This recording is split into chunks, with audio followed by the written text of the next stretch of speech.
Very good afternoon to you guys and welcome to the Club Biljardie 247. We're playing the Taom MaxRack 9-ball Helsinki Open. It's a WNT ranking event, of course, a Matchroom World 9-ball ranking tournament. And our next match is between George Antonakis from Greece and American Oscar Dominguez. Now, Oscar is in quite a good position for Mosconi Cup again this year. He's chasing points here also, and he's won the lag. He will break off in this race to 9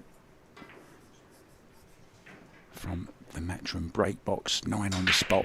It is alternate break, not winner breaks as usual Matchroom events. This is alternate.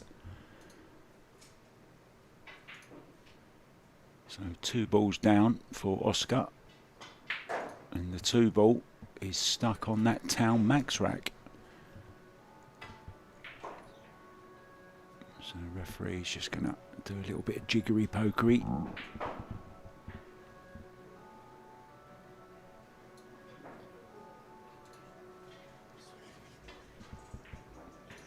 We do have a 30-second shot clock as well in operation on the main table.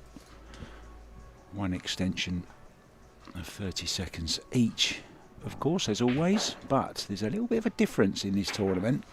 Should any match go to hill on this TV table, players will receive 2 extensions.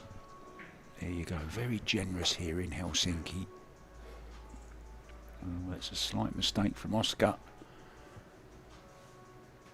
Yeah, just pointing at the cue ball there. This is a new cloth on this table. It's the newest cloth out of all of them. We are using 11 tables at the moment.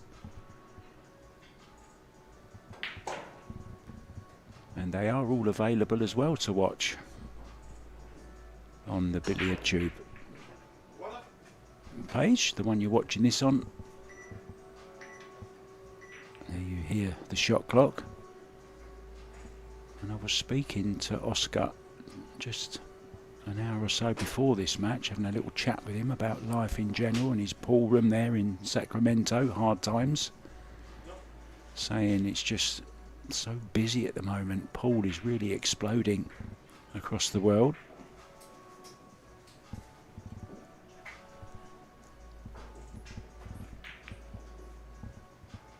And of course it's about 4 AM for Oscar back home, so I'm not sure whether any of his fans will be watching, but if you are, hi everyone. As I said, 11 tables in use, all available as well on the same YouTube channel. And if you're concentrating on this one, I can always keep you up to date with the scores as we go also.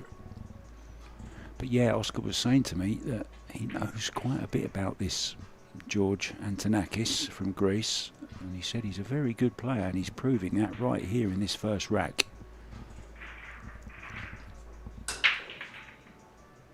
It's Robbie Capito in action on the table just behind this one.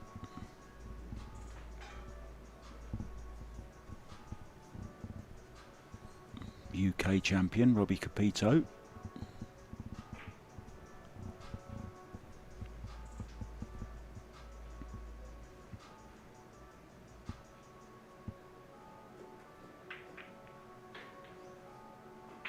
Played that very nicely. That could have gone wrong. So a good start here from the Greek.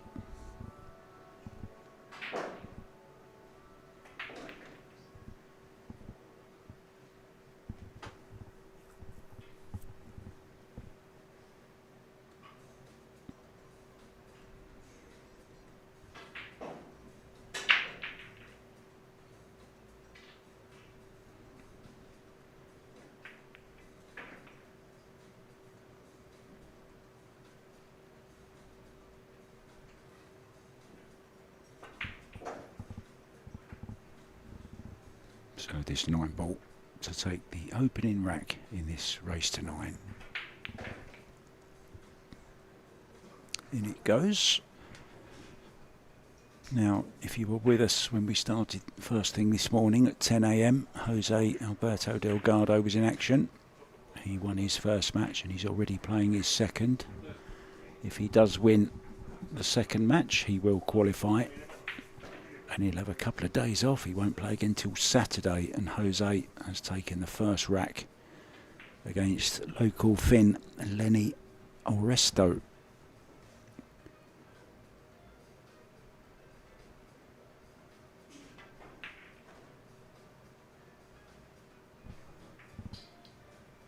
Now Tom Staveley, earlier on from Great Britain, fought off a fierce challenge. He went through and he's up against Colgan Adderberg, the young junior who beat Jonas Ottonen in the first round. And Tom has taken a 2-1 lead in that one. Oliver Schnolnoki has taken the opening rack also against Miro Merd. Back to this one. Breaking off. George Antonakis, 1 up.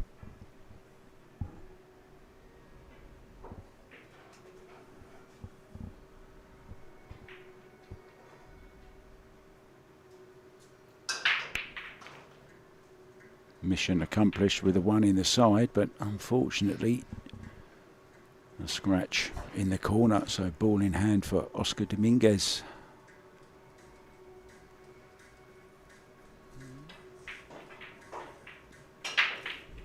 Obvious problem you see straight away. Now, will he move it here? Does he have to move it? He could take the opportunity to move it here, but it doesn't look like he is, so maybe it just goes into this bottom left hand corner. And the way he's playing this, it obviously does.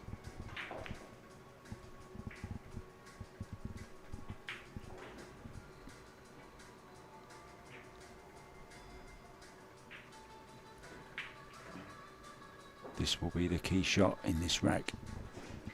3 to the 4. Extension goes on the back of that Lukazi cue.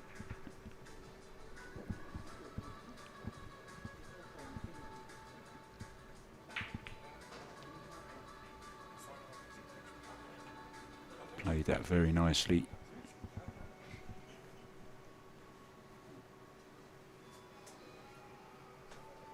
Yeah, I can play just like a little stun follow kind of shot. Cue ball in between the 8 and the 9.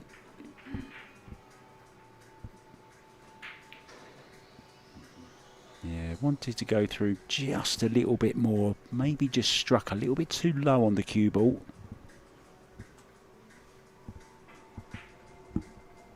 Still should be okay.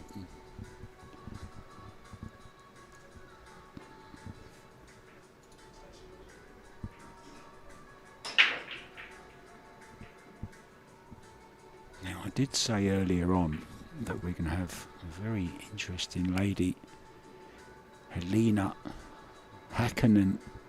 She's actually going to be with me after the next match.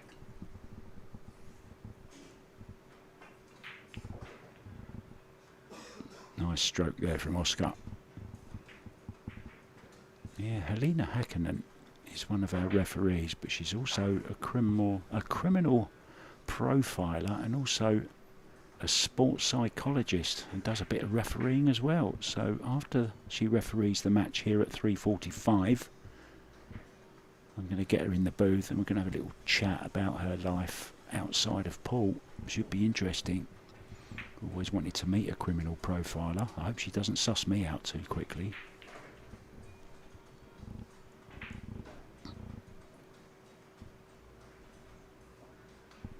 I have a feeling this one is going to go close, this match. So all even. 1-1.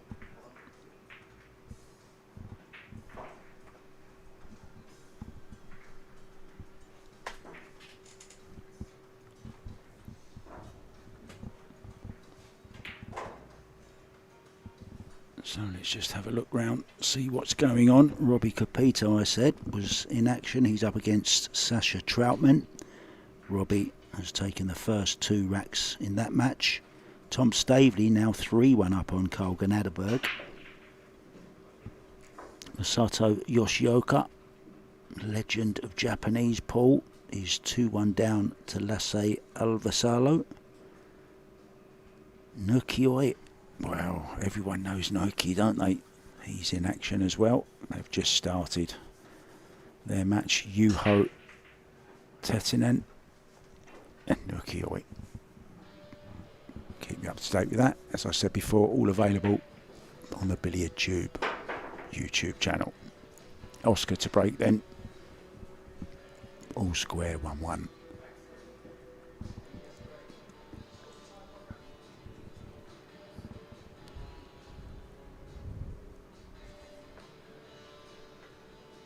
Watch the one in the side. Watch also for the purple 4. Made the 1 and the 2, and look at the way the 3's coming. He's got a nice shot on this 3 as well. Okay, it's a thin one, but it's very, very makeable.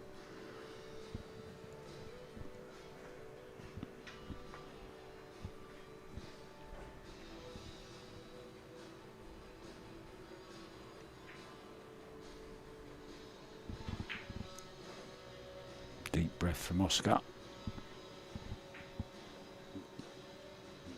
Didn't really sleep too much. Said he got about 4 hours sleep. Got jet lag.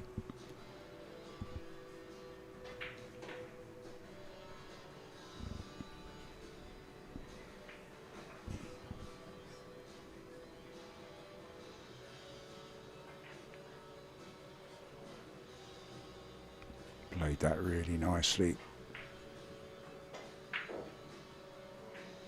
Might just have to stop the cue ball where the purple 4 is now for a position on the 5. Just leave himself a slightly longer 5. But it will give him a nice angle to get the cue ball back up for the 6. So this is okay. Can stun round 2 rails in between the 8 and the 9. Hit the side rail. 3rd diamond up just before the side pocket.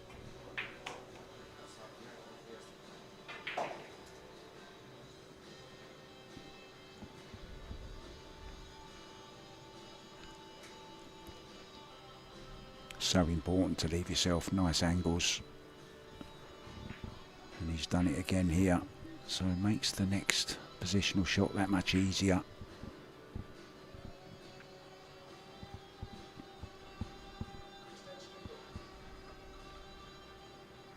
Calls his extension. We've not had many extensions called on this table this morning. This is our 3rd match. I think that's only the 2nd extension we've had called.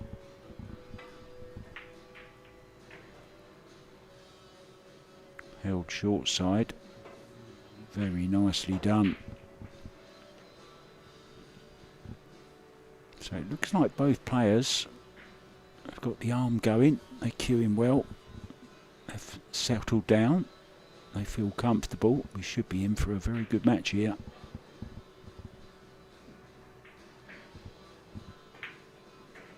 And now the 8 and the 9 into the same pocket. We're playing a bit of 1 pocket. Look, he's got 1 pocket on his back, look, you see. I know he loves a bit of 1 pocket.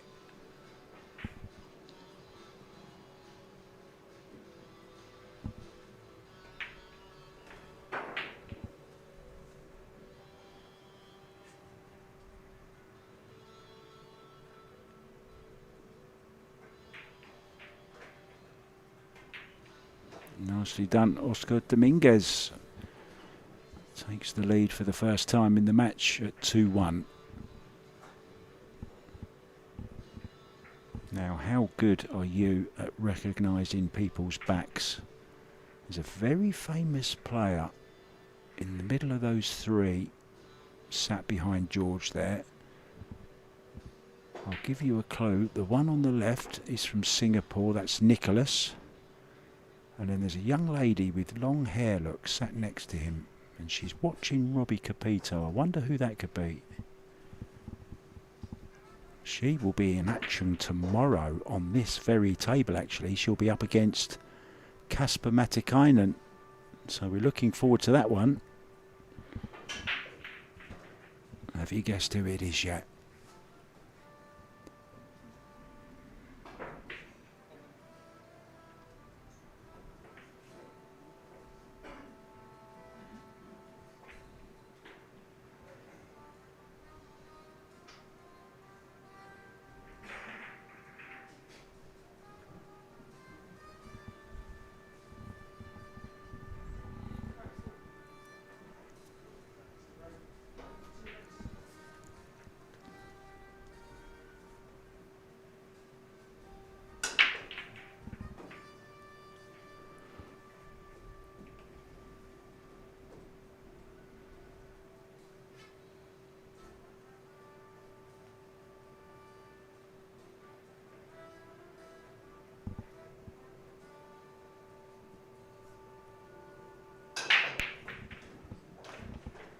Oh, balls flying in everywhere there. He's got a decent break, this guy.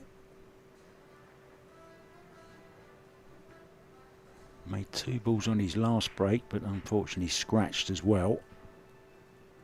Made 3 balls this time. Does have just a thin edge on this 2 ball. Can try and get some cover up behind the 5-7 area.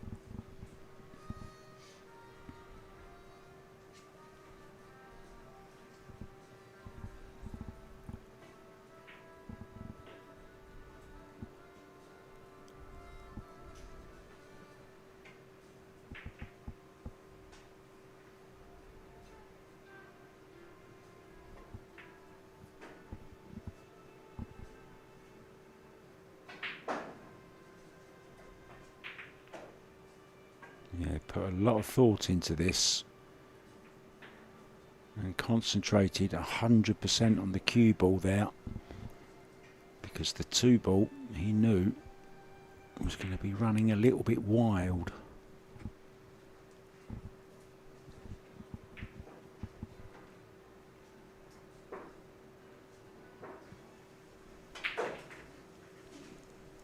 He needs to play this with a lot of right hand spin, and it is a newish cloth and it's not going to grab, so he's going to have to really get hold of this cue ball. Yeah, now he's looking at going 2 rails coming into it, maybe, is he? No. See how much swerve he's putting on, so much English.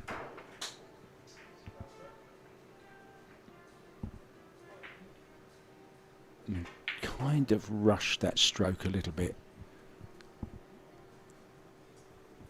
Didn't sound like a very clean hit either. Maybe a bit of a miscue.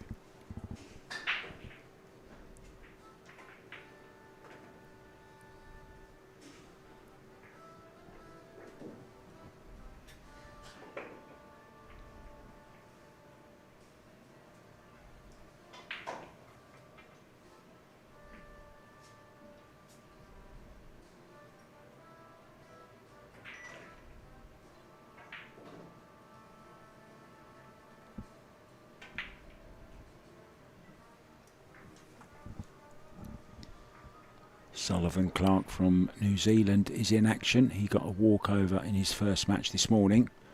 He's in action for the first time against Jonas Kotta, and they're 1-1.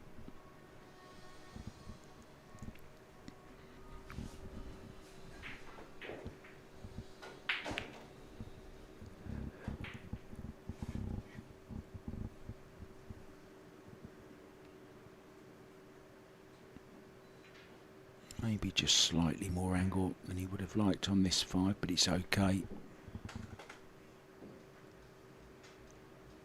And just draw past the 7 ball. Well,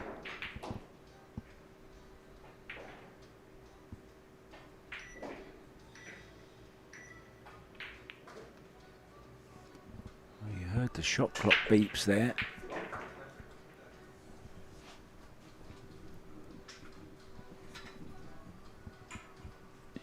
Referee was on his guard there. The referee's controlling the shot clock as well. He's got a little remote control in his pocket.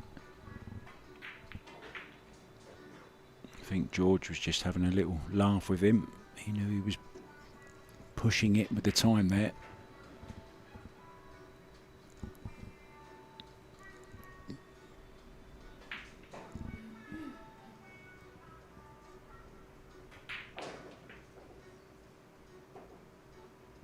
Blow for blow, toe to toe. It's going to be 2-2.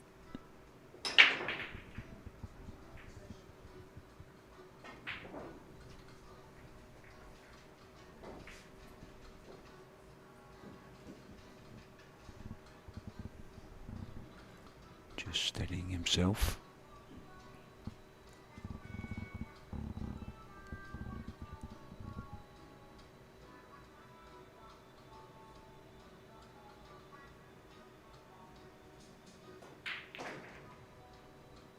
Really did take his time on that 9 ball. And we are 2-2. Jose Alberto Delgado has taken a 3-1 lead now over local Lenny Aresto. Now Emil Andre Gangflot, who you might just see in the background there in the red. He's up against Markus Juva from Argentina, and the Argentinian has taken a 2-0 lead in that one. Aloysius Japp is 2-0 up against Ossi Marjanen from Finland.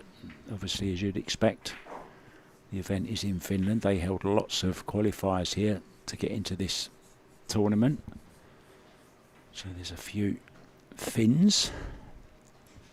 Robbie Capito 3-1 up against Sasha Troutman.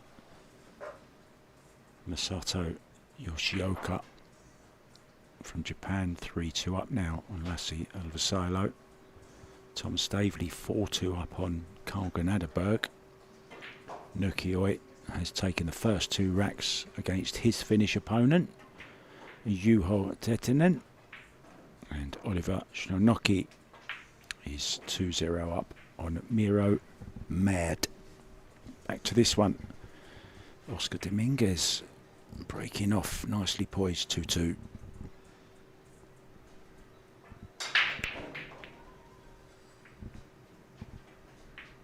Once again, decent break. No look at the 3 though. I wonder, might he consider the jump here? No real future in it though, because of where the 4 is. But it's a difficult push. Where do you push to? Maybe tie a ball up. Maybe tie the 4 up with the 7 and leave a piece at the 3. Leave him tight on the rail. Push out called. So yeah, maybe just try and tie the 4-7 up and leave the cue ball on this back rail.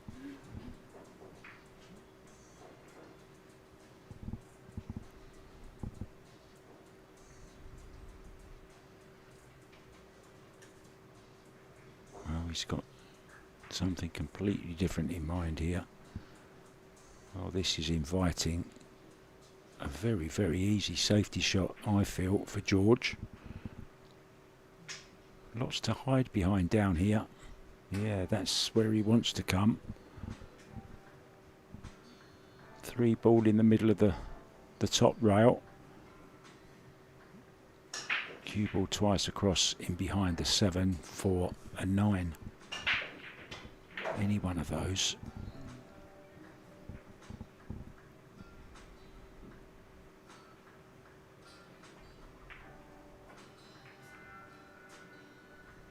Caught it way too thin. Oh, he's had a little bit of a result though. Slightly awkward cueing by the 4 ball for Oscar.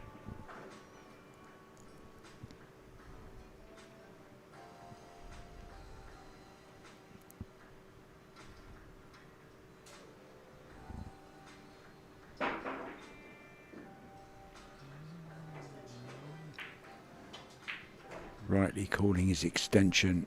This isn't easy. He's Going to go into the 8. Can he use the 8 in any way? Slide off the right hand side of it maybe. Has to watch the scratch though. Wow, how well did he hit that? What a shot that is. Absolutely fantastic.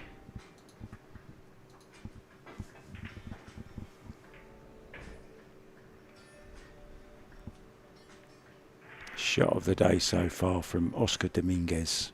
Beautiful.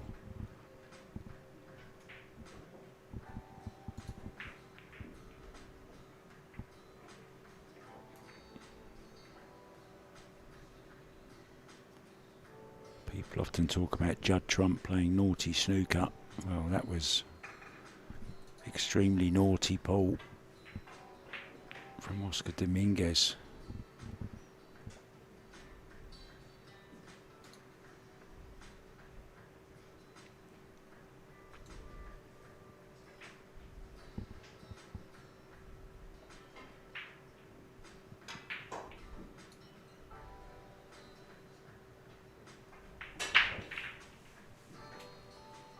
Wants a bounce.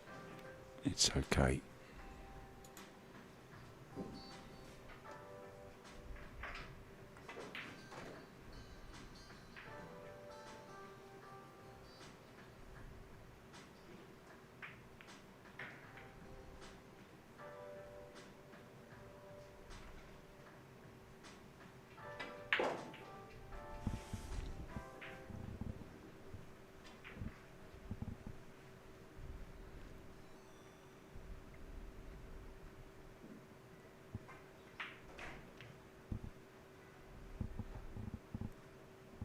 This 9 ball to take the lead for the second time.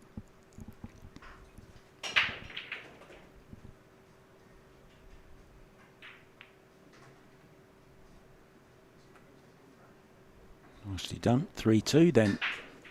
Oscar Dominguez leads. Now we are in beautiful Finland, in its capital Helsinki, and I've been doing a few little fact-finding missions since I've been here. You may have heard me say earlier, Finland is known as the happiest country in the world. Now, the minimum wage in most professions in Finland is among the highest in the Eurozone. The average salary in Helsinki is around $2,700 per month. That's the minimum wage.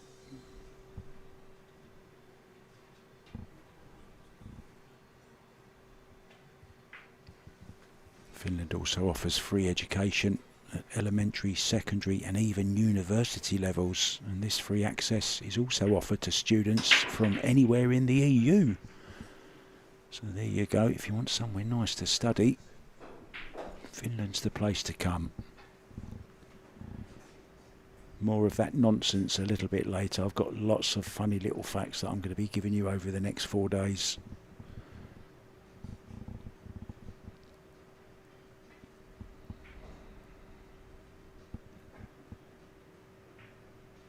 Watch the 1 and the 3.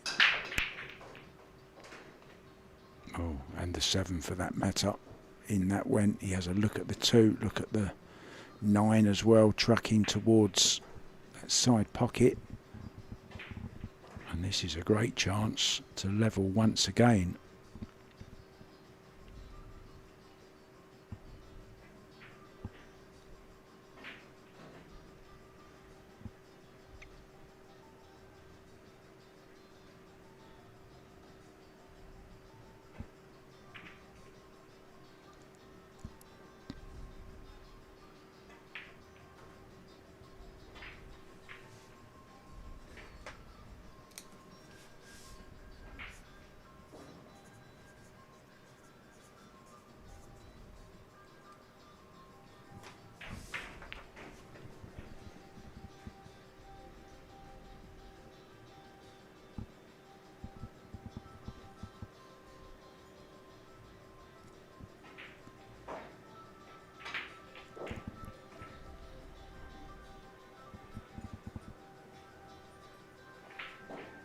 Just a little bit of a stretch. He's a tall guy though.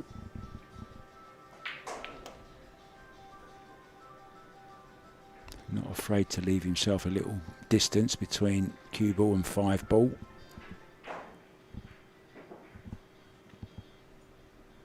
Six available in the side or the corner.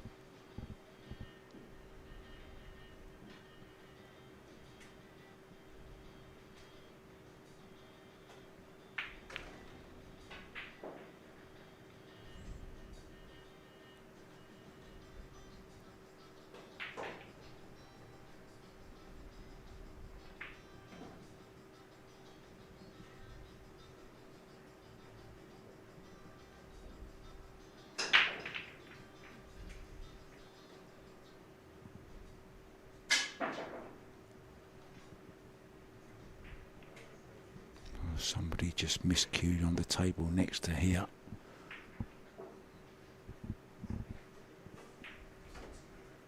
Sometimes it can put you off.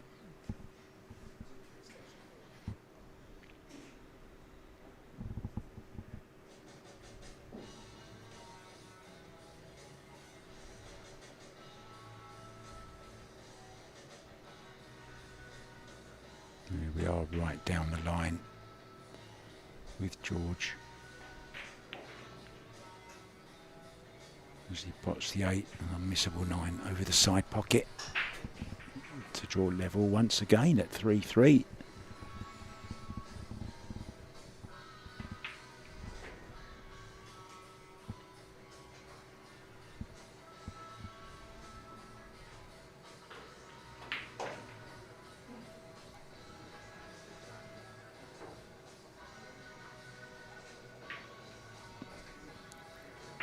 Grenadaberg, the young Estonian, has pulled 2 racks back. They are now level, Tom Staveley and himself at 4-4. Robbie Capito going very well, 6-1 up on Sasha Troutman.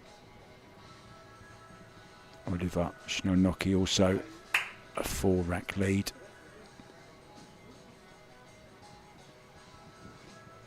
Jose Alberto Delgado, the Spaniard, also going well, 5-1 up on Finnish Lenny Aristo. Aloysius Yap going along nicely as well. The Singaporean leads Ossi Marianen by 4 racks to 0. David Al-Qaidi has just appeared to the left of me.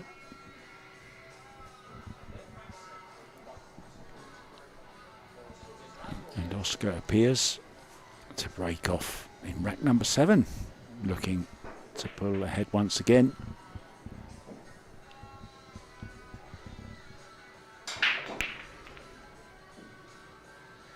This time the 1 ball doesn't go, but he has made a ball in the corner.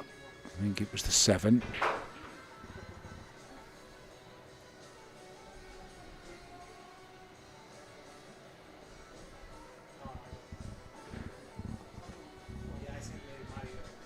Nothing doing on the 2 though.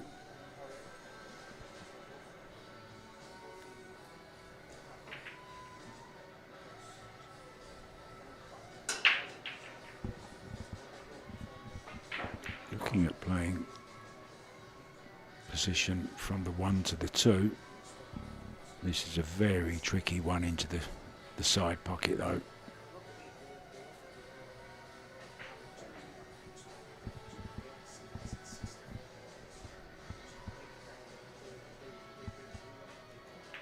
Looking at trying to find the gap between the 6 and the 9, very difficult.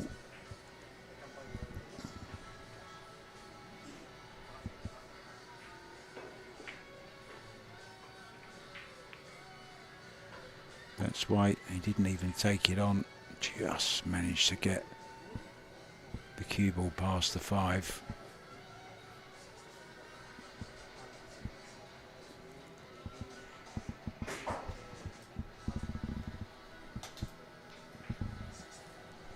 FSR also, that's a trio of stars right there in front of me. FSR, Ralph Suke and David Al-Qaeda.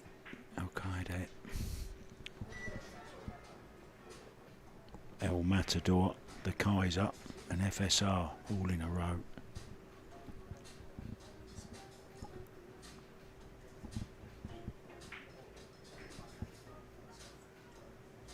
He may be just swerving this slightly, maybe even just jumping the edge.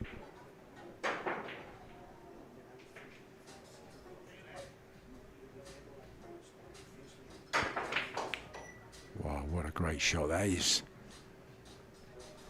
Okay, didn't get position on the 2-ball. Good effort though. Nice accurate jump.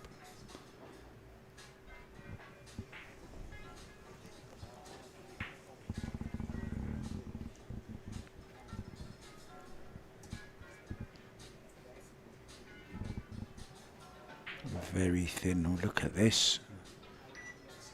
Very fancy shot behind the back. Hasn't hit it hard enough.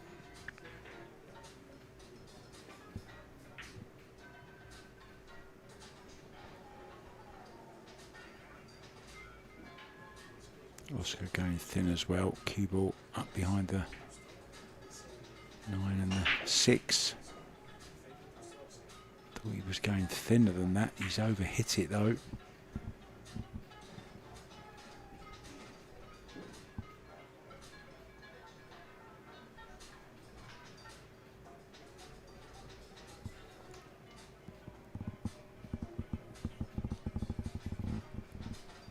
Just a safety for George again.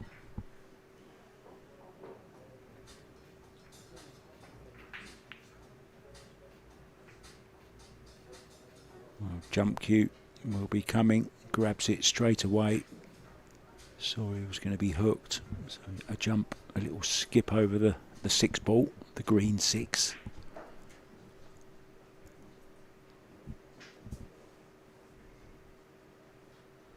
Make the blue 2, hit the purple 4 and stay perfect on the 3. A little bit too much to ask. Now there is a gap this time. Just has to cue this nice and smooth. Work the cue ball back up. Doesn't have to get too close anywhere, just near the middle of the table will be okay.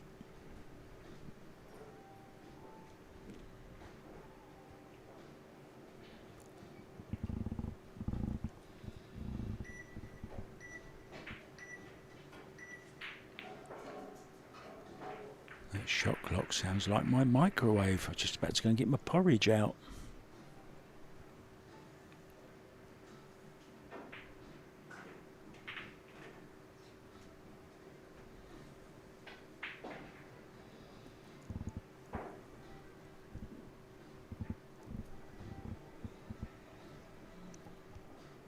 Does it pass the 3-ball? Oh, he was playing the combo.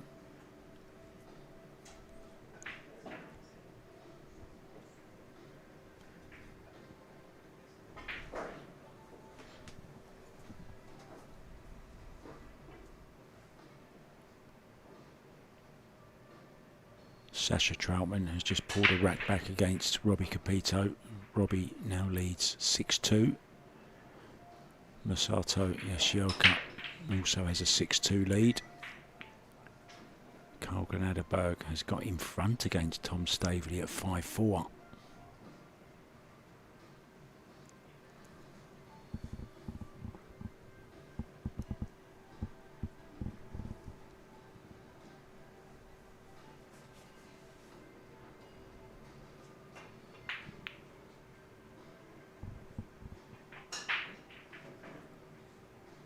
Little safety battle going on. Oscar just slightly misjudged that one. It's still not easy though. It's a very difficult combo on here if he plays it. 2-ball will be going towards the 8 as well. So has to think about that. Controlling 3 balls on this shot.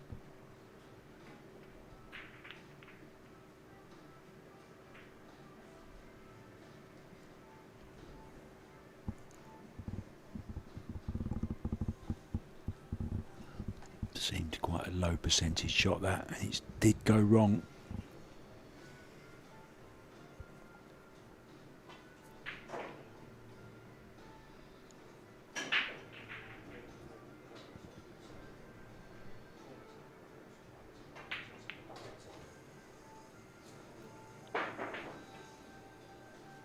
Cued it very nicely indeed.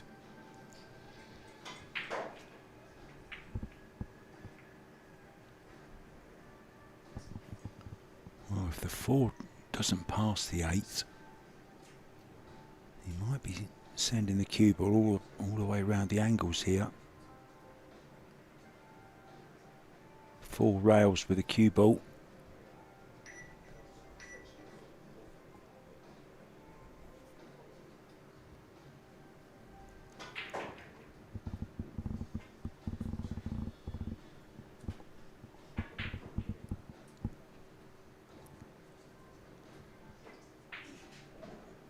What's he decided?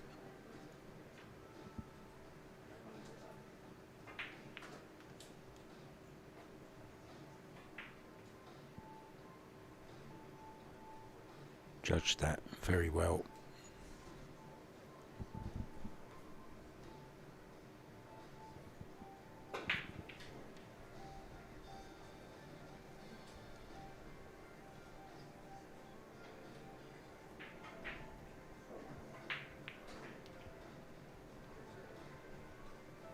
That was a really nice shot from Oscar. Judging the amount of English he needed to miss the 5. Mind that shirt.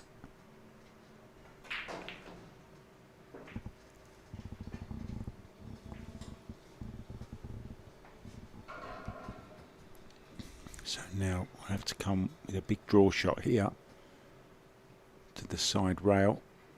Low left hand spin. About 7 on the clock face.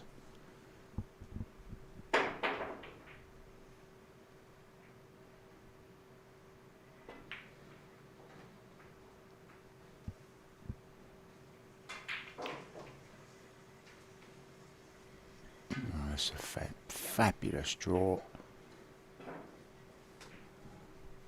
to get past that side pocket. Really is nip and tuck, isn't it? Never been more than a rack between them.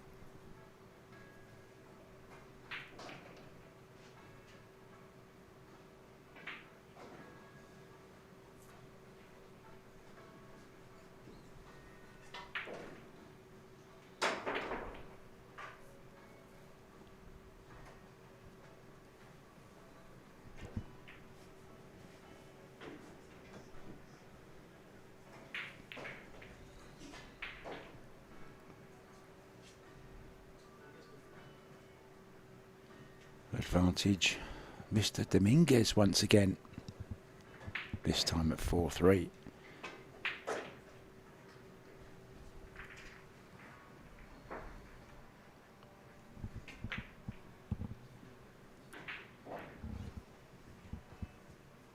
Carl Ganaderberg and Tom Stavely really going at it. 6-5 now to the young Estonian. Nukioi has opened up a 6-1 lead now over Juho Tätinen, and Oliver Shinonocki from Hungary 5-0 up against Miro Mard.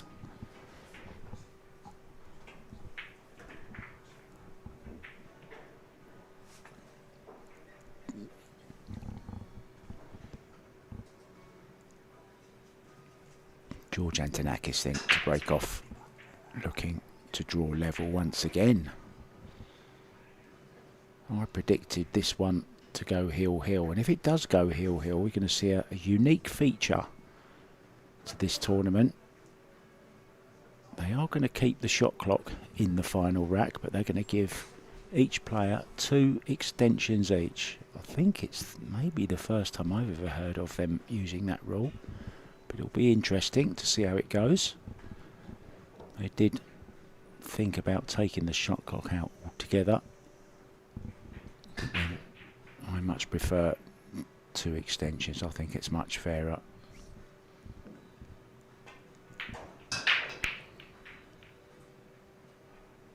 Both players have broken pretty well, to be honest.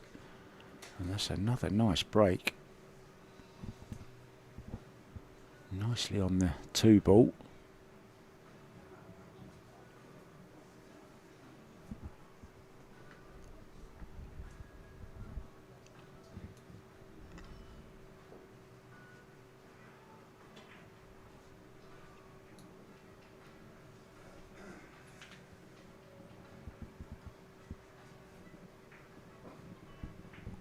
Did you guess who that young lady was? It's Yoshioka from Korea. And as I said, she'll be in action on this table tomorrow against Kasper Matikainen. That's going to be a great match.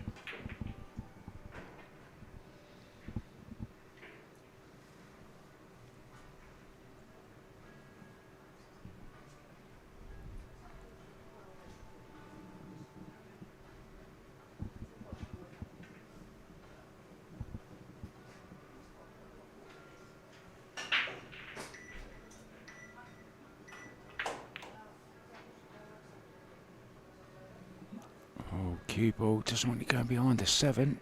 He's okay. Bit close to that side rail.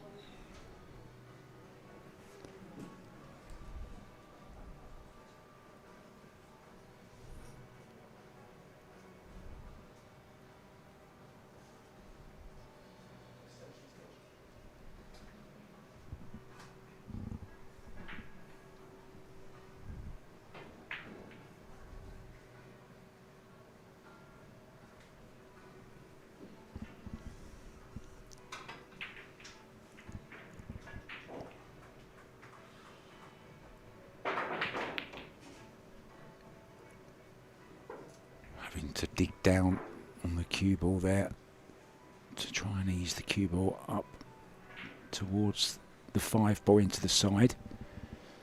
Would have liked to have gone slightly further. Just going to have to be careful of the cue ball here.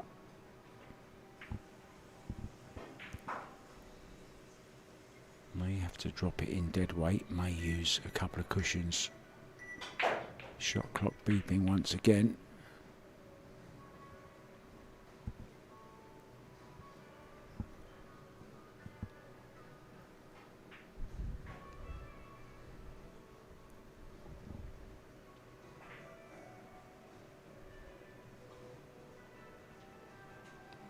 Awkward 6. Does he play it in the side or does he go to the corner? I think he's going to the corner.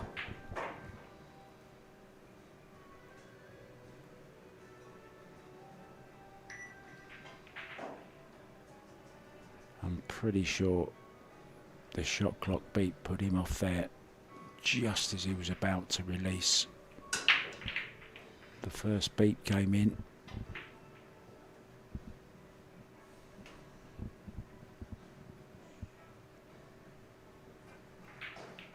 Good chance now we're going to see our first 2-rack lead in this match.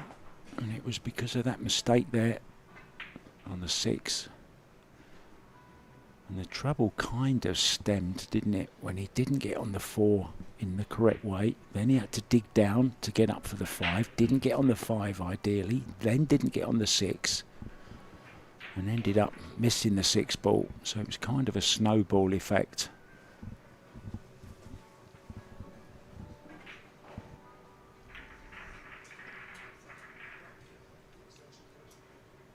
A break of serve, so to speak, for Oscar Dominguez.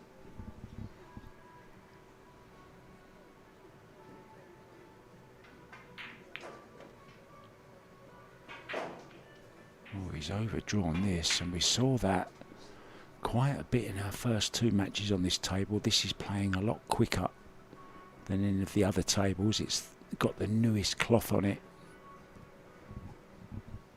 And players only get 1 rack to have a little bit of a knock before they play on this particular table. There's no practice on it as such, just the one rack before you're playing on it. Wow, took on the bank shot and made it beautifully. Dominguez leads 5-3. More coming up very soon. Rack 9 in this race to 9.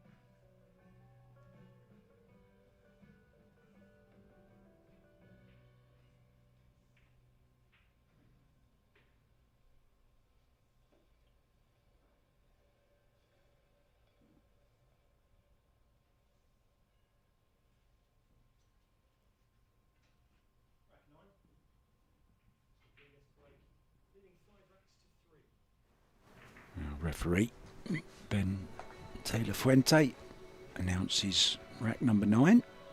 Oscar leading 5-3 and breaking, so a chance to open 3 rack lead.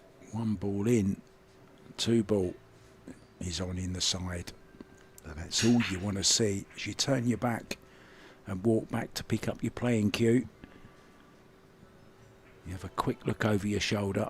Am I on the 2? Yes, I am. Just has a little bit of work to do with the cue ball here. That 4 ball looming large.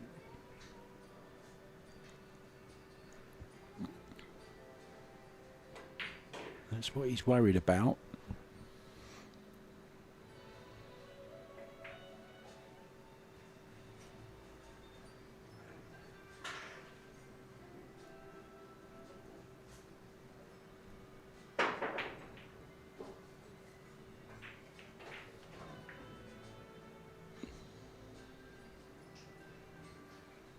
That's pretty good. Mentioned earlier, Oscar has a pool room in Los Angeles. 30 tables, I think it is, he has in that. And his father, Ernesto Dominguez, also a very good pool player. But Ernesto is an even better table mechanic. He's really the go-to guy in the States if ever you want a pool table recovered. Oscar's dad is the main man, Ernesto Dominguez, and I've worked with Ernesto and I've never met anyone who works harder than this man's dad. Crazy worker. Holding the extension as he contemplates the jump shot.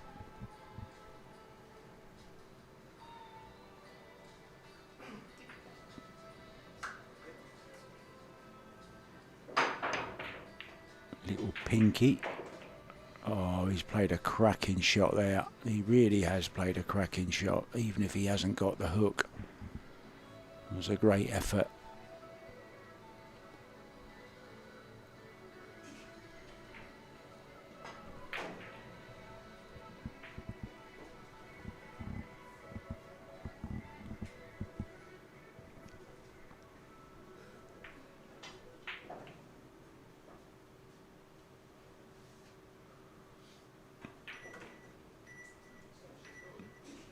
Shot clock goes off again, so gets up, calls the 30-second extension, and it looks like he may be playing a different shot than he was originally going to play as well. He was kind of down playing a flat cue. Oh, he's gone back to that. Just the safety, surely. Well, now maybe he's just jumping over the very edge. Remember, he played a great shot earlier, jumping the edge of a ball.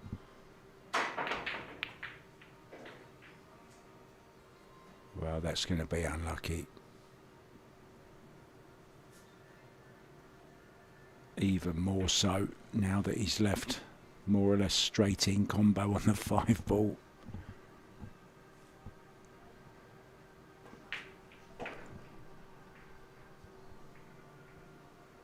Robbie Capito on the hill, 8-2 against Sasha Troutman, the German. Tom Staveley, 7-6 now over Carlgan Adderberg. All these matches are available on the Billiard Tube YouTube channel, the one you're watching this on. If you fancy any other matches, guys, they're all available, free to watch, all 11 tables.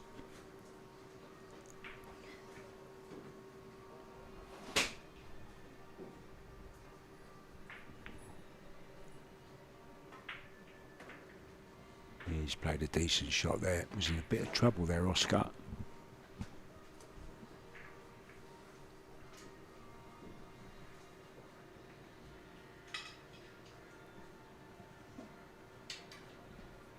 And I think Robbie Capito has just completed his victory. There he is, putting his cues away. 9-2 winner over Sasha Troutman.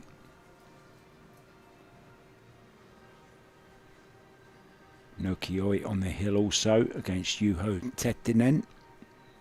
8 racks to 1. Oliver Shinnonoki 7-0. Up also. A little bit of a comeback for Lenny Arista against Jose Alberto Delgado. He was 7-0 up, the Spaniard. It's now 7-3. And Aloysius Yap has completed a 9-0 whitewash of Ossi Marjanen.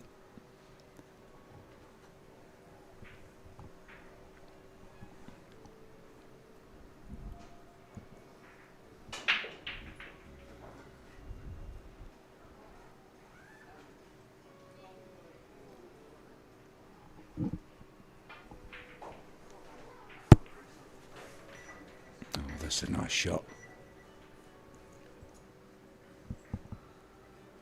Beeps going off once again. Managed them okay this time.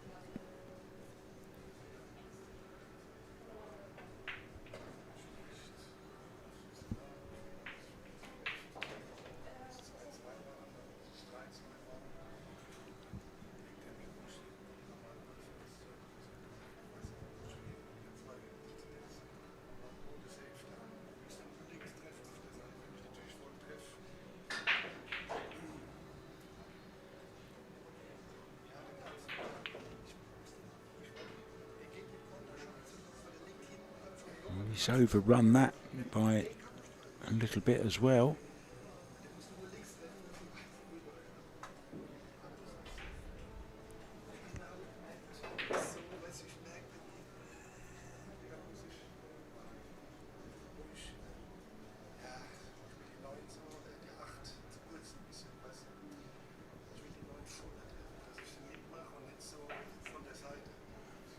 Oh, look at this cue ball. Wow, it was a fabulous cut on the 8, but it all stemmed from the bad positional shot from the 7 to the 8. Not for the first time we saw an overrun positional shot, and the easiest of shots for Oscar. Ball in hand on the 9. He now leads 6 racks to 3.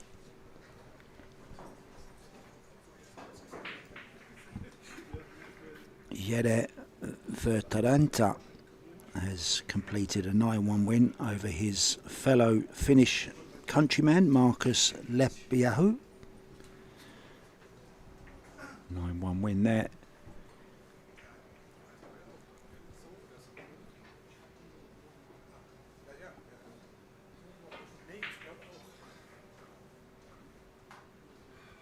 You're up to date, guys.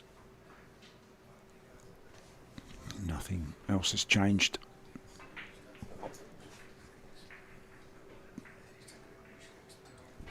There's Emil Gangflot in the background.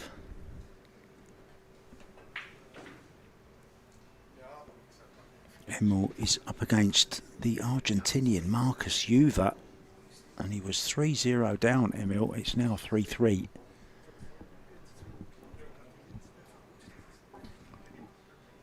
Back to this one, 6-3. The American leads the Greek.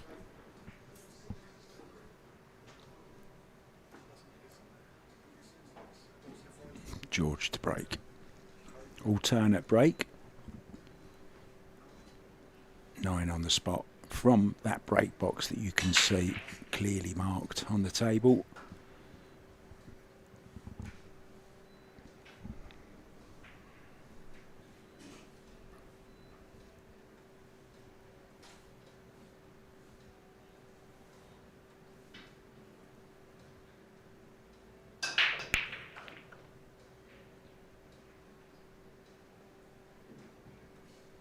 Good break. Has a look at the 2 ball. If he does take it on, not easy to get a shot on the 3. Could just play the safety. From looking at that though, he's looking at playing the pot. And bringing the cue ball across for the 3 into the same pocket.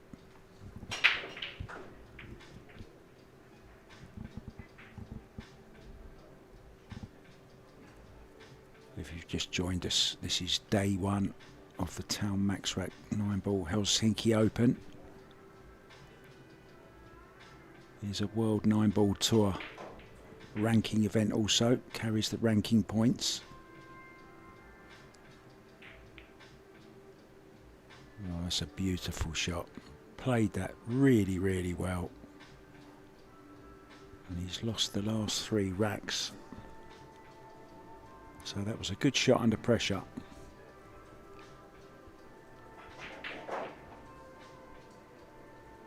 And we're coming to you from a 24-hour-a-day pool room, and it really is a fabulous room.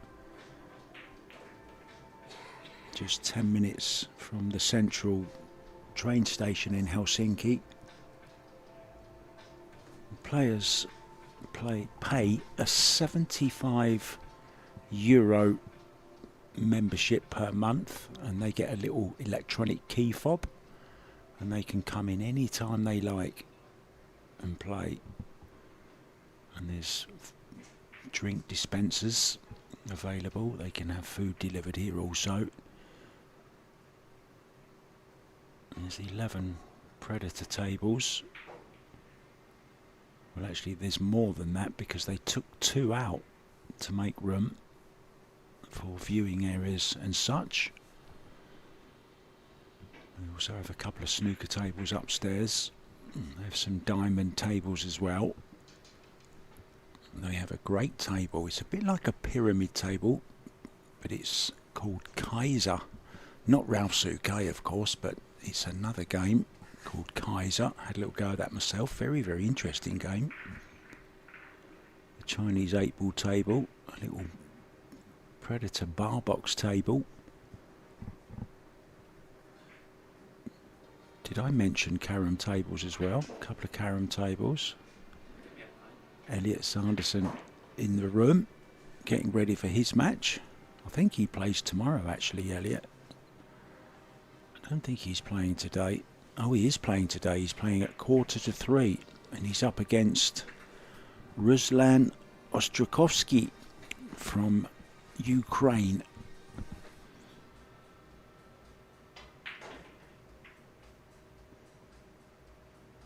And actually, I've just seen that he is on this table next.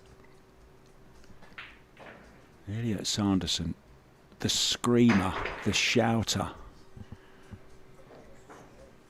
on this table next.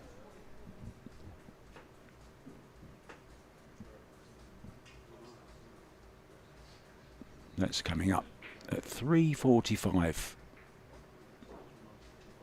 And we will have one of our female referees on here for that one, Helena Hakkanen.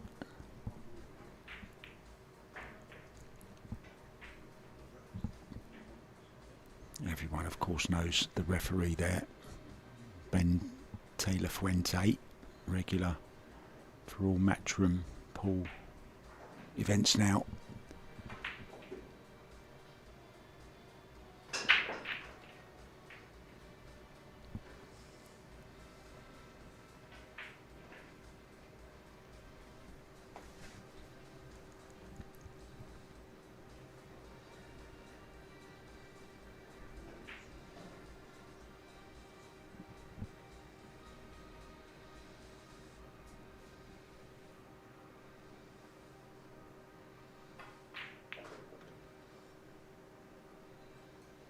Nicely done. Thought for one moment he might have overhit it slightly, but it's okay. So George Antonakis can pull a rack back to trail by just 2 racks if this 9-ball goes in, and I'm sure it will.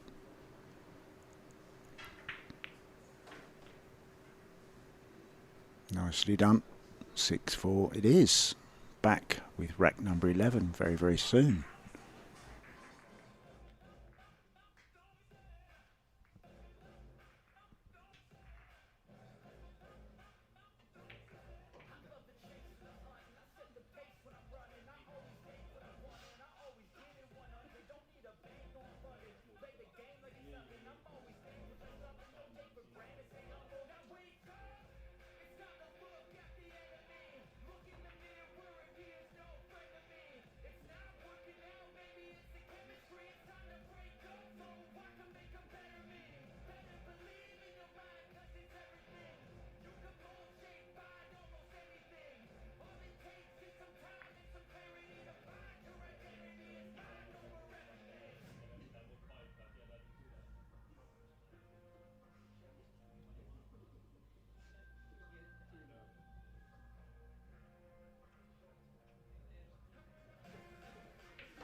Dominguez from the United States, Mosconi Cup player, breaking off, looking to get that 3-rack lead back.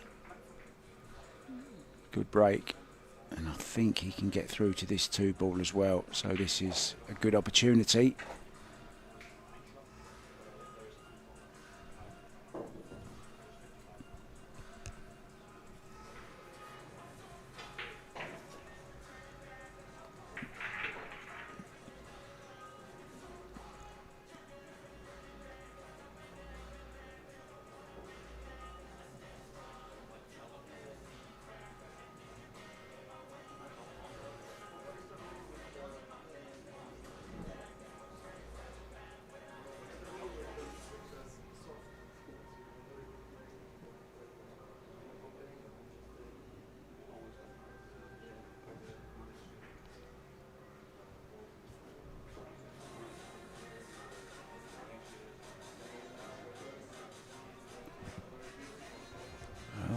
Hasn't got a look at it, so he's playing a push out. Doesn't have the potting angle.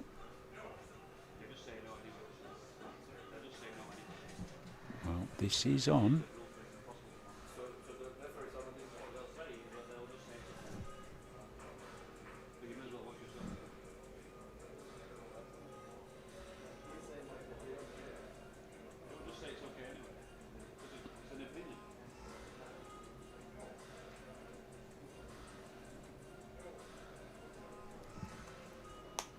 An Oscar fan in. Hi Jackie, I'm sure you're pretty happy at the moment. Your man is 2 racks ahead.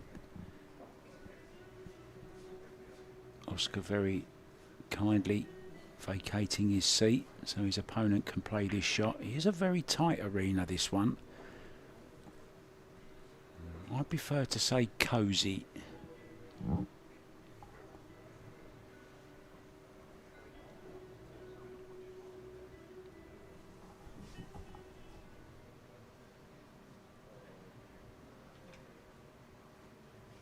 Noki completed a 9-0 whitewash over Miro Mard.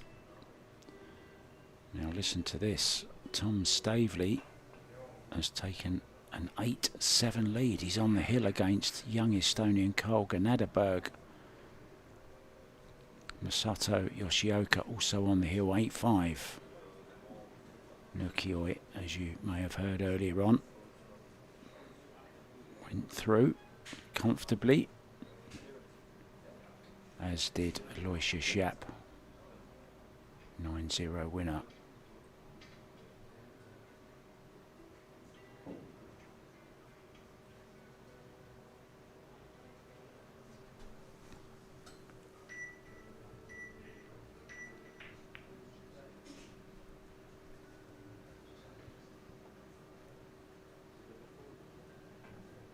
I think George has suffered with the shot clock slightly more than Oscar. He's endured many beeps while he's been down on the shot.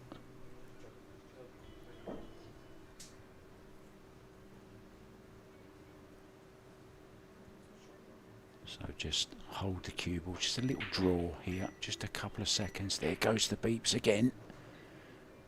Just a couple of inches back from the 3. 4 into the side.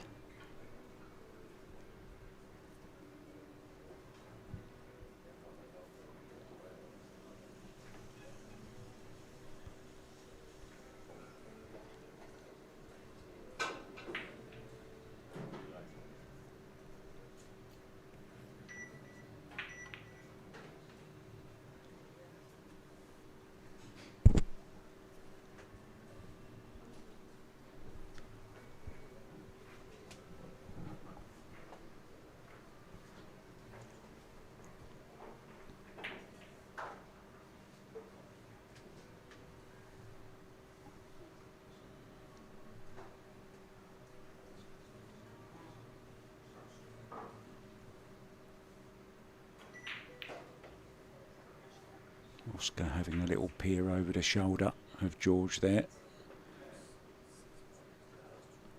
Nicely on this 6 ball. There's an angle to come off the side rail.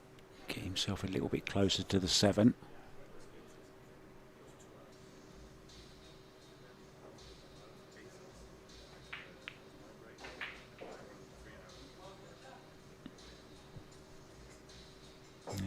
To play short side on this 7, depending on the angle he has.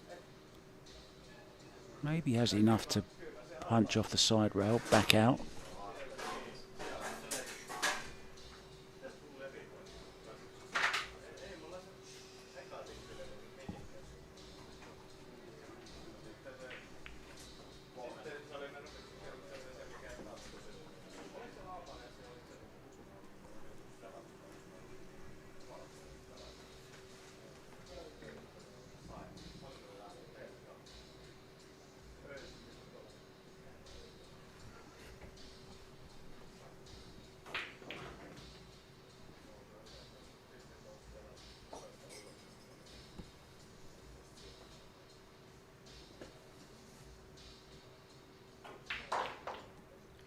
Back within 1 rack then, 6-5 now.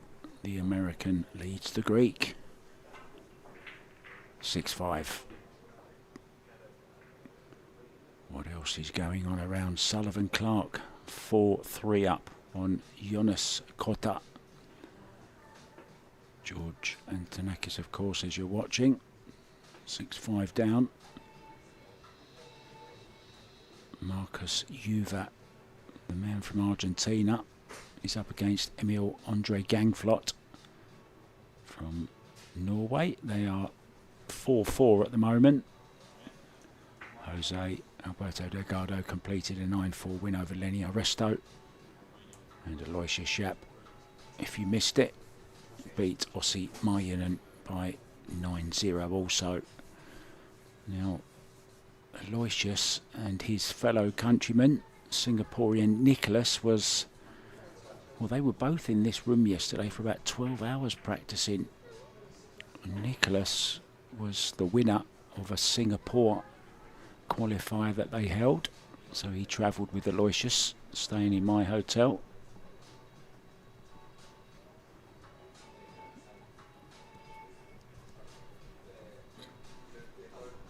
to the action.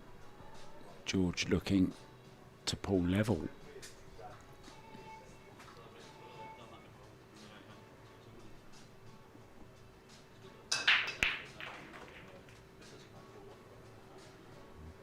Really has broken quite well. Unlucky kiss there on the cue ball. No look at the two.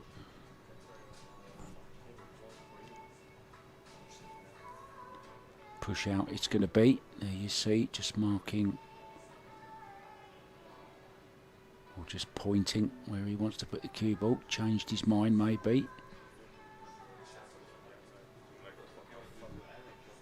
I said marking, of course it's illegal to mark, but any kind of, you know, little mark on the table. So these players obviously don't do that.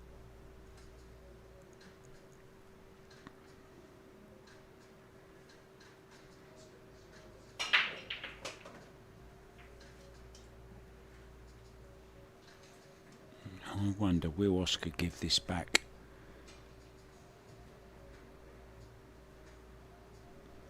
I think he may well do.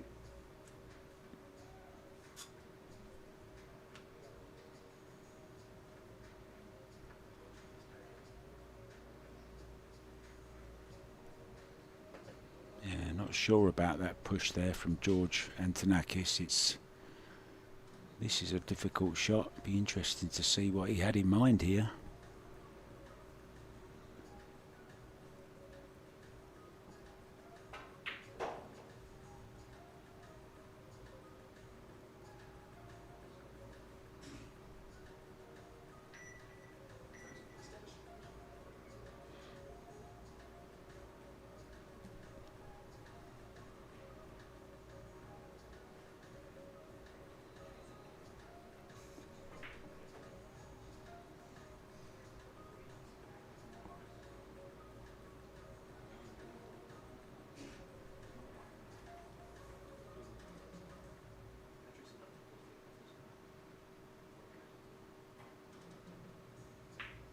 Needs to get the pace right on this, and that was the problem. I think he's left a gap here.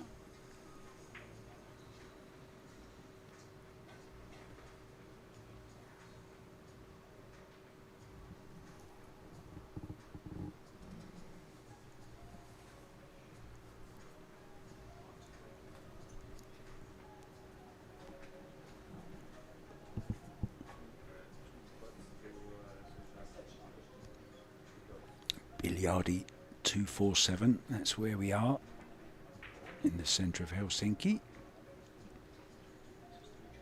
playing the Taom MaxRack 9-ball Helsinki Open. You might just be able to see me there. I'm there somewhere, but yeah, I'm in the dark. They keep me in a little unlit room.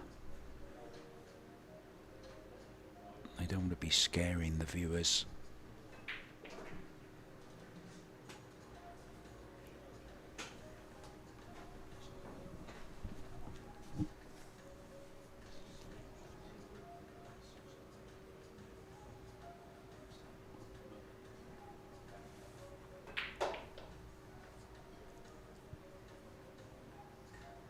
Oscar played a decent shot there.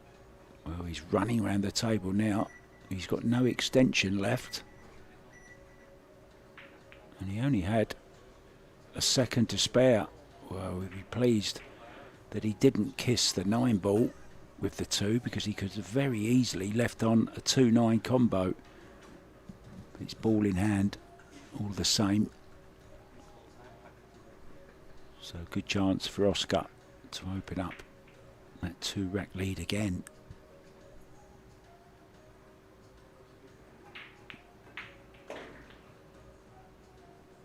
Doesn't want to be straight.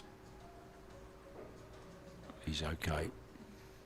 Just enough angle to run it off the back rail. Play it with some right hand spin if he wants. Use the second rail. Not quite sure how straight he is. Yeah, just use 2 rails. Slightly too far. He's gone too far. Cue ball, he's going to have to travel again.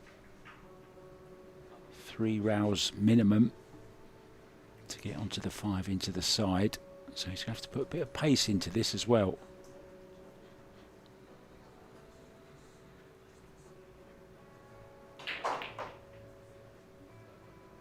Played it very, very well indeed. Nice shot, Oscar Dominguez.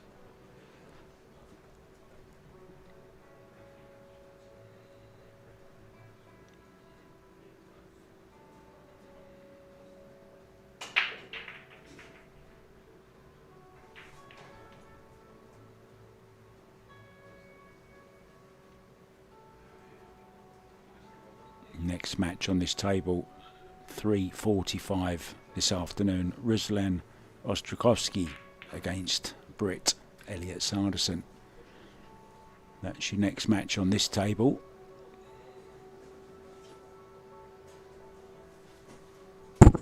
The Screamer.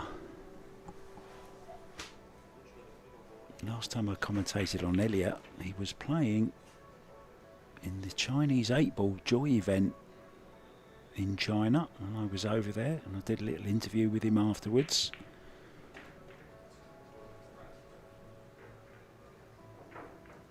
On this table next. Meanwhile, Oscar opens up that 2-rack lead again. It's 7-5, needing just 2 more to take himself through to the next round.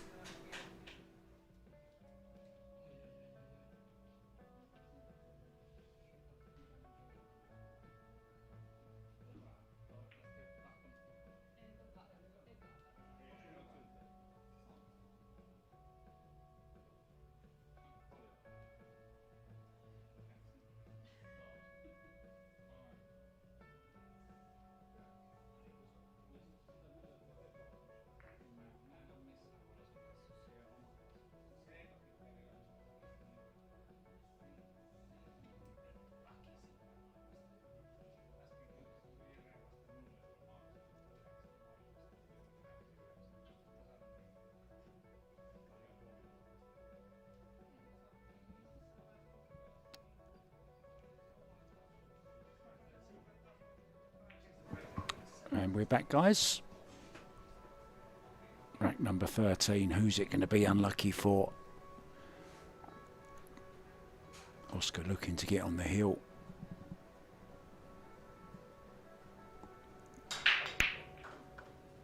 Once again, has nailed the break. Now, we haven't had any golden breaks yet. They do count. Did get the 9-ball moving there.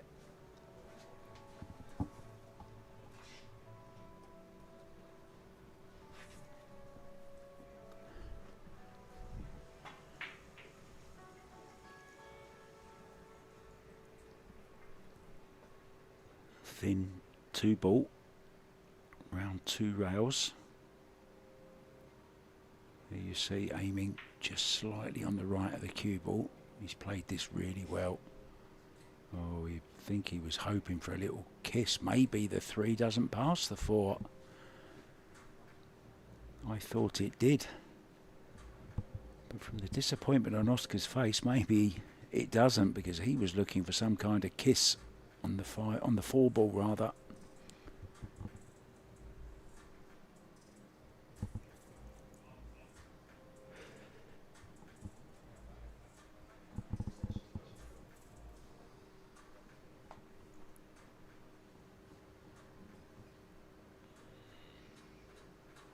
Could play the combo on the 4.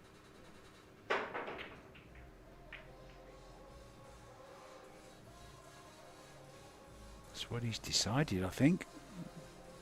4-ball in the corner, 3-ball going up towards the other corner. Well, played it with a lot of pace. Oh, he's okay.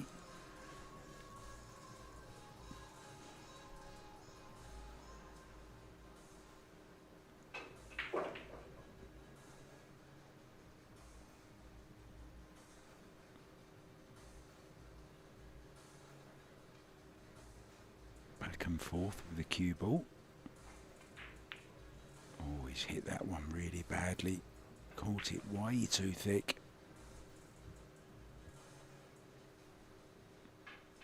So not quite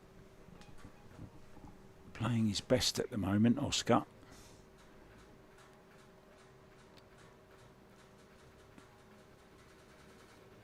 Masato Yoshioka has completed his victory 9-5 over Lasse Elvasalo.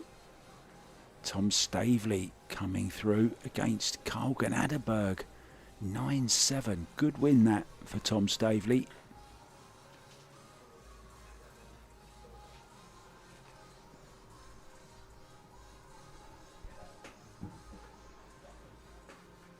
Bank is on.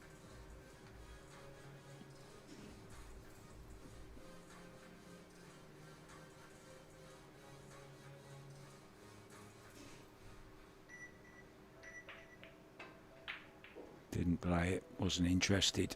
Went for the hook behind the 8-ball.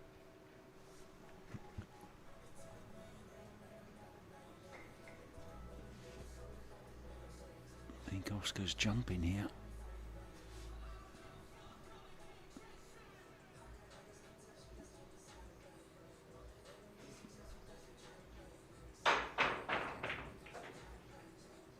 Oh. Got a kiss and has left it on. Got up and over the 8 okay.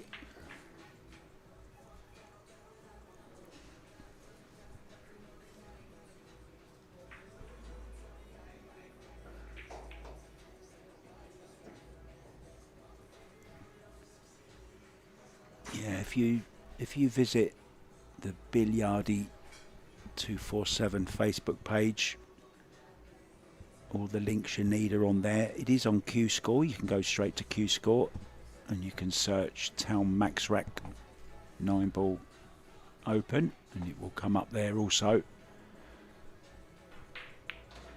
Everything you need to know is on the Biliardi 247 Facebook page as well.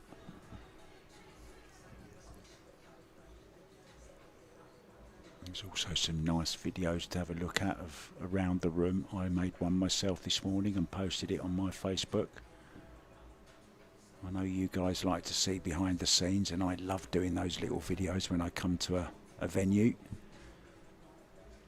Really is an interesting club, well worth watching. Lots of great tables. Oh, that was a good shot, wasn't it?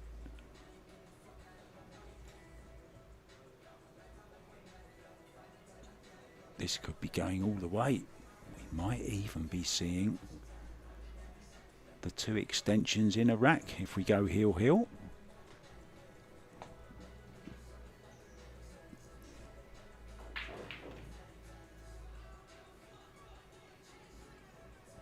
Always felt this one was going to be close.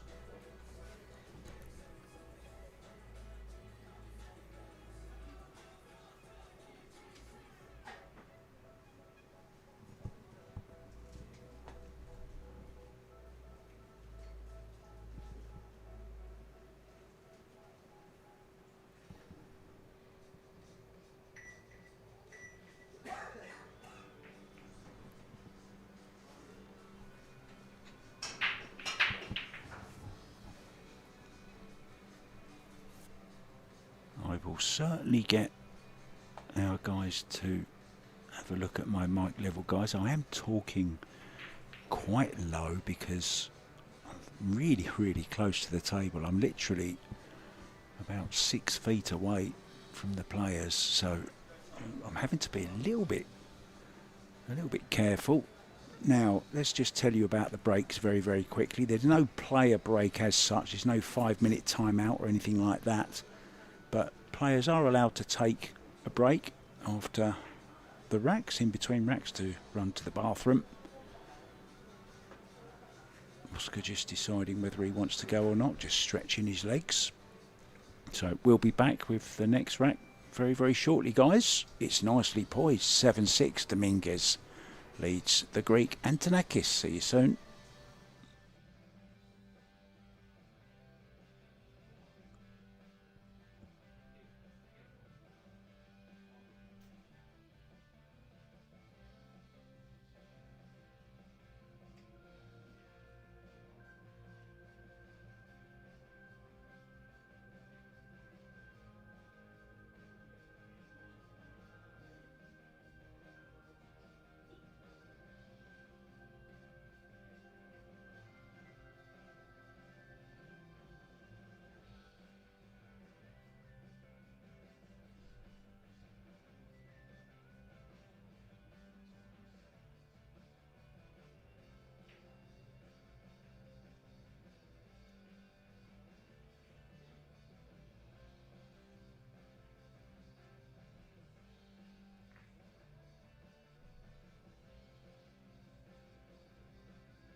Welcome back, guys, to the beautiful Biliardi 247 Club in Helsinki.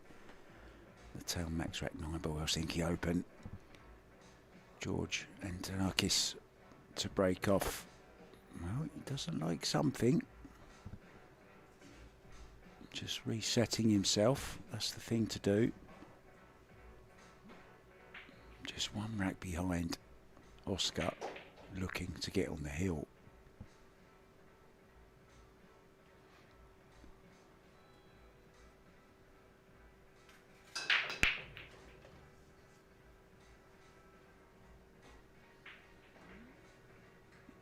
How's your cue ball? Pretty good.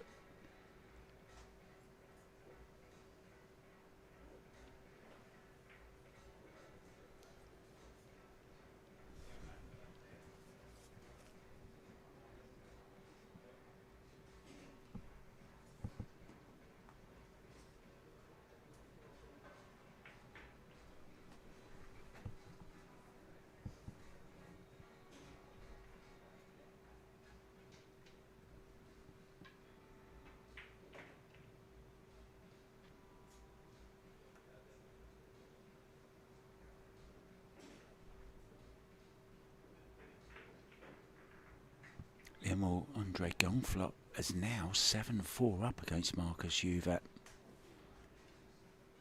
Make that 8-4. It's just flicked another one up. Going well against the Argentinian. He was 3-0 down, remember.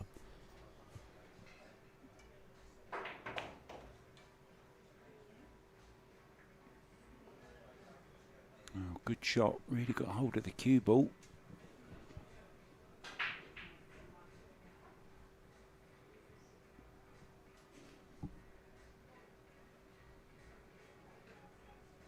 Maybe looking to go into the 8-ball here to hold for the 5.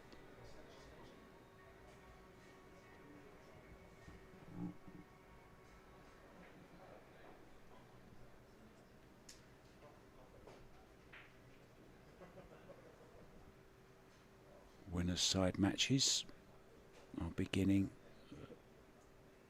the 3:45. This is, of course, overrunning. So our next match here will be starting about 15 minutes after the conclusion of this. And there's a great example of why usually players don't like going into balls. You never know. If you don't catch them dead right, you can end up in all sorts of trouble. And that's exactly what's happened to George Antonakis there. He's now going to have to jump his way out of trouble. Taking aim, and then he'll go up on his haunches. And there you heard, oh, mind our arena. Yeah, he was a little bit annoyed with himself there. Didn't have an extension. And the time clock was going. And all of a sudden, I had to rush it. Cue ball off the table. Ball in hand, Dominguez to get on the hill.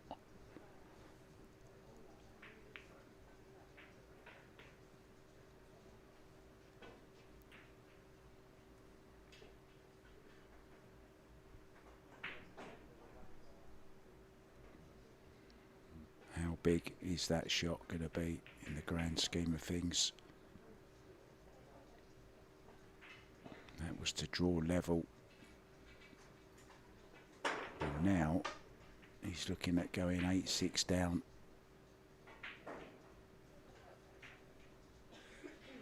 And Oscar will be breaking.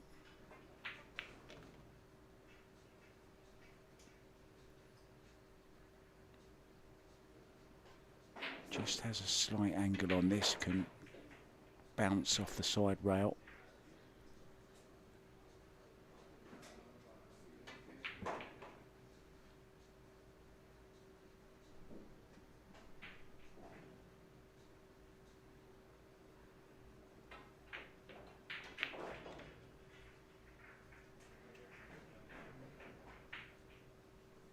Just got far enough away to make this 9-ball almost, well, unmissable, isn't it? I shouldn't say that.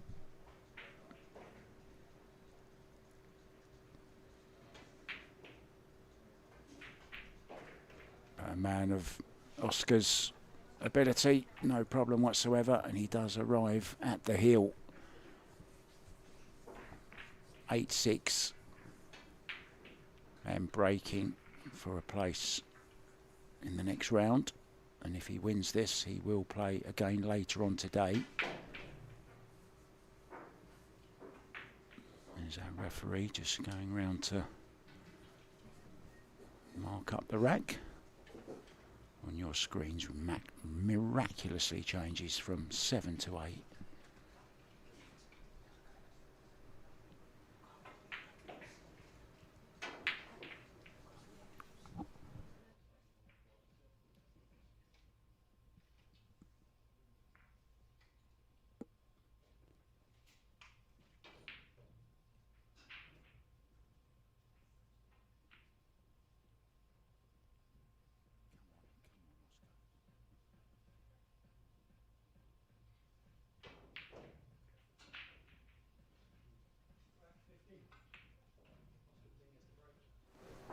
Well, if ever he wanted to make a ball and have a shot on the next highest ball, it's right now.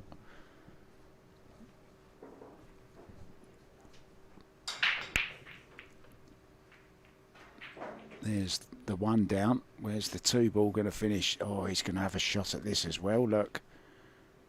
The only thing in the way is the MaxRack, and that's not going to be there much longer.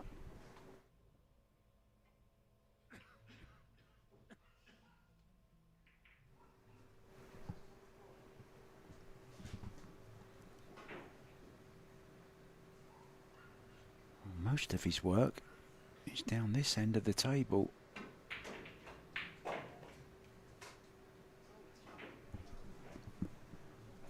Well, I'm right behind this, and he's going to have to just slightly swerve the cue ball, just a fraction.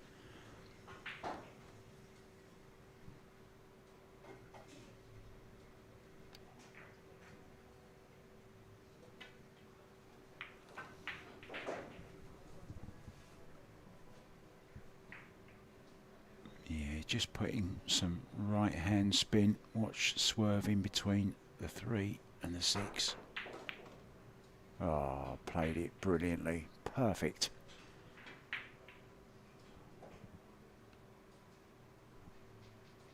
I think he's okay to just run the cue ball past the 9.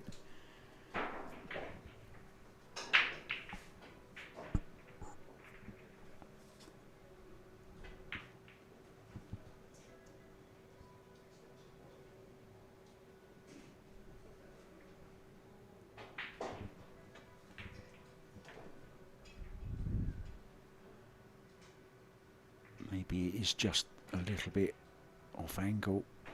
Maybe just brush the 9 ball on the way through. Played it very nicely indeed. So it's looking good now. 5 to the 6 is the key shot.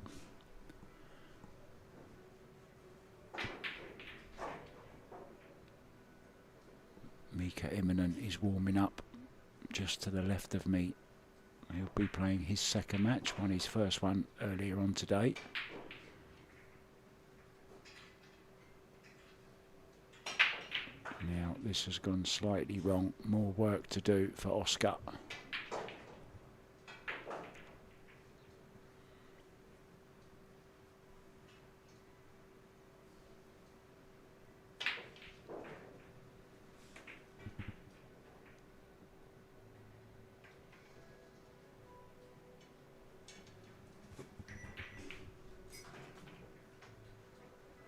Oh, a little kiss off the 9. How beautiful is that?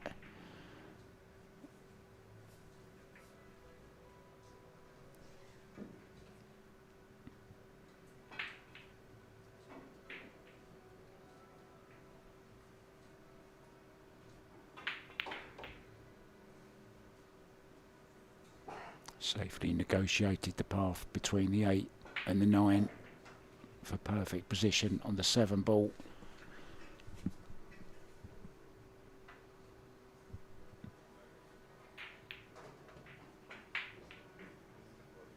So the 8 and the 9 into the same pocket, I would think, for a 9-6 victory.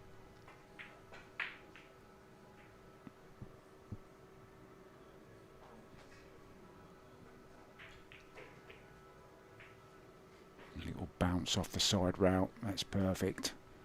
So it was a brave performance from George Antonakis from Greece, but it's going to be the American that goes through with this 9 ball by 9 racks to 6.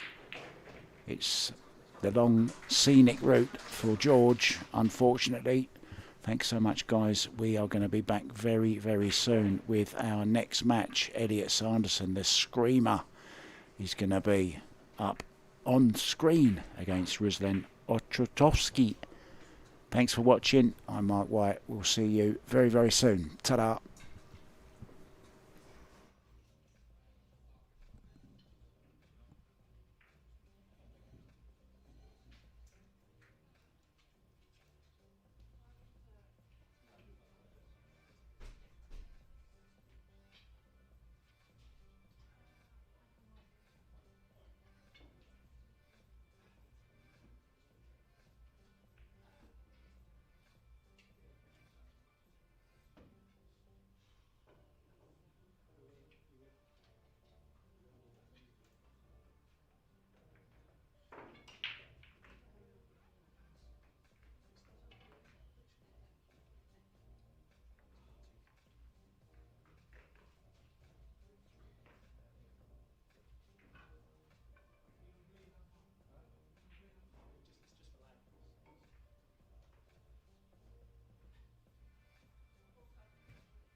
Welcome back everyone to Club Biljard 247 in the centre of Helsinki in the beautiful country of Finland. We're playing the Taom MaxRack 9-ball Helsinki Open, and our next match is between Elliot Sanderson from Great Britain and Ruslan Ostrovskyi from the Ukraine. It's a race to 9. This is a winner's side, first round match for these guys. Breaking from the matchroom break box, 9 on the spot, alternate break just for a change to the usual matchroom rules. And there's a 30-second shot clock, 1 extension each, in use from round 1 on the TV table. And our referee from this one is Helena Hakkonen. Now, very interesting lady, and we're going to be having her in the booth after this match. Going to do a little interview with her. Very, very interesting lady. She's a sports psychologist, a criminal profiler, has worked for the FBI amongst other people, and of course she also loves to do some refereeing as well. So here we go. First rack, Elliot Sanderson to break off after winning the leg.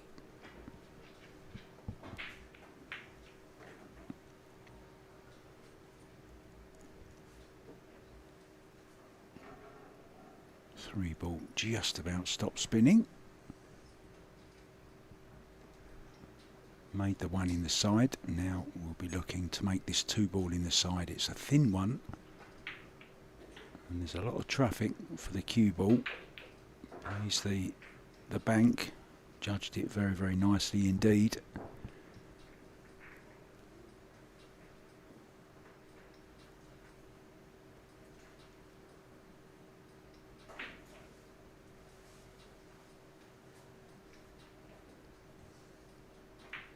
Purple 4,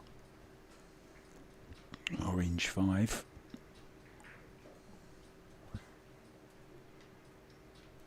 Very confident player, Elliot Sanderson.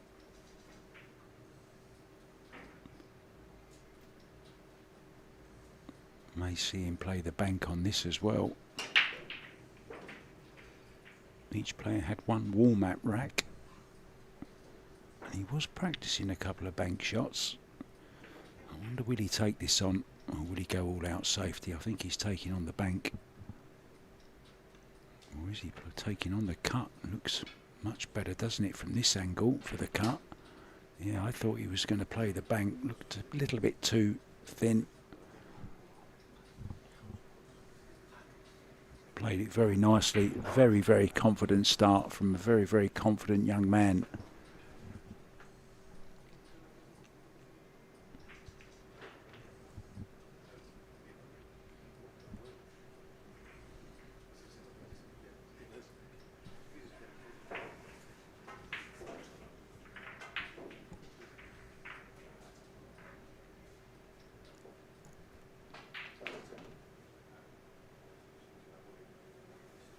Elliot is a resident pro at a pool room in Glasgow in Scotland called McGoldrick's, and it's the room owned by Jason Shaw's sister and her husband Natasha and Paul Corrigan. You may have seen the Jacoby Open that they had there a couple of months ago. Oscar Dominguez, who was on this table previously, I forgot to mention it then, he actually finished runner-up in that tournament.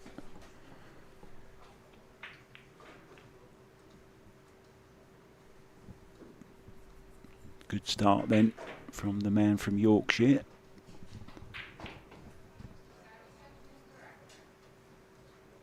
(1-0).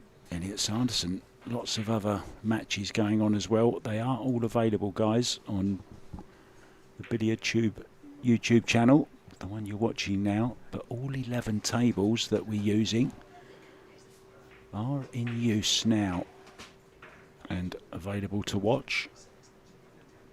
All free.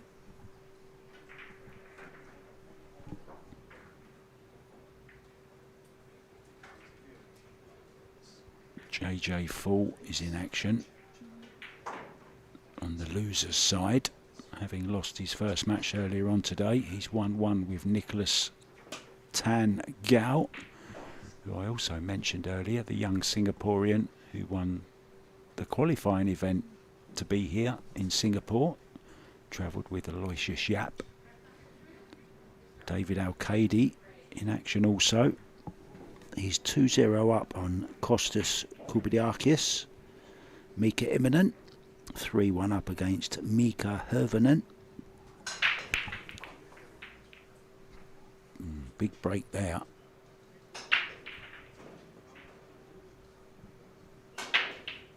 No 3-point rule, but there is a forceful break rule in use, where if a referee feels that a player isn't breaking with sufficient force, they can give them a warning, and then next time they do it, they will be told about it. Then the second time they'll get a warning, and then the third time it will be ball in hand to their opponent, just so you know the rule.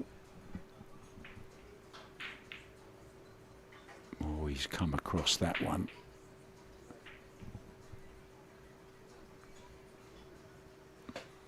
So a mistake from the man from Ukraine.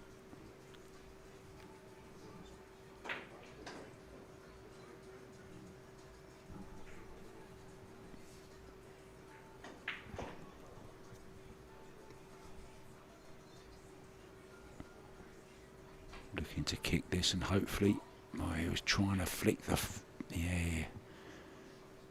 Ooh, was the expression he used there. Got mighty close to it.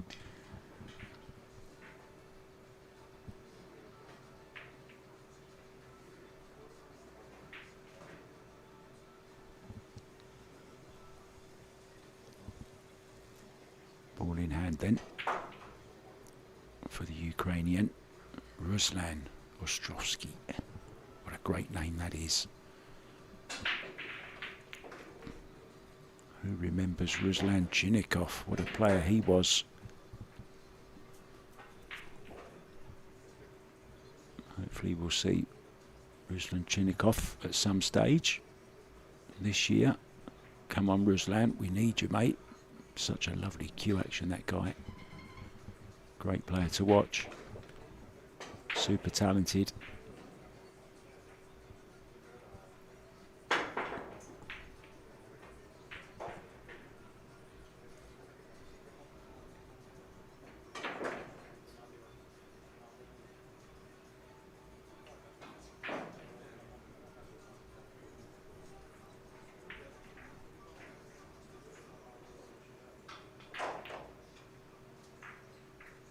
Overdone it.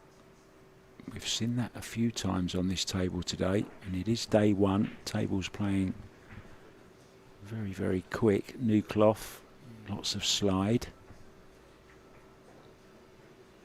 And players have been getting lots and lots of reaction out of the cue ball when drawing. Most players have been overdrawing.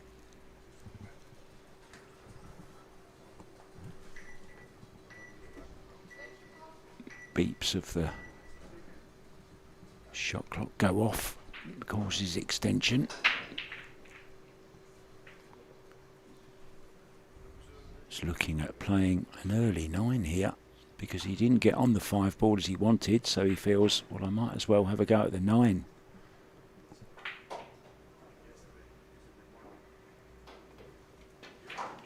Wow, can't believe that. He's missed the 5 altogether. More ball in hand, and the simplest of combo for Elliot Sanderson. Players don't normally like to play combos, or maybe he's going to run them out. Maybe it's not dead set.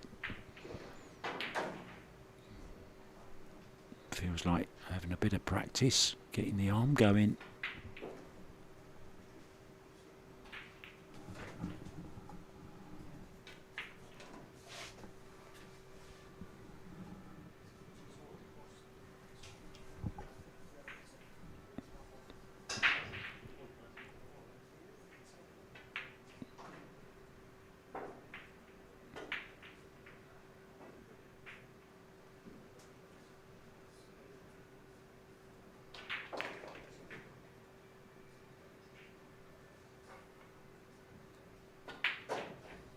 bit short of pace, a little bit more work to do.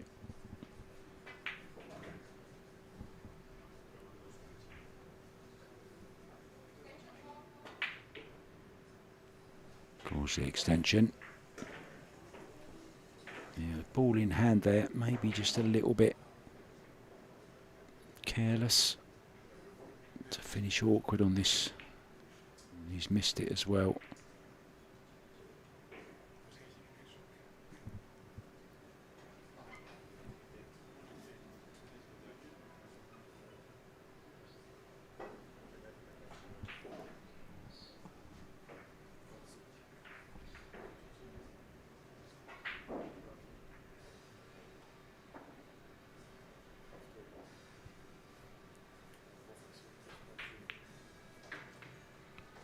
Oh, such a nice stroke.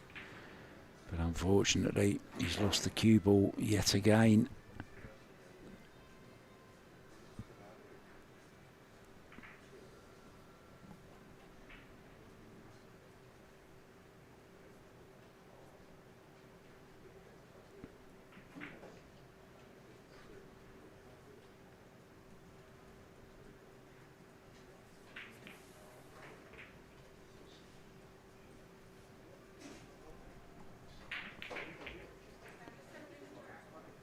The second rack was strewn with lots of errors, but it's Elliot who made less of the two players and doubles his lead to go 2-0 up in this race to 9.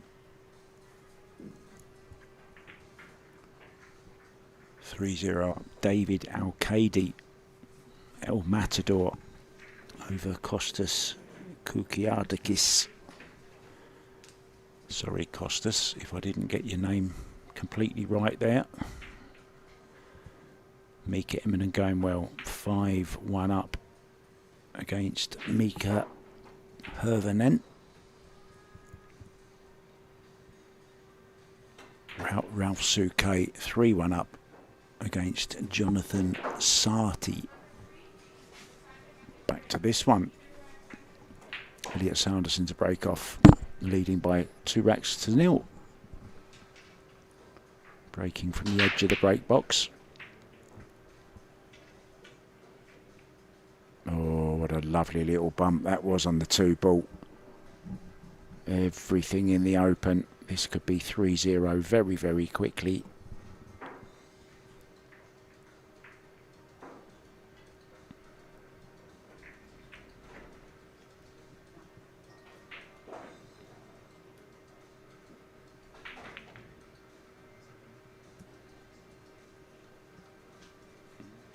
What kind of angle has he got on here? He might have to force this.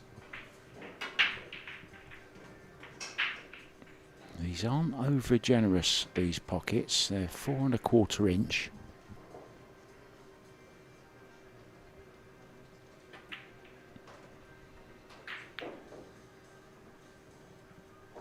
Cued it beautifully. Unfortunately, he's done exactly what his opponent done in the last rack. He's scratched in the side.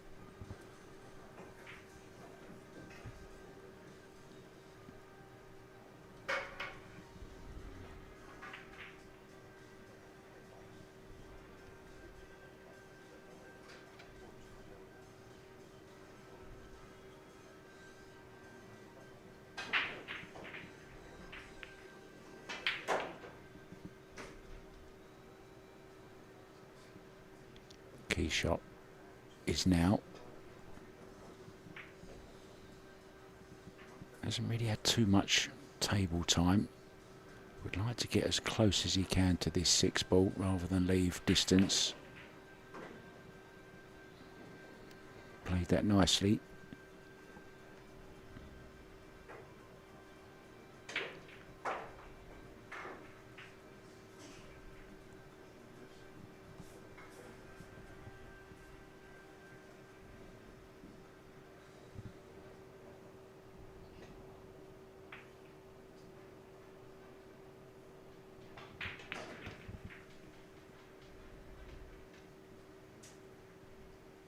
That's okay. Very slight angle. So can use the rail if he so wishes to get closer to the 9.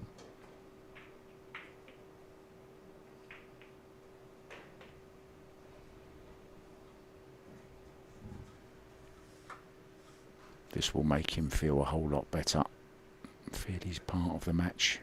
Getting a rack on the board. In it goes. Well played.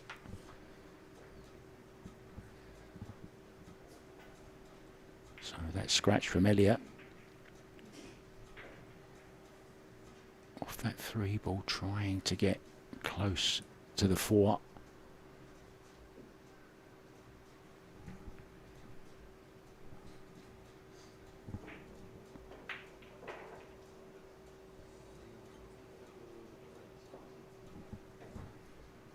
Yeah, you're asking how tall Ruslan is. He's a lot taller than I am, I know that.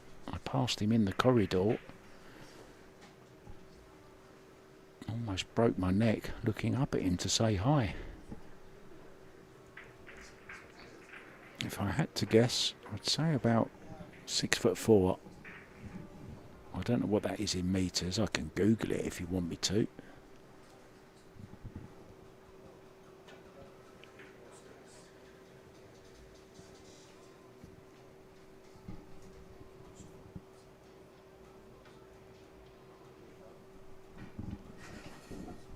There we go. We've now got the Q score up. Thank you guys for that.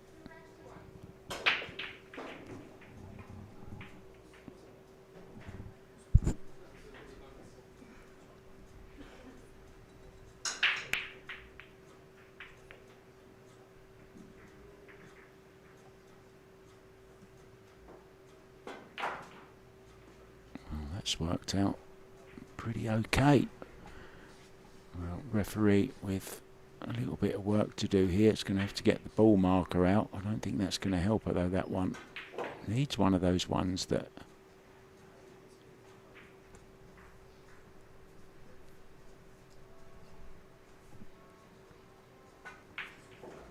yeah, she needs one of those ball markers that extend over the rack. Those flat ones can't do it. That's okay.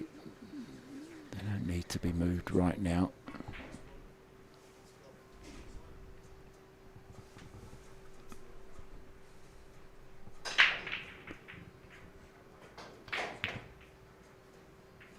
Oh, I thought he was going to do it for the ref there. I thought he was just going to break into them. That's always my fear when I'm asked to referee a game where I have to move the rack. I can remember my first ever match on a TV table, and it was rack your own, and I was shaking so badly. Every time I tried to put the balls together, I just kept knocking them out again because I was just so nervous.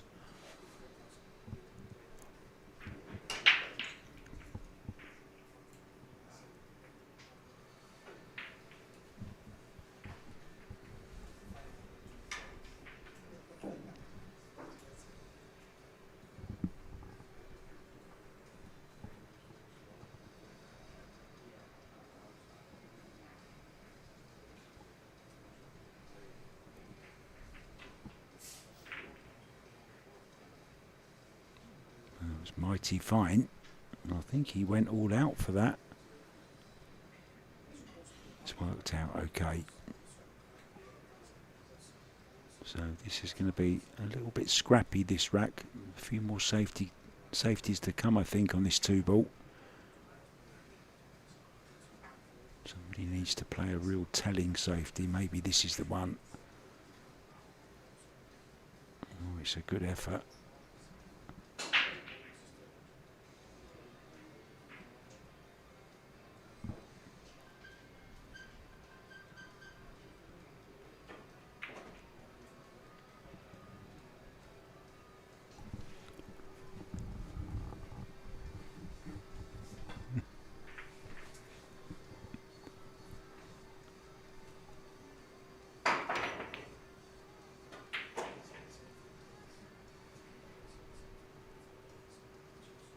Things just not going Elliot's way at the moment.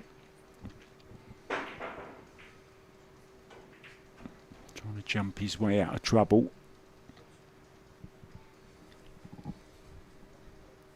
But still, that 4-ball, I think it might go into this bottom middle pocket as we look, the one on the right of his screens now.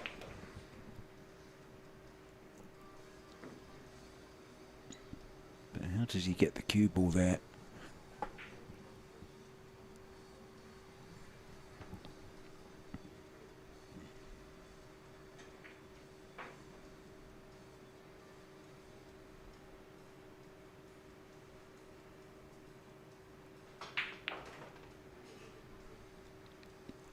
He's had a very good go at it, hasn't he? Played that with a lot of right-hand spin. Good effort. And he's on this 4-ball.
There you see the tight little arena, very cosy. But there's enough room.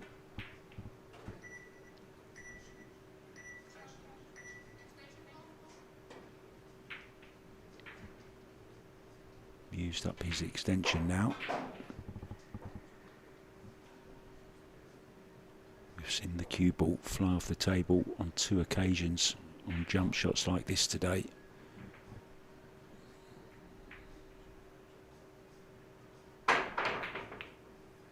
Not this time.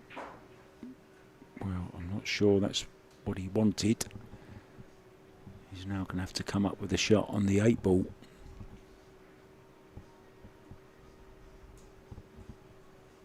Does he go all out for the bank?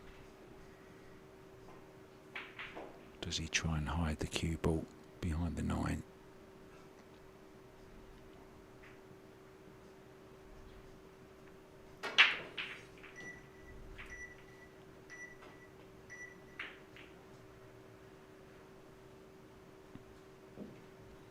I think he went for a bit of both there, played it a 2-way. It's worked out all right.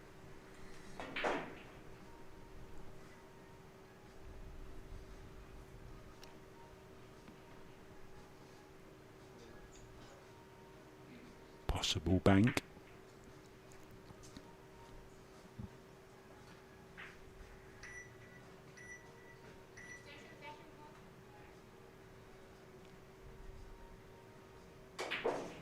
Extension called. His extension is on the floor as well over there. Look on the right. Needs this to go in. He needs it to go in. He needs it to drop. It hasn't. Looks like we're going to be level at 2-2.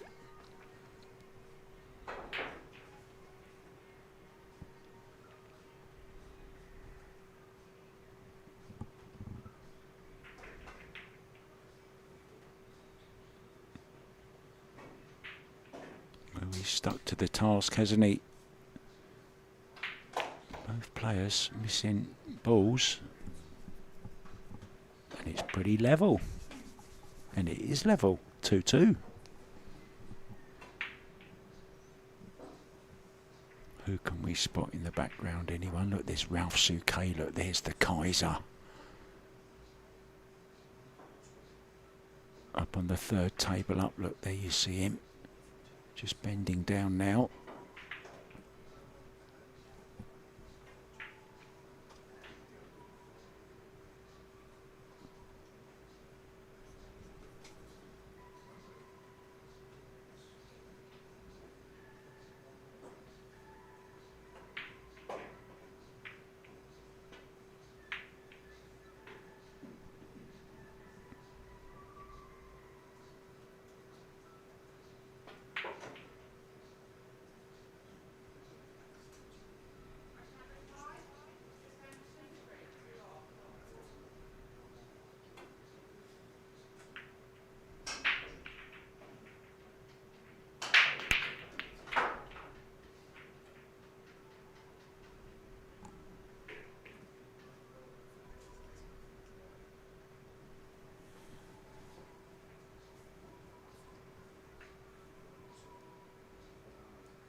that's a good break, that, isn't it?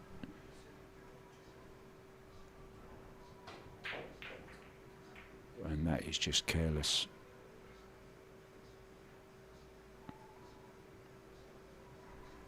Maybe he is just a little bit quick sometimes, maybe a little bit impetuous.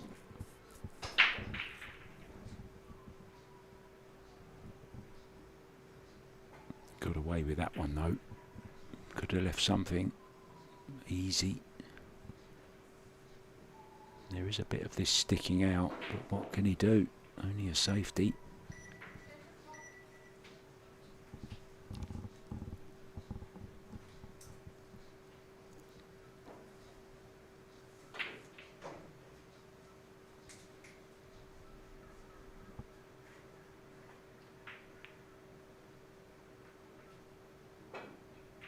Just more of a containing safety, wasn't it, that one?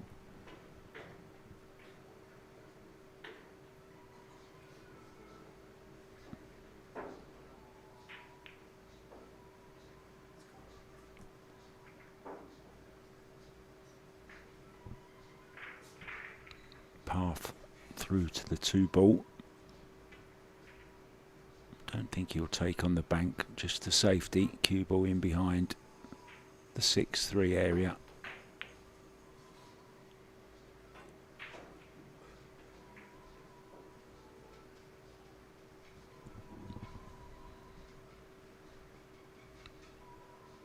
And now Sanderson can have a go at this.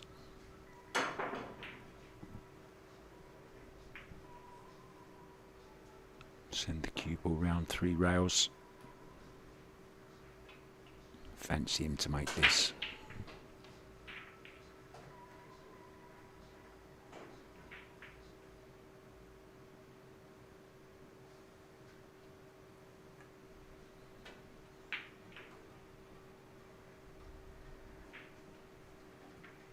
Another little tester, but he's going to have to go for this. 3 to the bottom right as we look. Top right now.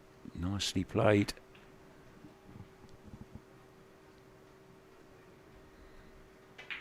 Heaps of talent.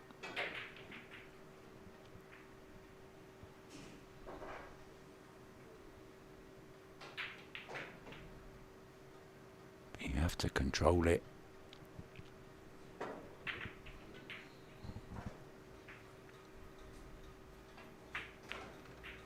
Was telling me he's been doing a lot of coaching just recently and hasn't really had much time to practice, and sometimes coaching can affect your own game. Can kind of make you question your own technique sometimes.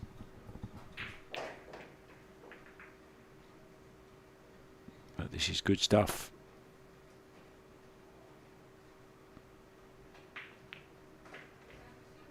(3-2). Elliot Sanderson leads.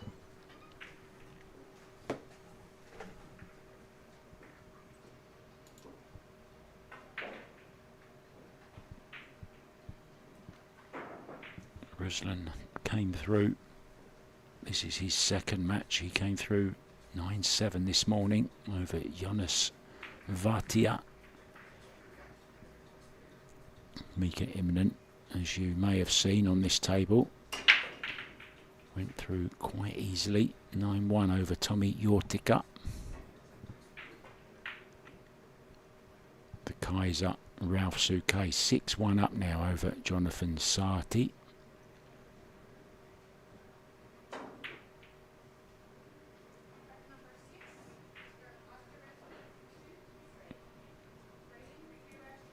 Robbie Capito went through earlier on, also easily 9-2 over Sasha Troutman from Germany.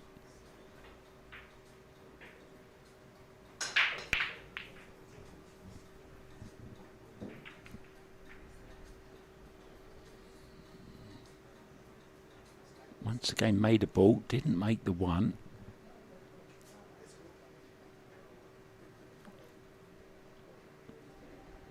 And once again that ball glued to the 9. The one that was racked behind the 1 ball.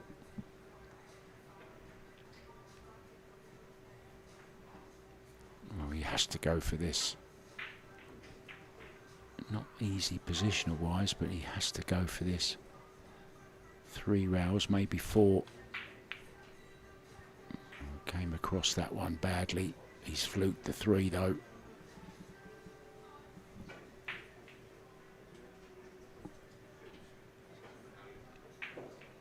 And now kind of has a free shot at the 1 in the side, and it's a big pocket with the 8 ball there.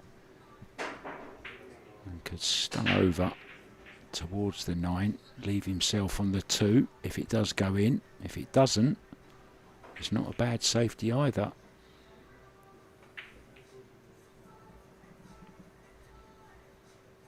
Went all out safety.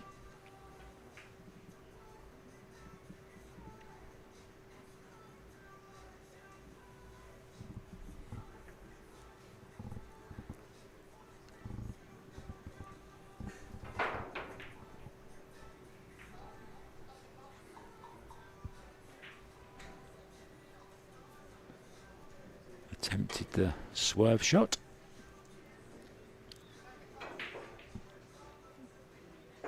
Didn't get enough swerve, Elliot.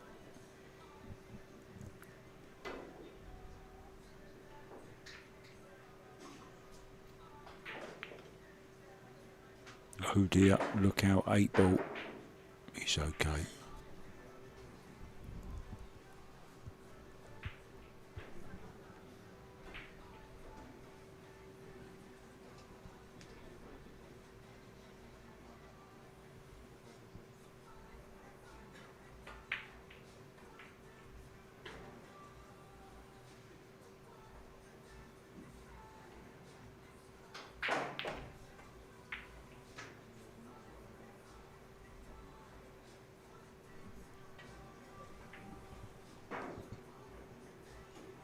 Mika Immonen has now taken a 7-3 lead in his match over Mika Hirvonen.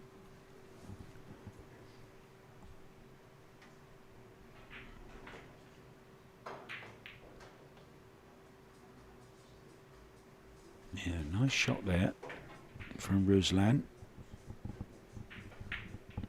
There's a nice little angle on this 6 ball to get to the 7. Doesn't have to do anything with the cue ball. 8 is hanging over the side pocket, waiting.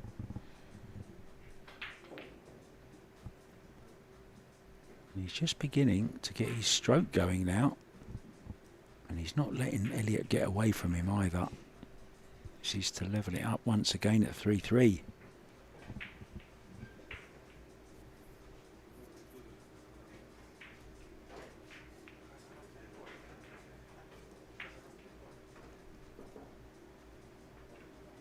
So he's given Elliot something to think about in his chair.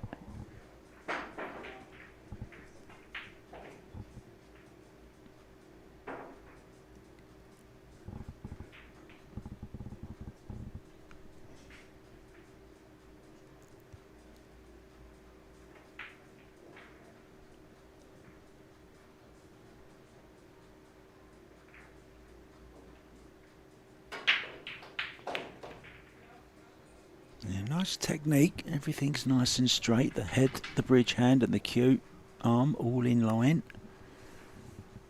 Not much can go wrong with that cue action.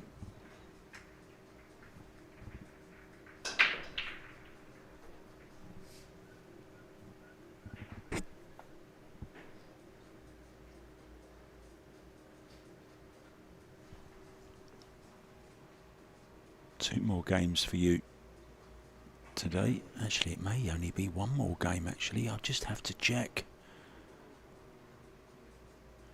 Yeah, we have another round at 5:30.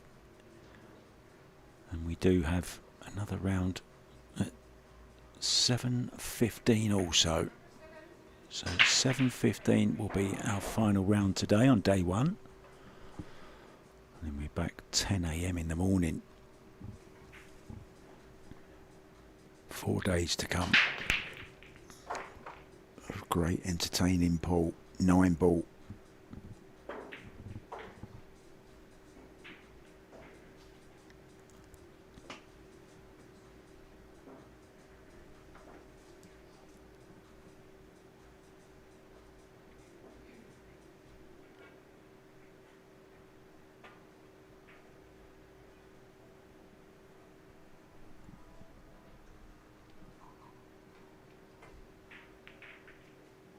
That is a really nice shot.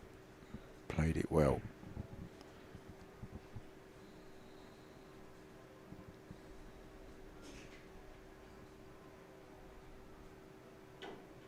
Play some kind of carom here. That's okay. Might stretch right-handed for this. No, he's going to go for the bridge.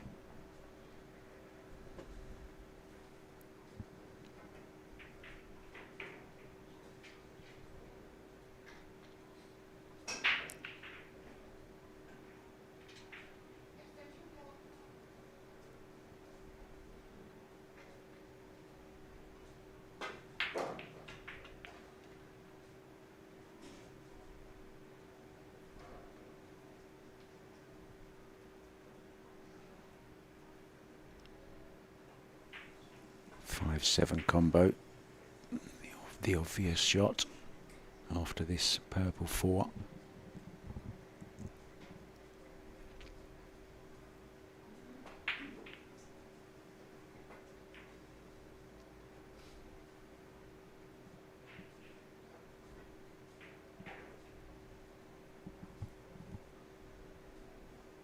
Just have to be careful you don't lose the 5. May play just bounce the cue ball off the side rail. Yeah, he's played that very nicely. Caught it nice and thin. Played it well.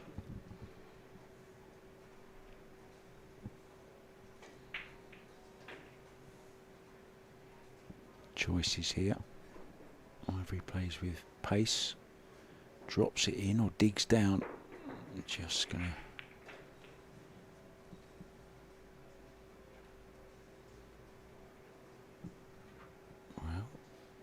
ball in a nasty position.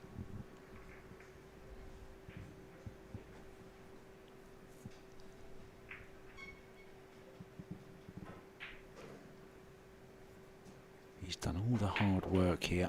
Doesn't want to miss this 6 ball. Well, to me, sometimes he just a bit too quick on the backswing, which encourages a quick follow through as well. Just not firing on all cylinders at the moment, Elliot. You always feel he's got a miss in him.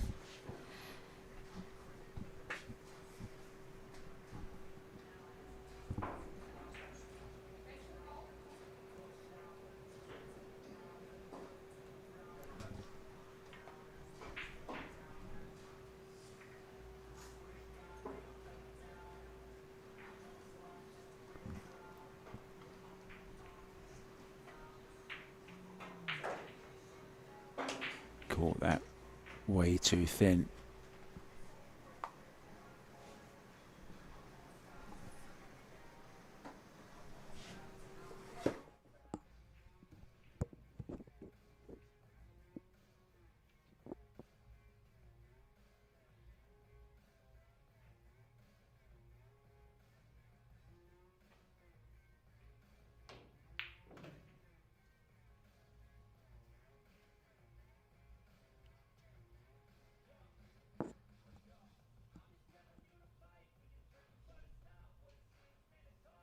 So this 9 ball then,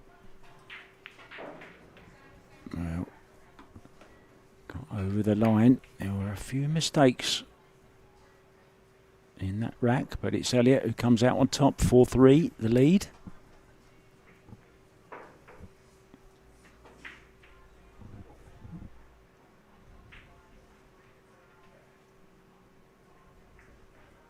Back guys with the next rack very, very soon.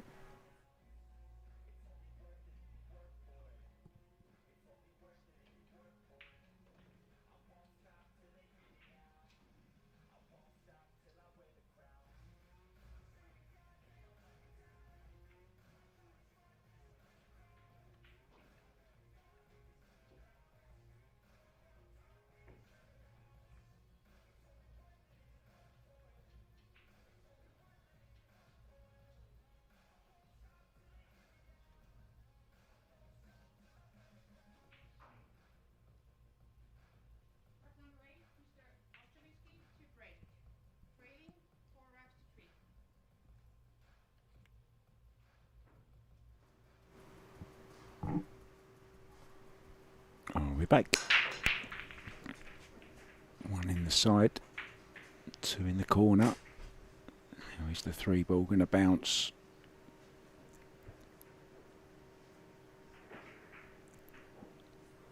It's cuttable. It's half a chance.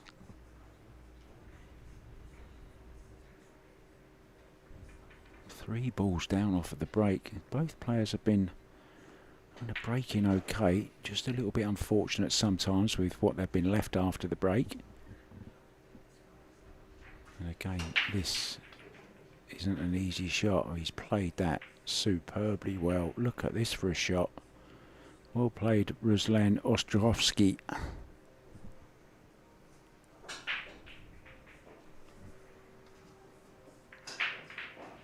Let's check in with some other scores for you guys quickly. Ruslan is on the hill, 8-1 against Jonathan Sati, the local man from Finland.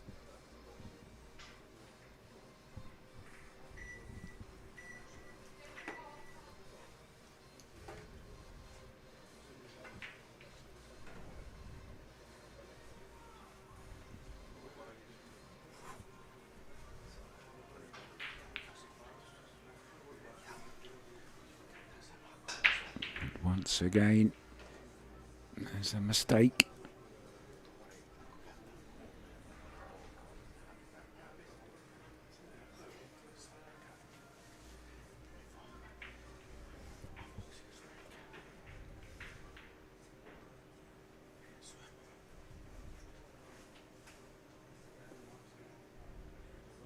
Meets the extension.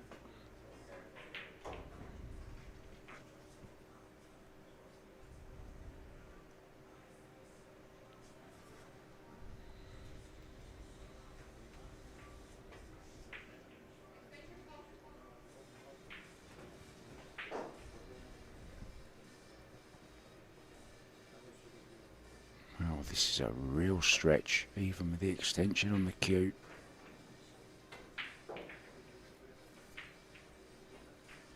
Played it very nicely.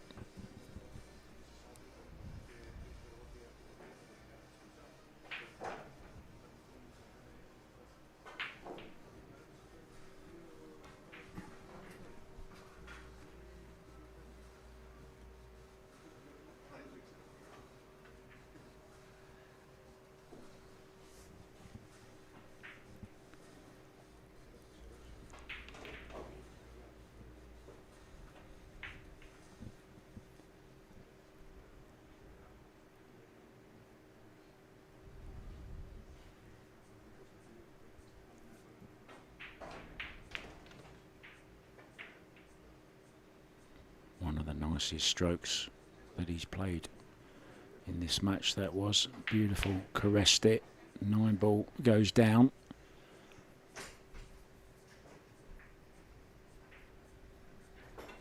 Elliot leads 5-3. We are in Helsinki for the Taom MaxRack 9 ball Helsinki Open, and it's not a very big country, Finland, but it has produced some good players over the years.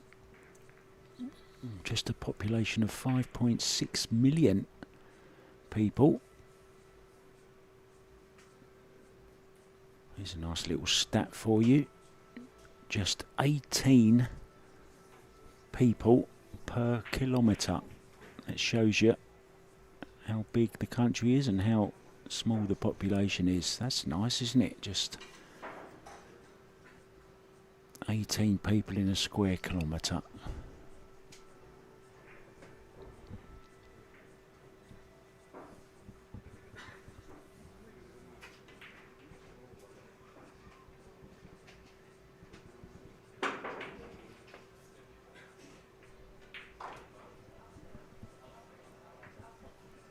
We do have another tournament going on outside, believe it or not. It's not the best of summer days. It's a little bit windy. It's not tropical temperatures by any means, but we have 6 diamond bar boxes outside, 7-footers, and there's a Diamond Tour tournament which goes on every year. Petri Mäkinen is in it, and so is Kasper. Kasper's in it as well, and apparently they've won it the last 27 times, I've heard.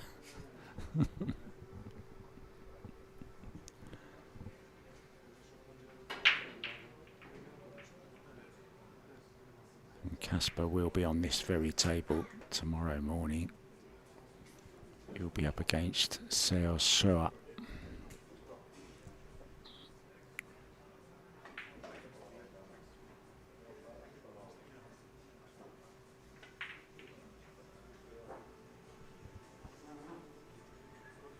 So Elliot has just gone to the bathroom.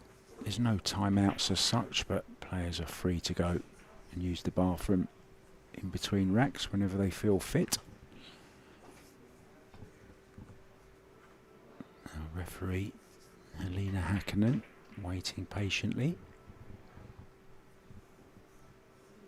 Had a nice chat with Helena last night. Very interesting life, and she's going to tell you guys all about it as well. We're going to grab her. We're going to grab her for a little interview after this match is over. Just have a little 5 minutes with her. Find out how the experience was on the TV table for the first time in this tournament. I'll be asking her a little bit about her other day jobs. Very, very interesting day jobs.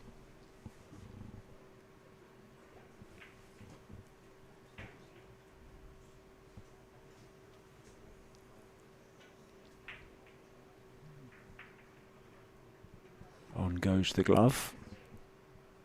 How do you guys feel about people when they put their extensions on the floor? I don't like to see it, to be honest.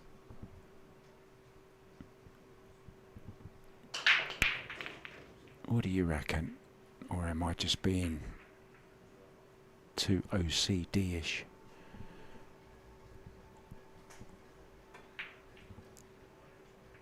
So decent break. A good look at the two. This is a good chance.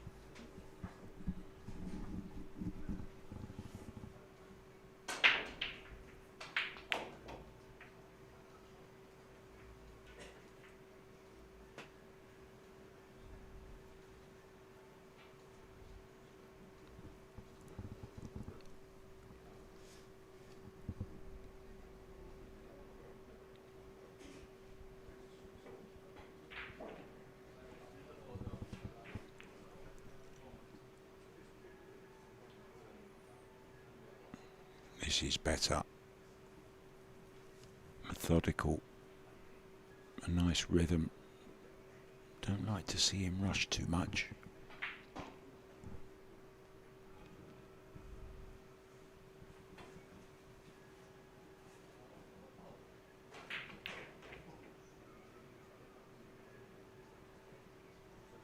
Had to get that one right. Judged it nicely. 5 and 6 into the same pocket now. He should be out here and should have a 3-rack lead.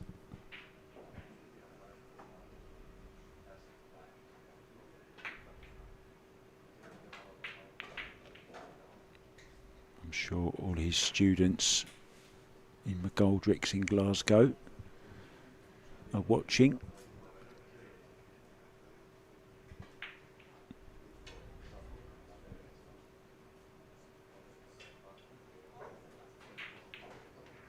Really nice pool room in Glasgow.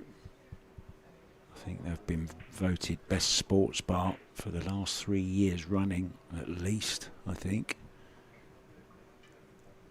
Home of the Matchroom Jacoby Open.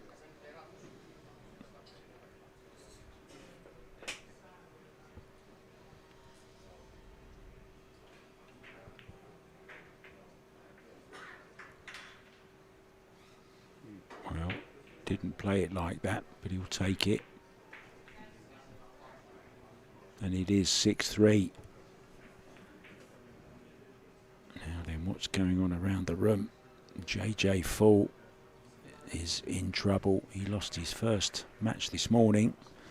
He's on the loser's side, and it's race to 8 on the loser's side. And Nicholas Tan Gao, the youngster I was telling you about from Singapore, he's on the hill at 7-3.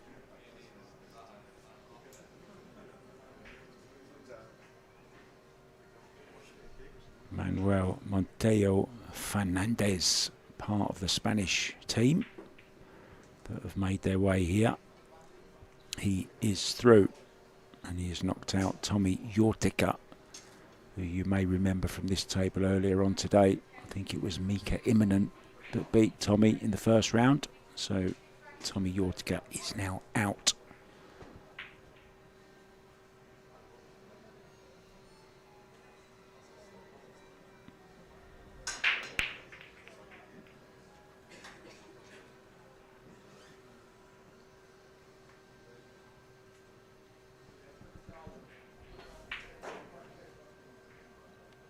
Ralph Suke has completed a 9-1 win over Jonathan Sarti.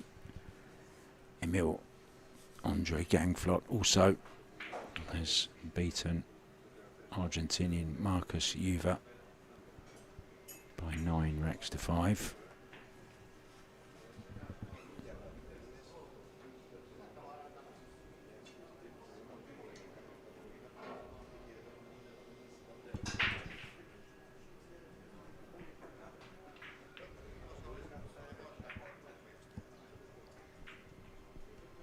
Just hasn't really got that cue ball on a string at the moment, more like a piece of elastic for now, but it is the first match.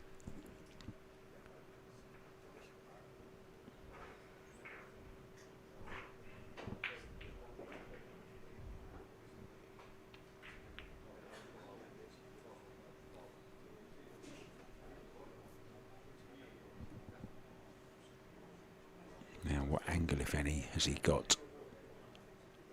I think he can just force a slight angle, play what I call a dirty stun.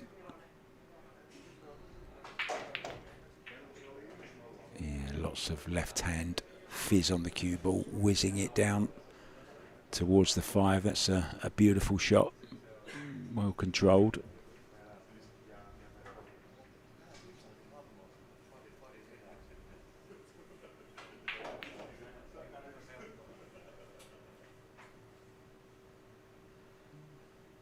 Slightly shorter pace. I think he potted the 5 a little bit thick.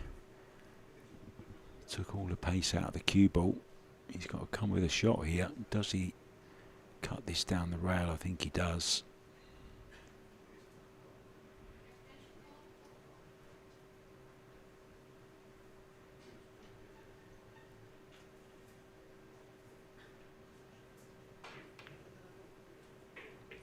Great shot, good recovery.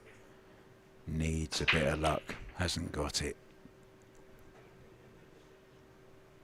No shot on the 7. Have to try and duck him behind the 9.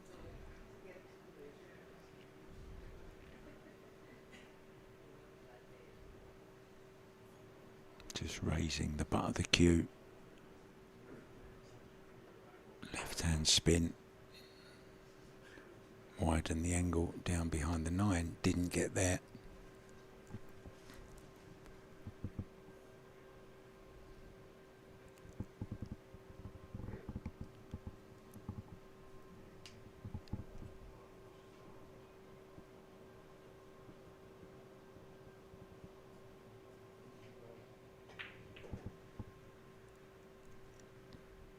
Now can he get, can he get him in behind the 8 here?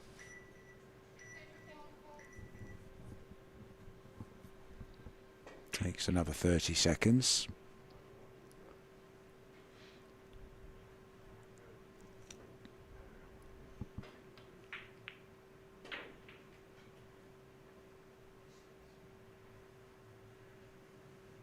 Decided to have a go at it. Got pretty close.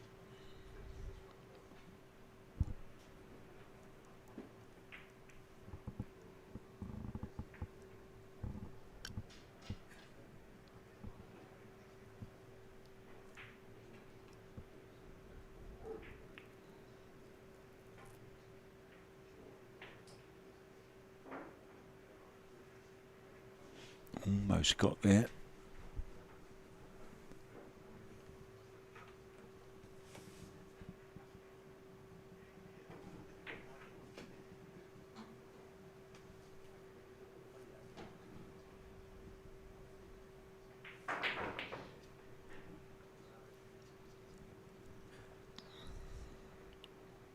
Through the arm at that one.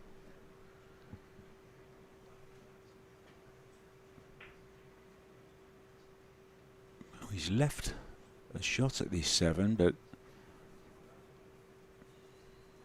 needs to keep his head down on this one.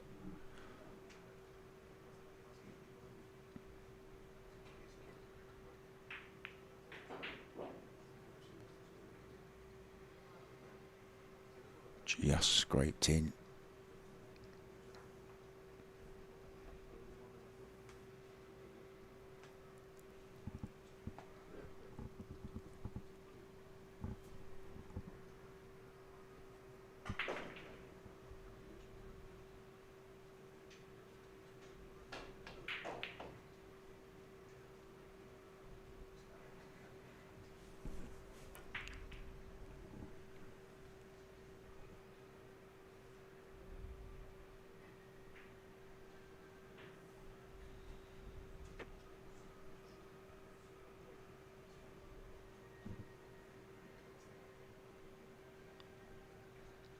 This is a touchy little 9 ball rather, to go 7-3 up. Oh, and it was very, very touchy. Just managed to wobble in. The main thing is it went in. It's 7-3, just 2 now from victory. Ruslan just beginning to lose his way slightly.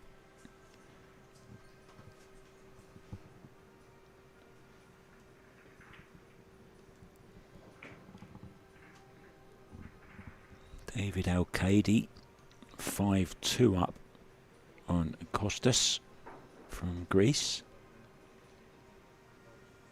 And there's quite a few Greek players over here for this. Kazakis is sat right in front of me. He'll play tomorrow.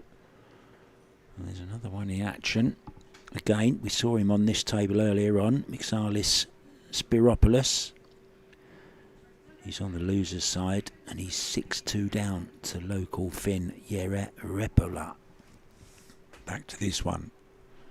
Elliot Sanderson breaking. Now that was a decent break, as he got a look at the 2. He may well have.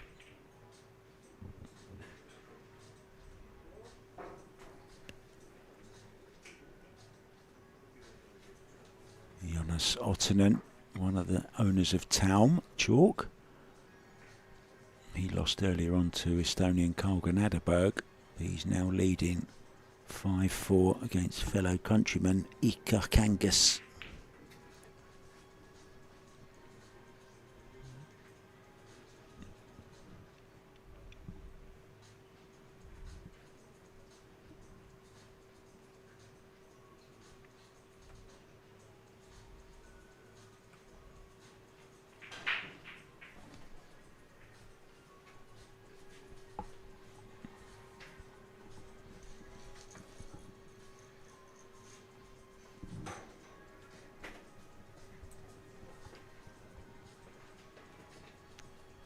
Just spotted our referee in the audience having a little watch. There he is, look, arms folded, top right. Ben Taylor Fuente, our head referee for this tournament. Came all the way from Devon, and they talk a little bit like that down in Devon.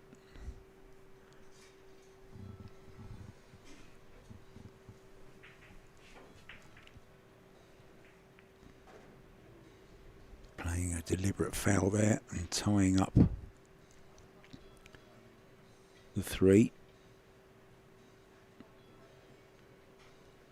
Now remember, we do play 3 foul rule, so 3 consecutive fouls is a loss of rack. Now can he just glide off the... Can he just glide off of this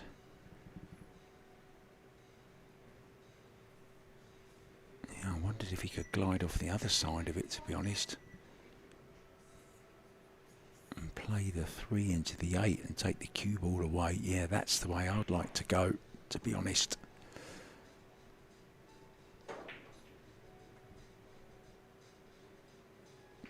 Razor thin.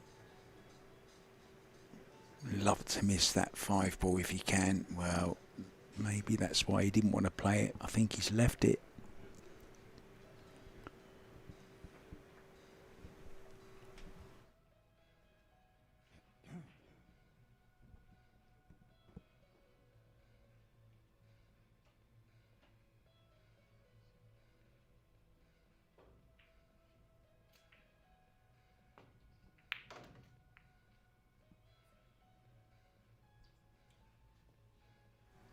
Didn't want the kiss.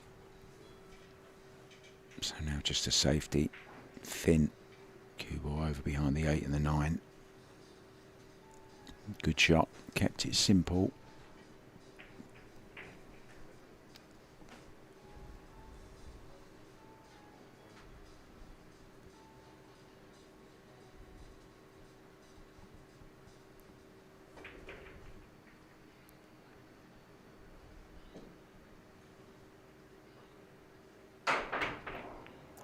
Yeah, tough jump with the object ball so close to the rail.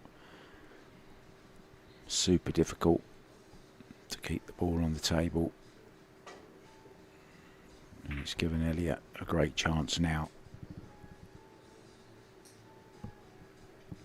to get on the hill. It hasn't been easy. Both players have struggled. Elliot showed flashes of the pull we know he's very capable of. But we've also seen some examples of maybe why he's just not quite at the elite level just yet. Just too many mistakes. Kind of mistakes that the real top pros don't make.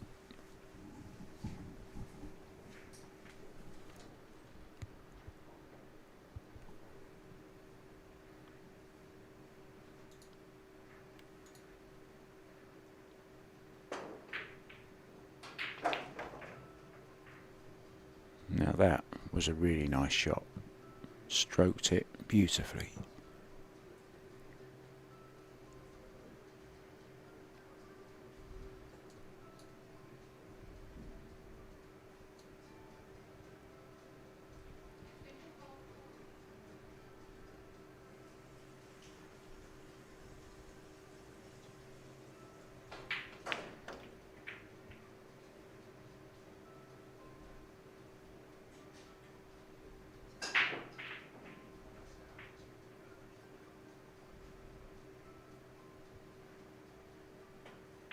He might just have to play a delicate little stun run. Oh, he's drawn it, he's okay. Digging down. 9 ball down, the hill arrives. 8-3. Elliot Sanderson in control.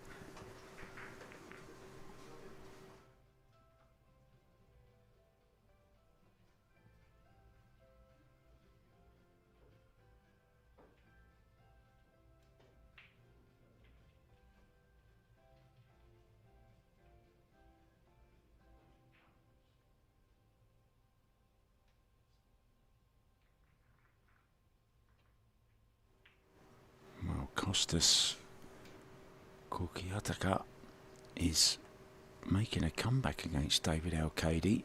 He's reduced the gap to just 1 now. It's David Al-Kadi 5, Kostas 4. Mika Immonen has gone through 9-5 against Mika Hervinen, his fellow countryman.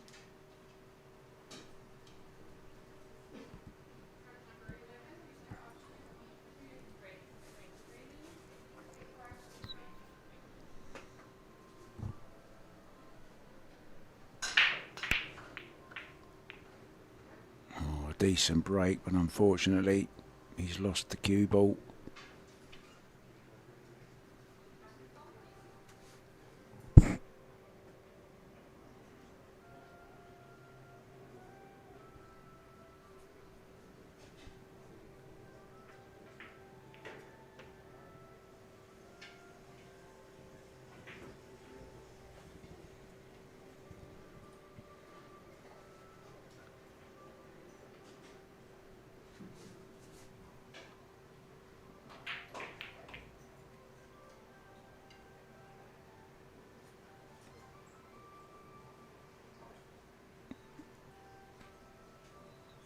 5:30 game, I've just been told, is Markus Juva against Henri Kaksonen.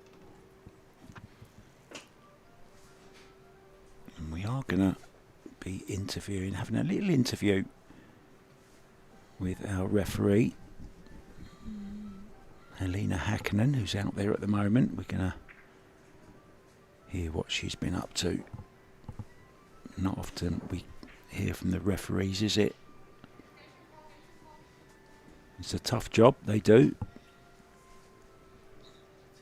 On their feet for hours. They don't get to sit down. No time off while your opponent's at the table. She has to be on guard the whole time. So now just 3 balls away.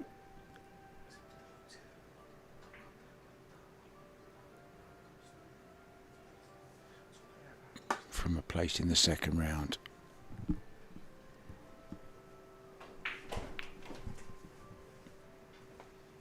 Nicely on this 8.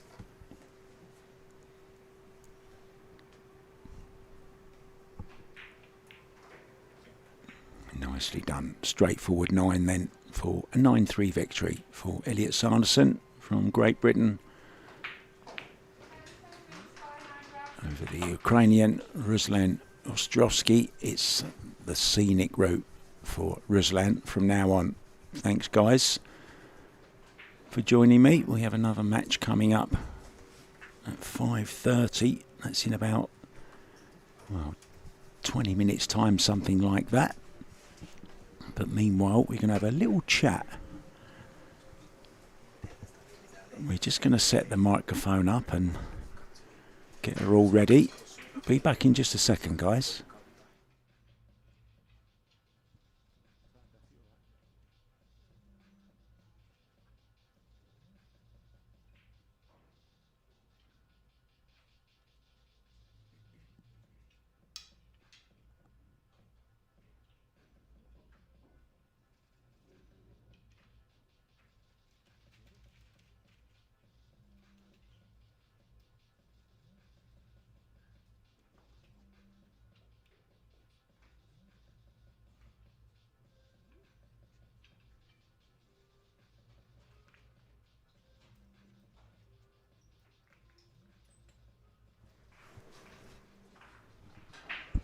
So, welcome back, guys. Now, I am here with the lady of the moment, Helena Häkkinen. Hi, Helena. Hi.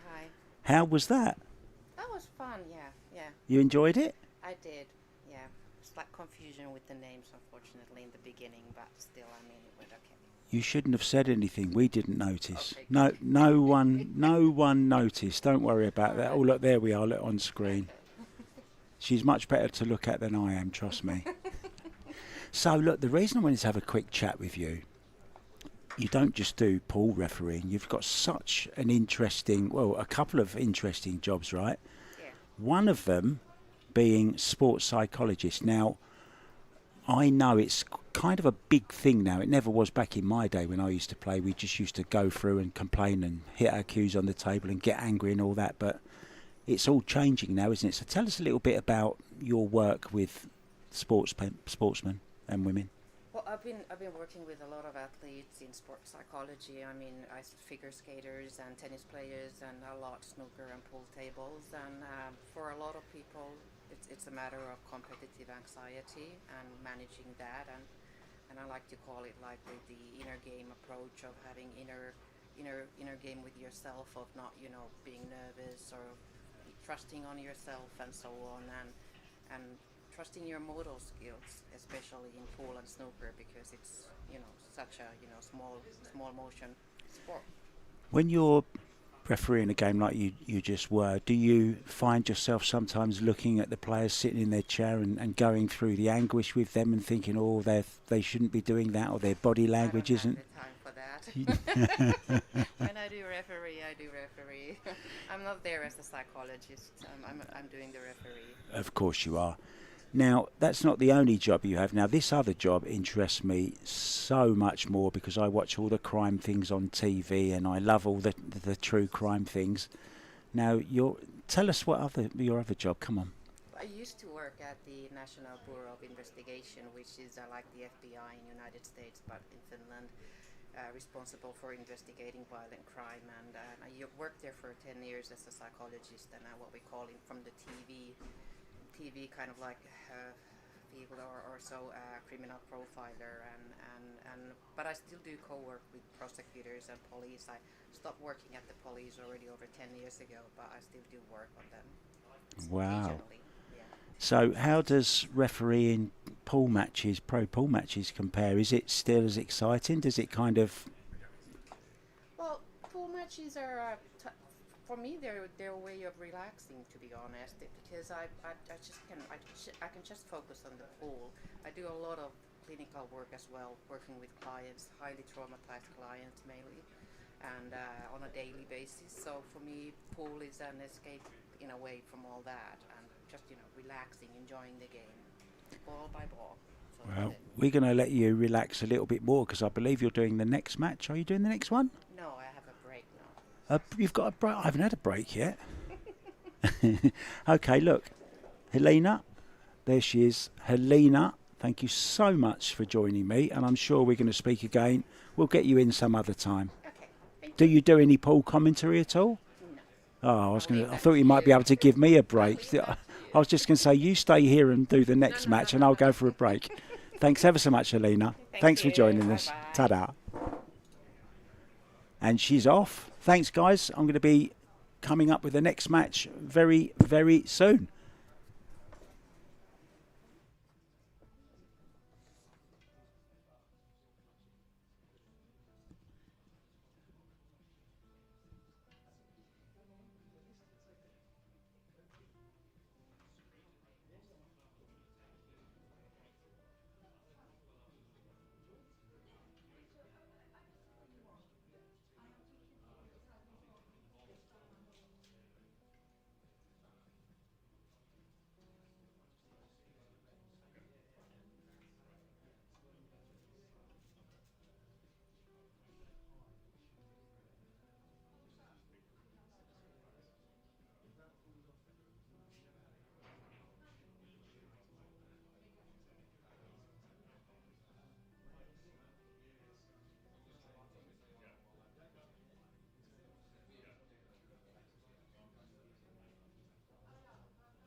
Welcome back once again to the beautiful Club Biliardi 247.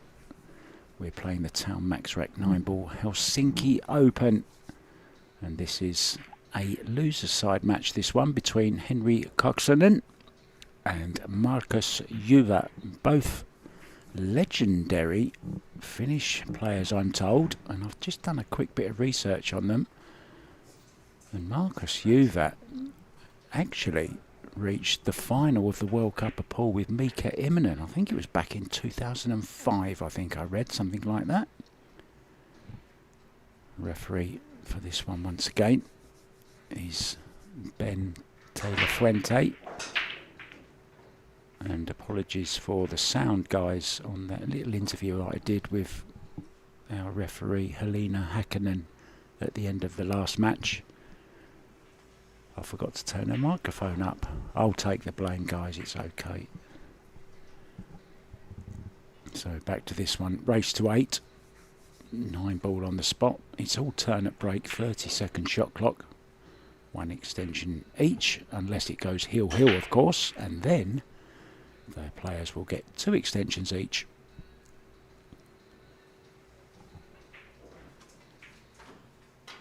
So settle back and enjoy this race to 8. Oh, he's fluked this. Oh, he nearly fluked it. So first real chance then of the match.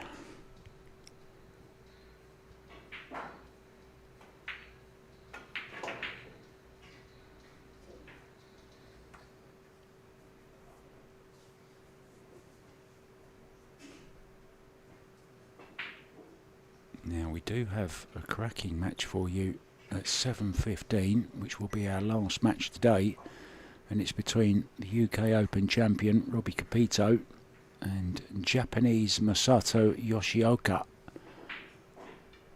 That will be coming up later on for you guys. Other matches meanwhile going on, and if you want to watch any of the other games in play at the moment, they're all available on the same YouTube channel, the Billiard Tube. So go check out your favourite player, or you can stay with us for this one. I've got a feeling this is going to be entertaining, this one.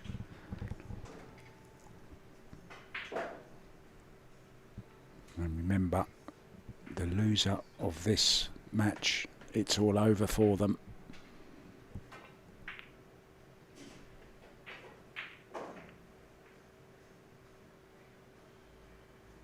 Been a little bit fortunate.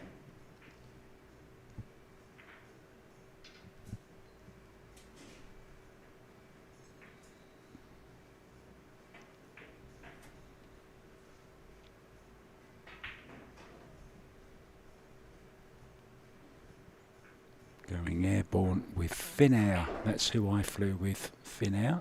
Very good they were. Nice new aeroplane. Very friendly staff. Plane was on time. I hope my next one's on time when I go back, because I've got another flight to catch. Anyway, you're not interested in that. Let's get back to the action. He's had a little bit of a roll as well. So they're both getting the run of the ball at the moment.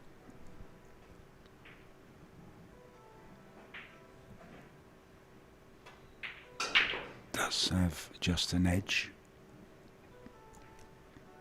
Played that very nicely indeed.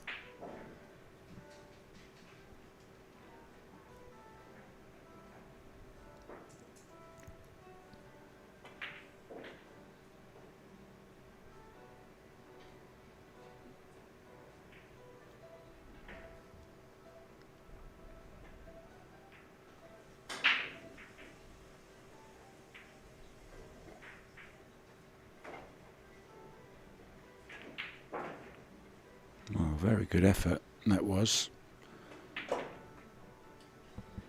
Hit the right side of it.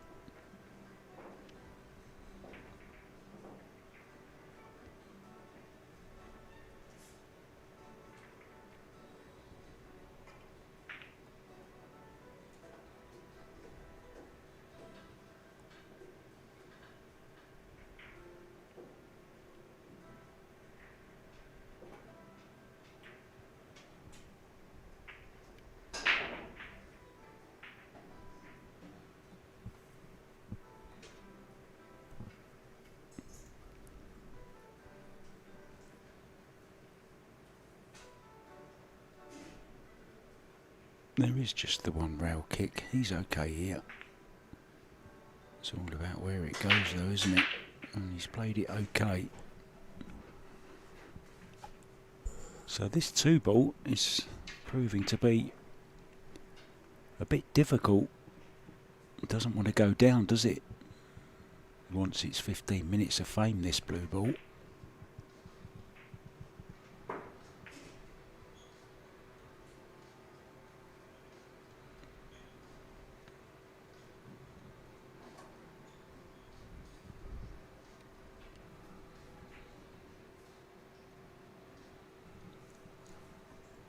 Henri Kaksonen.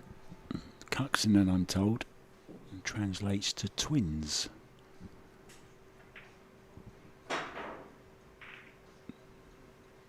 So it's 2 against 1. It's not fair. And once again, no shot on the 2-ball.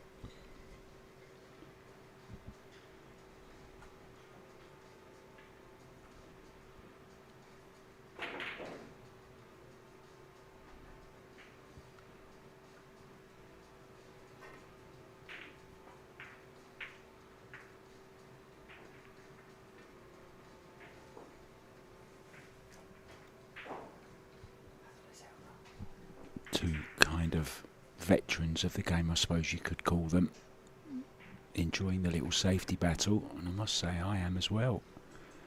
It's not all about breaking and running. I think he might be having a go at this one though.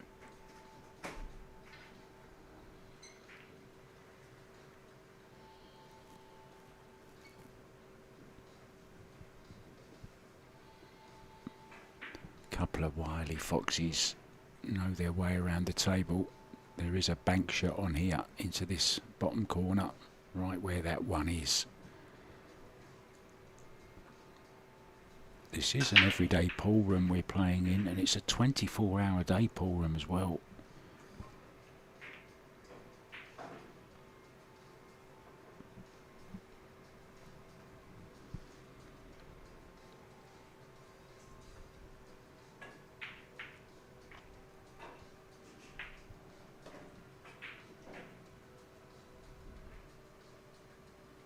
Now he's looking to see if he kicks this off of this back rail, will the 9-ball be going anywhere near the side pocket? Decided not to play that though. Just going safe. And now another safety shot coming. Cue ball in behind the 9-ball this time.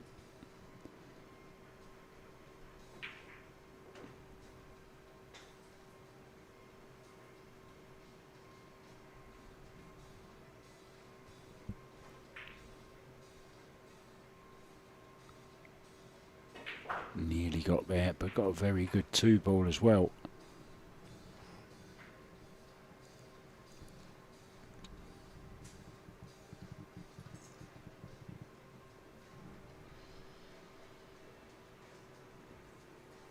There's the shot clock, you see, counting down.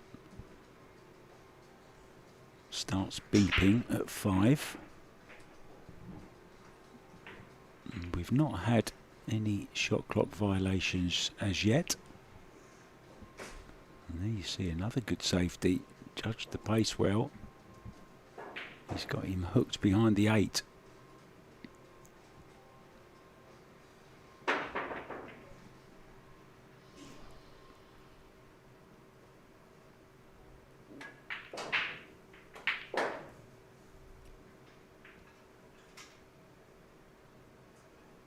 This might, if he flicks off it, he might make this in the side.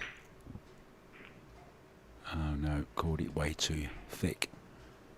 So a chance, 2-ball, and then a 3-7 combo.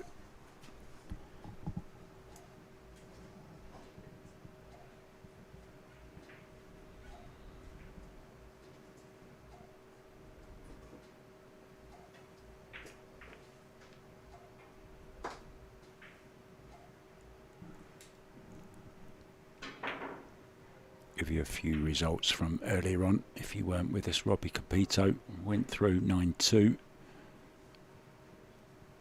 Masato Yoshioka went through 9-5, and he will be playing against Robbie Capito on this table at 7:15 later today.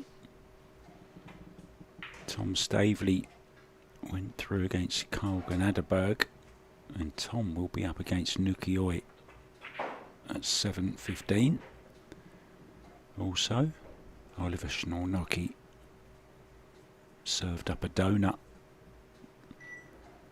winning 9-0. Mika Immonen, 9-5 winner also, and David Alcady went through 9-4 against the Greek Kostas.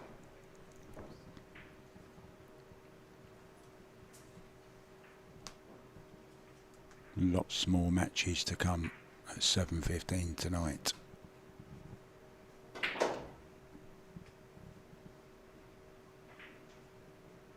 Any info you need, it's all on Q Score, or you can go to our Facebook page, Biliardi 247.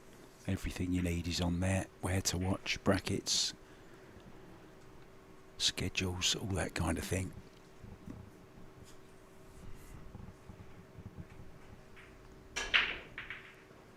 So this is a very fiercely contested first rack by these two experienced guys. Now can he sneak in behind the 8 here?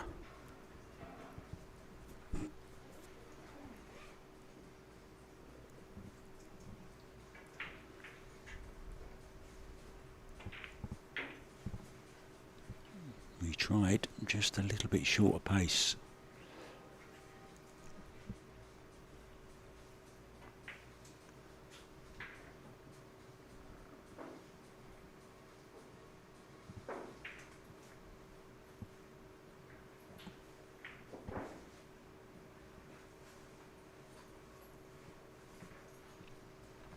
Has to go at this surely.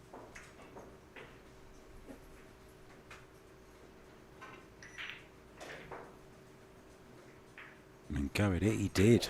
Played it very nicely. There's a really nice angle now on this 8 ball to bring the cue ball round 2, maybe 3 rails. Just go slightly short side on the 9. Play it into the bottom right hand corner.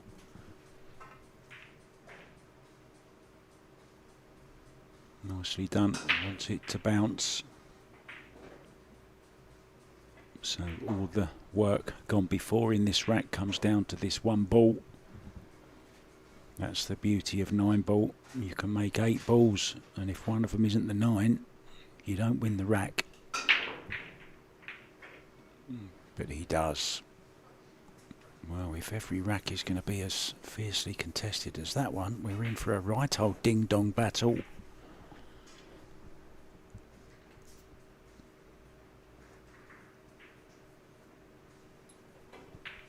Back with the next rack, guys, very soon.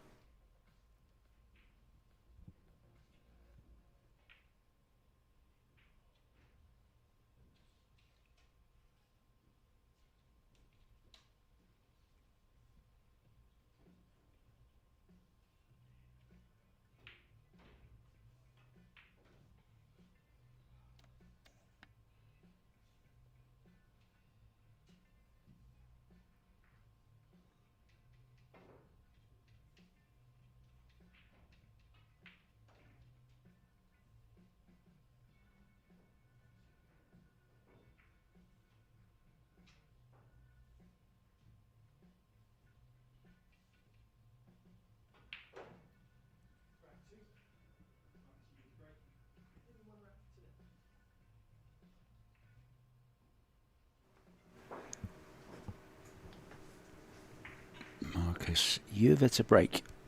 1 up.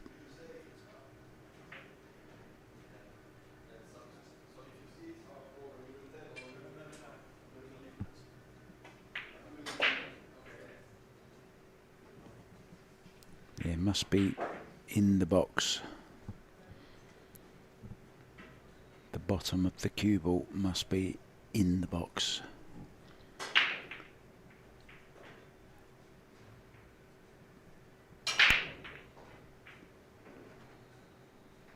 Oh, very nice break. And he does have a good look at the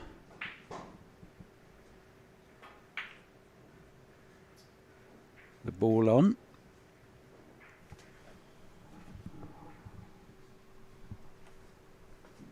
Three ball can take it to the corner. More or less straight in, isn't he? Now if he can just dig down and just hold the cue ball slightly. Four ball to the side. This is a good chance.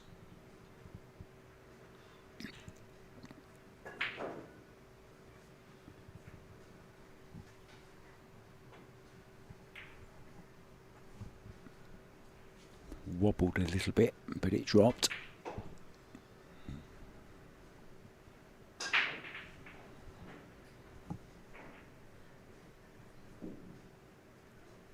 Playing very high on the cue ball here, as you see. Nicely done around the back of the 5.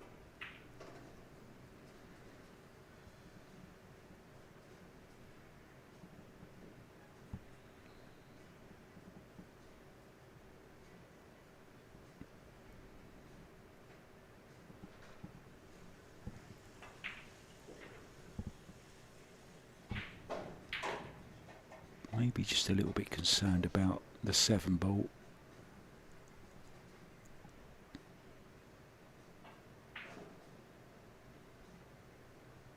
Can draw straight across to the rail and back out. Can play high as well. Well, in the end, just forgot to pot the ball. He was so concerned about the position, forgot to pot it.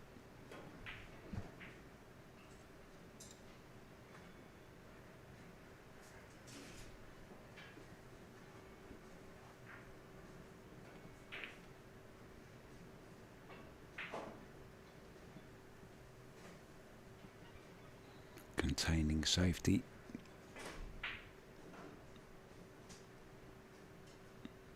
Just swapping seats for a second. That's not Markus on your right, he's just borrowing the seat while he gets out of the way.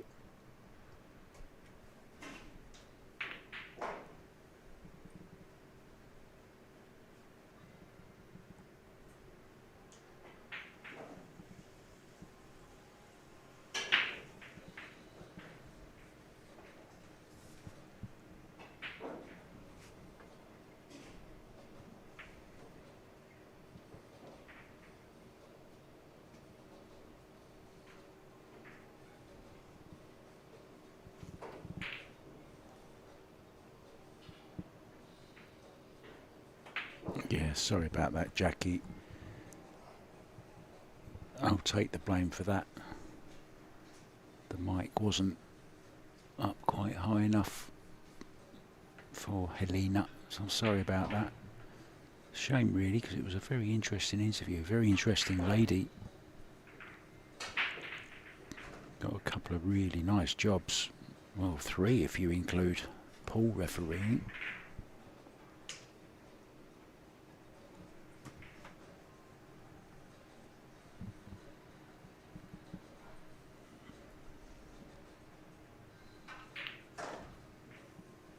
He's really got hold of that.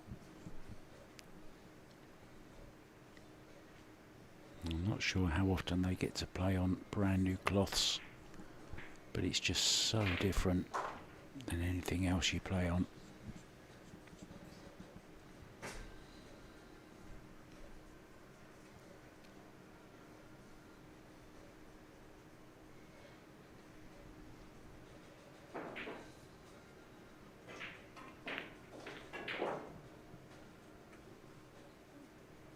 See, they're just over hitting most shots.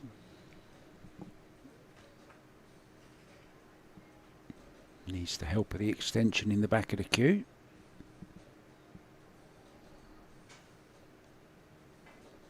Eyes on the prize.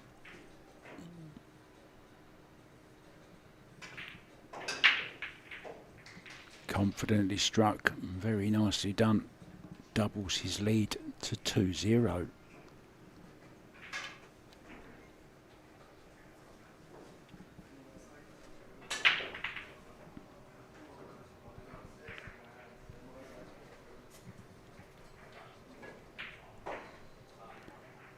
Guys obviously friends, having a nice little chat together. I'm sure they've played each other many, many times over the years.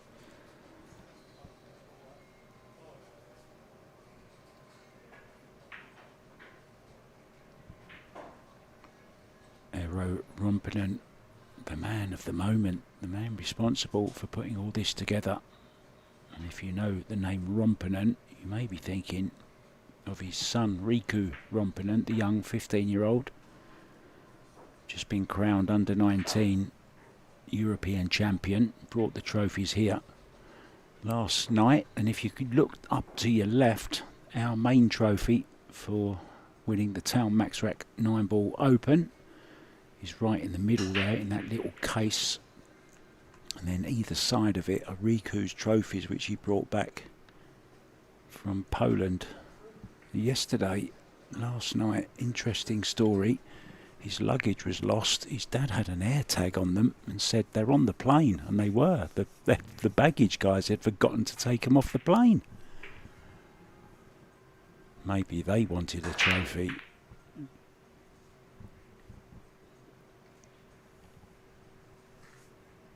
So Eero in action, 2-1 up against George Antonakis, who you may have seen on this table earlier on.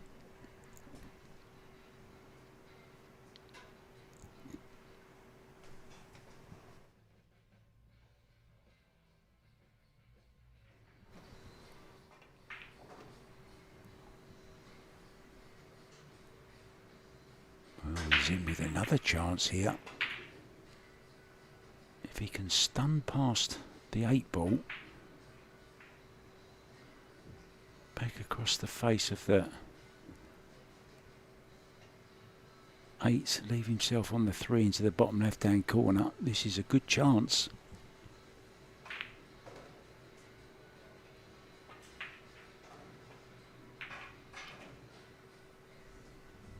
Needs a good shot here.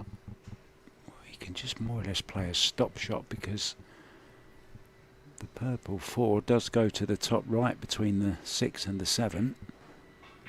Well, he's going forwards.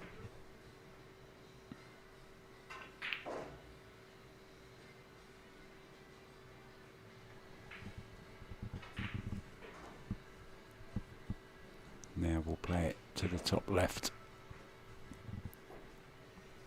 Not so easy to control the cue ball. Might be going near to the 5 here.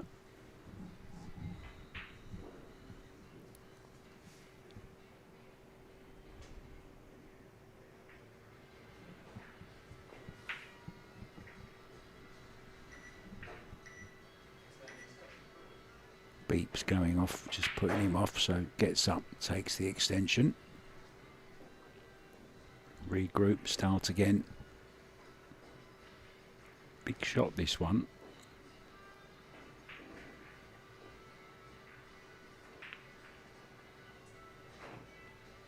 Unlucky.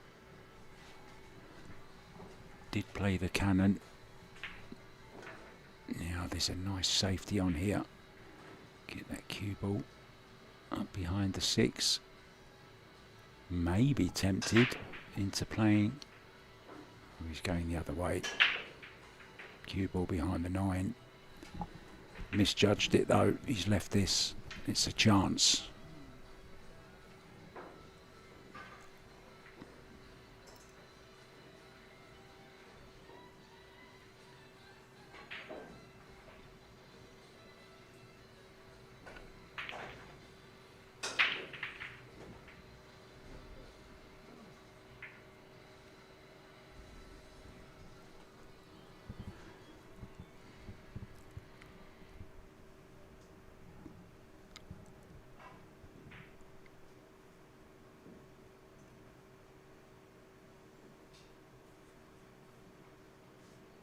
Can get through to this 6 ball, but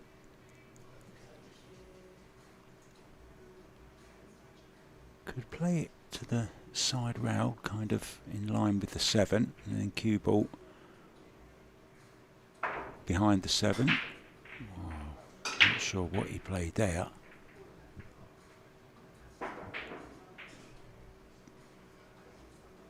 May have been trying to cut it in.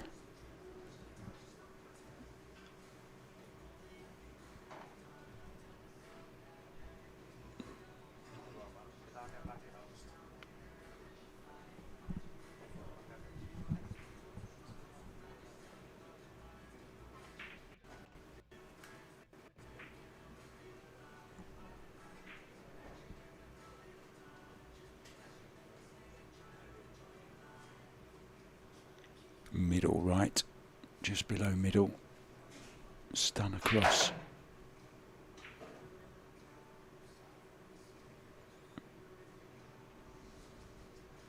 Just a touchy little shot here along the rail.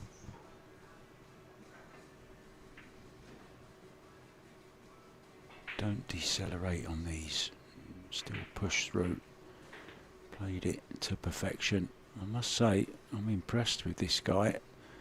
Can see why he got to the World Cup of Pool final with Mika imminent. He's a bit of a legend, this guy, and he's a third, well, over a third of the way there, because this is a race to 8, isn't it? And he's already on to 3. Good stuff from Markus Juva. Henri Kaksonen with it all to do.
Markus then to break off, leading 3-0.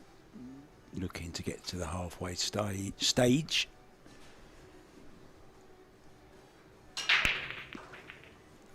Good break again. Made the wing, the one in the side rather. 2 balls still spinning. I think I know the next shot that's coming up here though.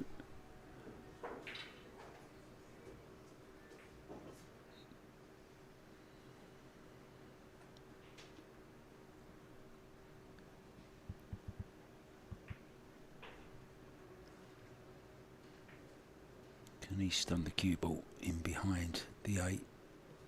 Or is the 2 ball touching the 8? If it is, it's not quite so straightforward. He's playing a push out.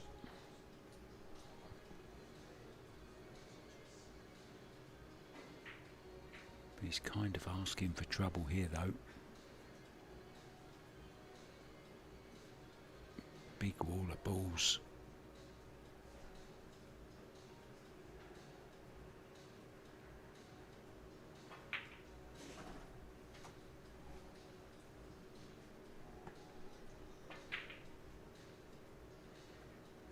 Trying to come in behind the 6.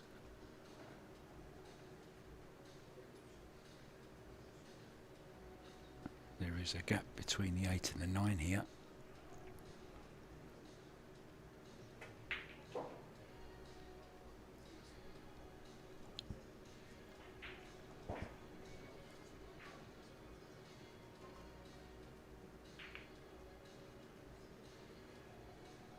Oh, that little flick. It's a chance for Henri.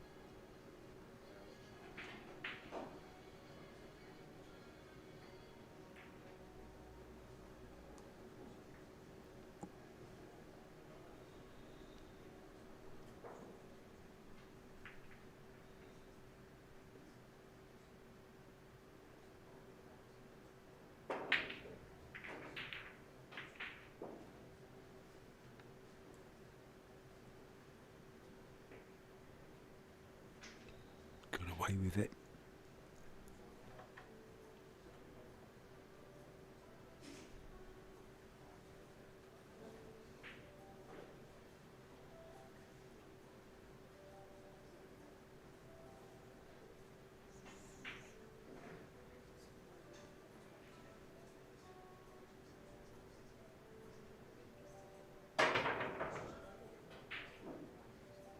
Well, we got over the 3, but we missed everything. Didn't hit a ball. Amazing.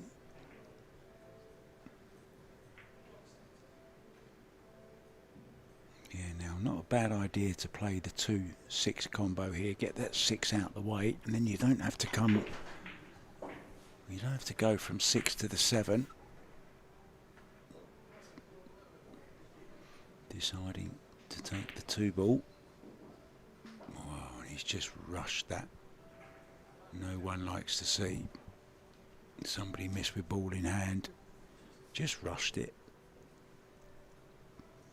But he's got away with it again.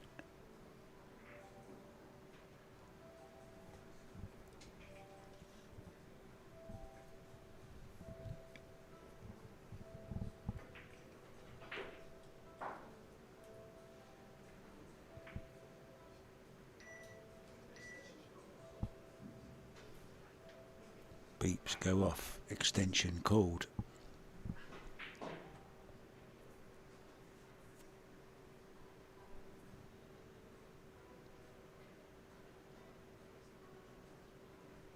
Going at this one rail.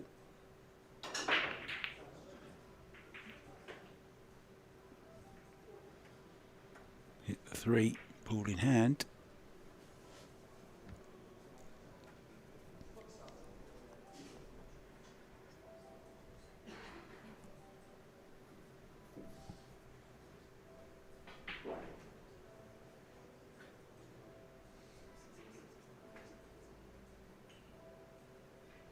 He may be wishing now that he'd taken on that 2-6 when he had the chance. The 5 now is awkward.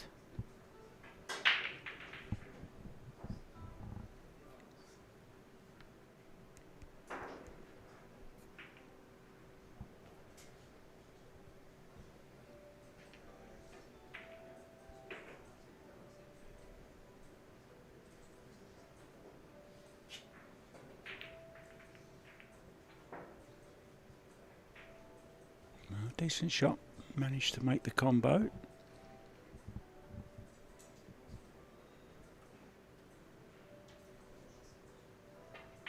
Quite a thin one here.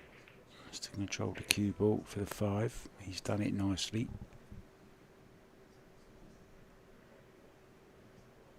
Decent angle on this to go 2 rails.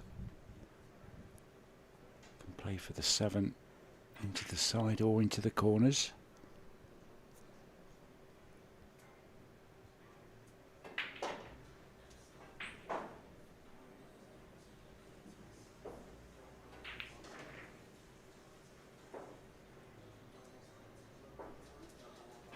That's okay.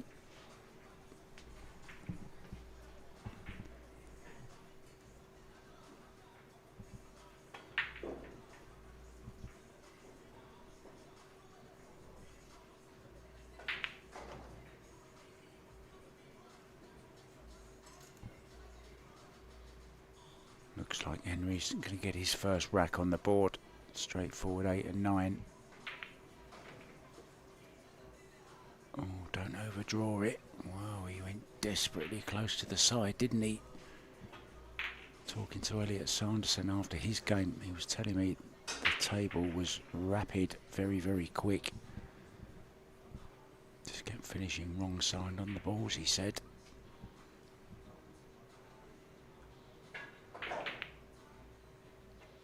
And it's enough to cause the miss. Here's another chance to get halfway to the winning post.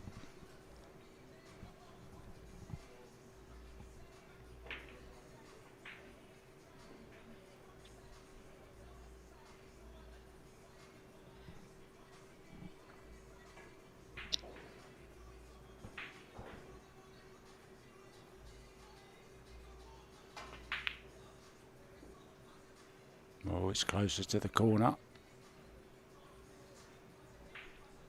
So a let off for Henri Kaksonen. A second bite at the cherry.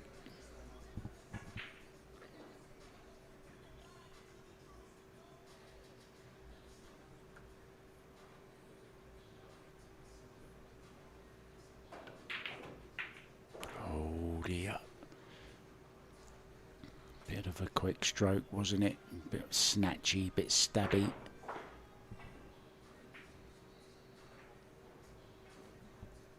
That's what happens when you're feeling the pressure. Makes you put a quick stroke in.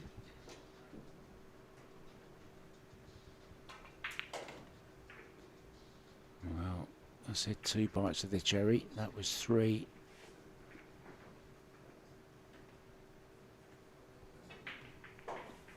Markus then 4-0 up.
Markus Juva just waiting for his opponent, who's just stepped out of the arena very, very briefly. Now, that is an Argentinian flag, we believe, next to Markus Juva's name, but we know he's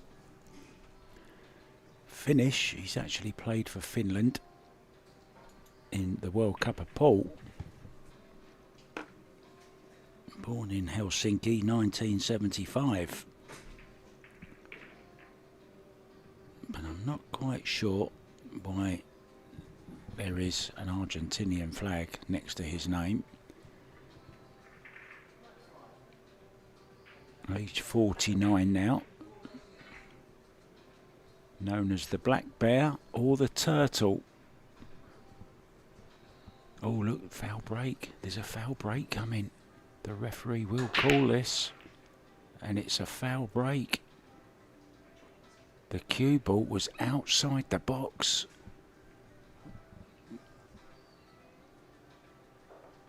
Well, just a bit of brain freeze there maybe from Henri. They did have a little discussion about the cue ball earlier on, didn't they? When he was very close to the line. So it's not like he wasn't told. Maybe just the pressure getting to him slightly. Anyway, ball in hand, foul break. Broke outside the box. It's okay to think outside the box, but you mustn't break outside the box.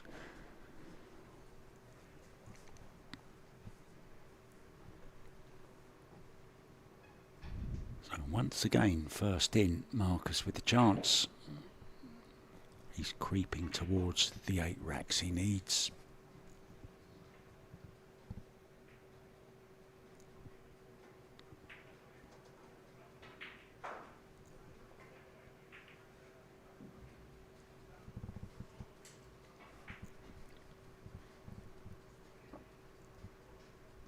Did he get there?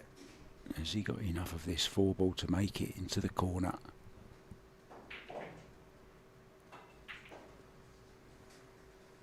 Six ball could be hampering the positional side of the shot as well.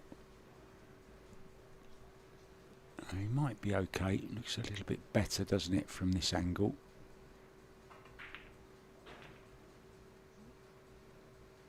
Played it very well indeed. Now can just draw back.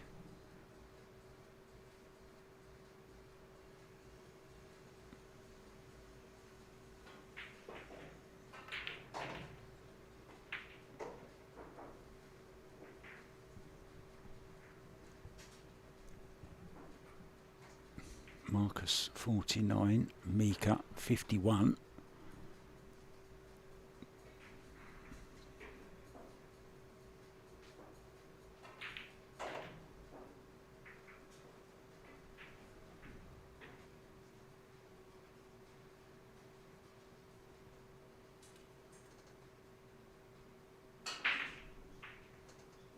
It was actually 2007. I believe that they played in the World Cup of Pool together. But this is good stuff from the bear, or the turtle, whichever you want to call him. Not everyone has two nicknames.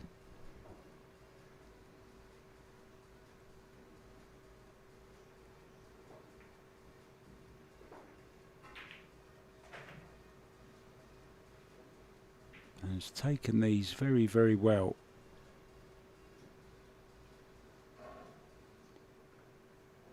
This 9-ball to need just 3 more. Nicely done.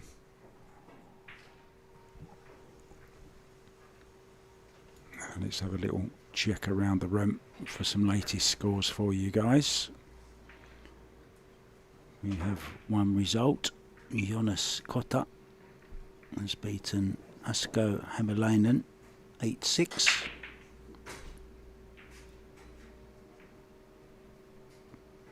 Now I did see that Jonas Ottonen was... Oh, he's won actually, Jonas. He's beaten Ilkka Kangas by 8 racks to 4. One of the owners of Taom, Jonas Ottonen. Lives in the same city as I do, in Pattaya, in Thailand.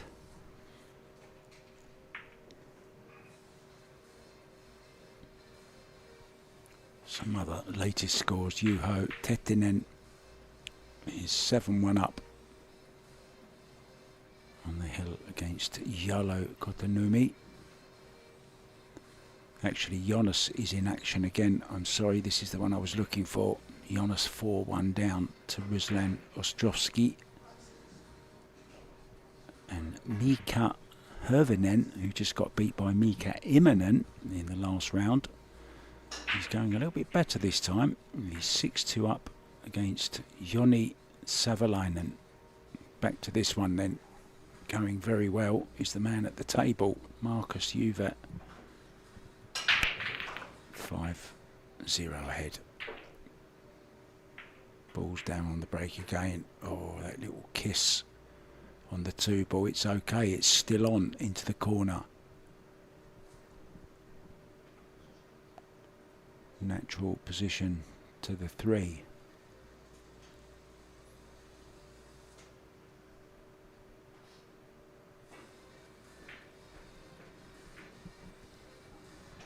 He'll be going near to the 4 if he plays it with a little bit of English.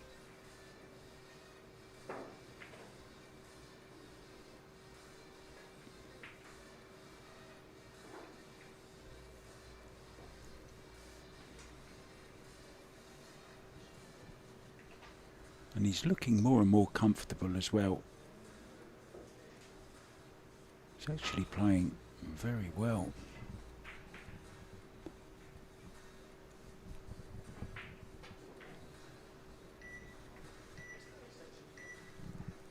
I keep thinking that's my microwave when I hear it. It keeps making me hungry.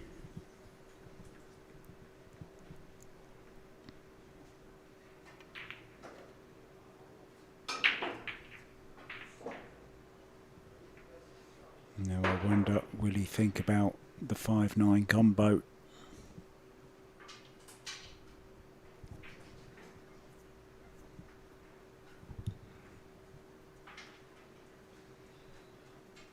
Could come short side on the 5. It's also a possibility. Let's see how he lands on it.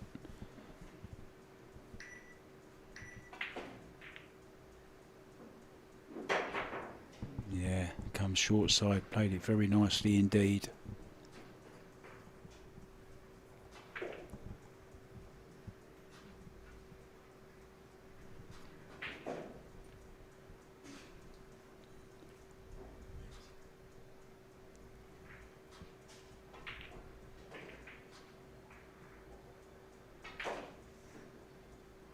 All of a sudden, doesn't look like missing.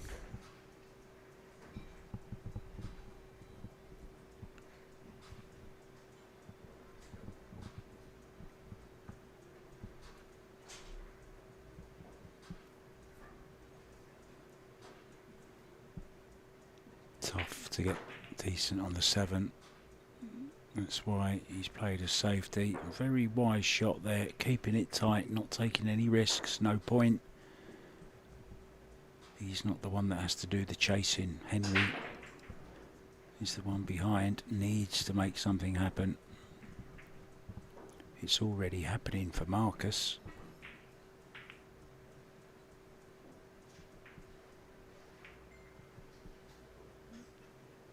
I wonder will he play at the 9 ball here, play it as a 2-way.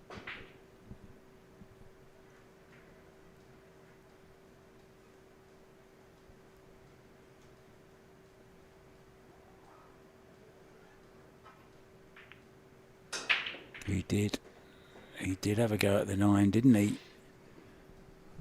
Smart shot. It's kind of a free shot. He knew the 6 ball was heading over towards the 8, so he was never going to leave the 6 ball on.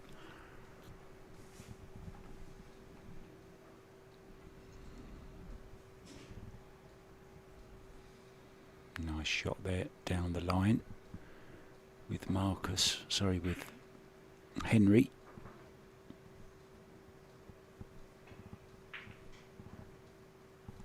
We were playing the shot with him, but we never miss when we're watching. It's only when we're playing we miss.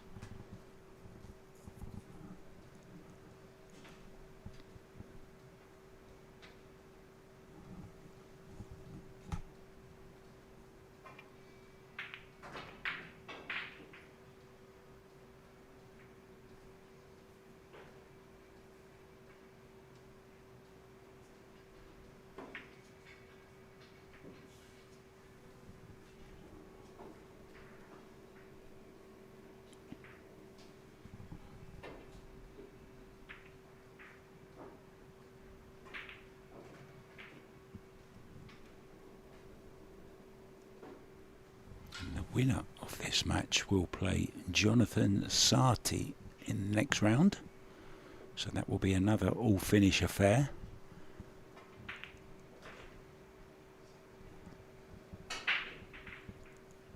So this is impressive from Markus Juva, this 9 ball for a 6-0 lead, and it's getting very, very serious now for Henri Kaksonen. Just 2 from the winning post. Back with the next one very soon.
Here we go, breaking from inside the box this time.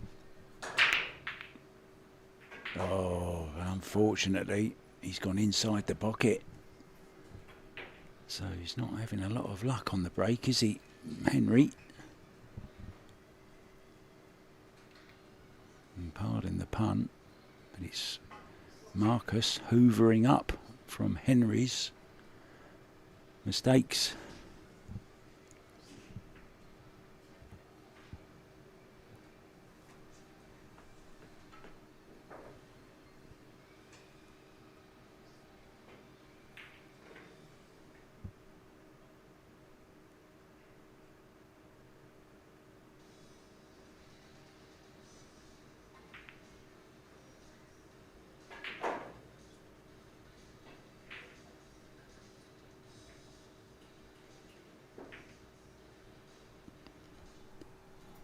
Desperate times now for Henri.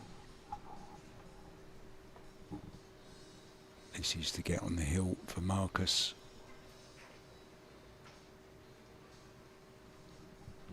And he's just got stronger and stronger. Remember back to that first rack, it was a very, very long rack with lots of safety, particularly on that 2-ball, if you remember. Markus ended up winning it, never gave up. And from then he's just gone from strength to strength. Now this 3-ball in the side, cue ball running naturally, 5 seconds. Decides to take the extension. There you see extension went from from green to red. So there's another 30 seconds to contemplate his next move. I think he can just drop this 3-ball into the side, cue ball naturally heading up to leave him on the 4 into the same pocket.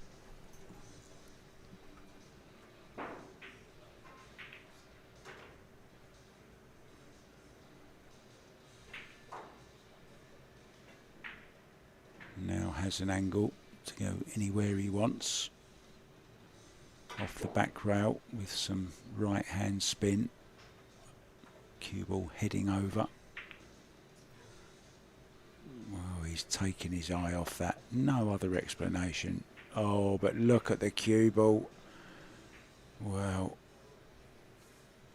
he would have been coming out of his chair there thinking, I'm in here. I'm going to get my first rack on the board. I'm just going to run these out. And all of a sudden the cue ball creeps behind the 8-ball. Needs to get his cue out of the way quickly here if he's playing this shot. Very awkward as well. Slightly cueing over the 8. Shot clock's beeping. Everything's going off at the moment.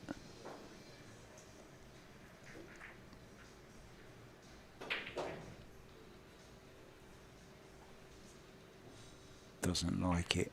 I don't either, Henri, if that makes any difference. Groove Town Jack. I wonder what that is. I can't read the bottom bit of it. Is it a bar? It might be his favourite drink. I don't know. Ball in hand.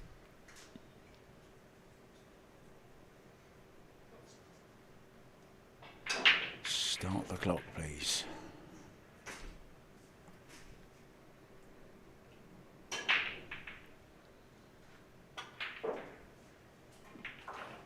If he wins this one, it'll be a case of start the car. I'm going home.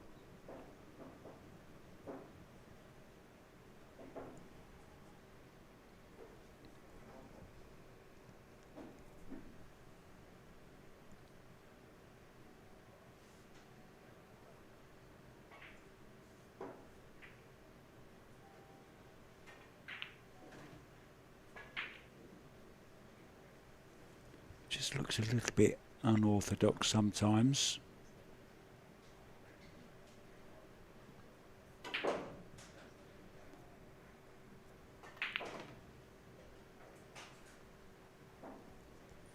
But he's getting the job done. He's almost on the hill.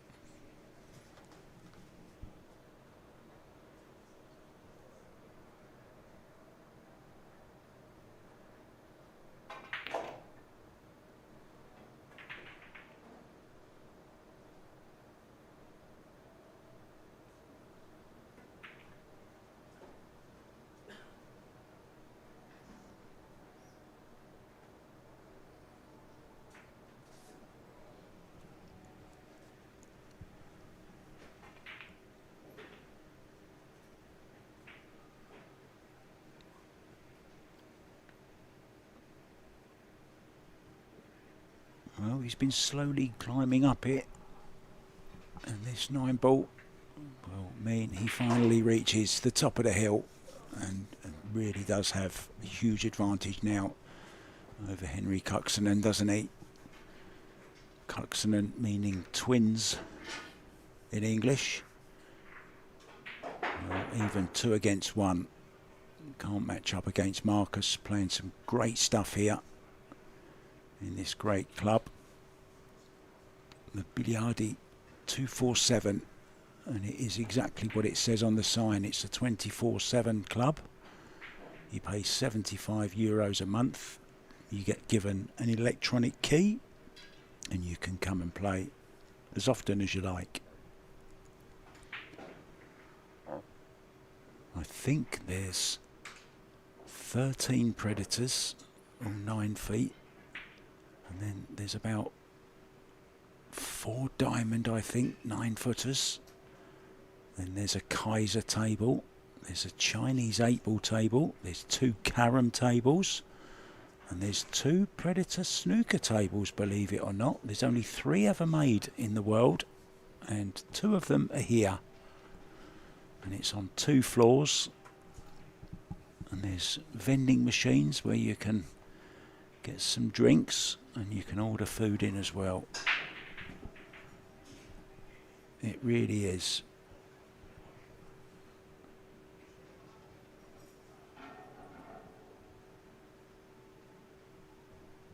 Well, that cue ball once again very, very close this time for Markus.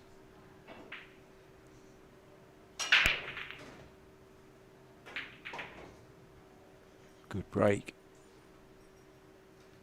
Only a safety option though after it on the 2 ball. But he's got control of the table.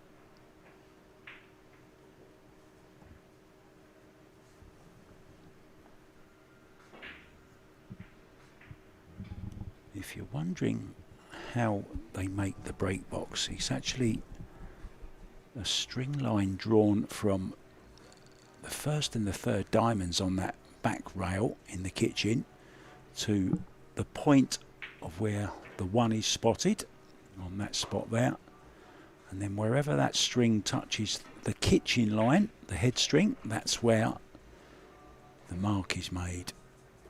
Don't ask me what the measurements are, but that's how they do it. John Lehman taught me that. I hope you're well, John Lehman. One of the most recognisable backs on TV. John Lehman, the man with a ponytail. Well, not anymore, because Kelly Fisher cut it off, didn't she? Naughty Kelly. They did raise a little bit of money for charity though as well. Hope you're well, John. There's a little bit of a bad time of it recently.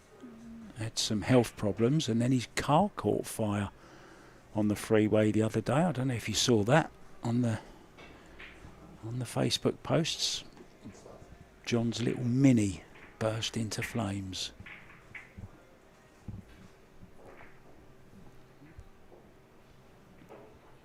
Back to the hot action on the table.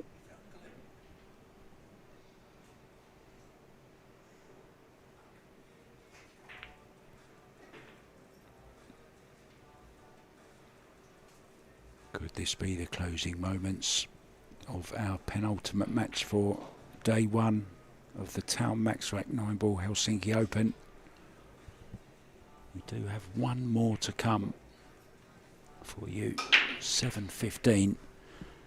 The UK Open champion Robbie Capito is in action against Masato Yoshioka of Japan.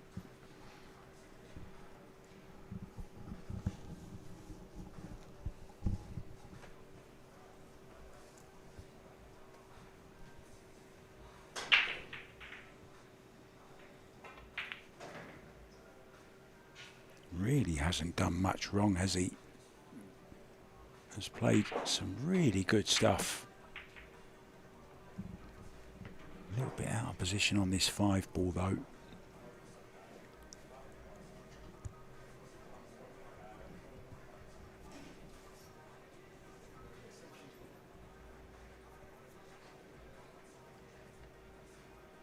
This is probably the hardest shot he's had to play in the last few racks.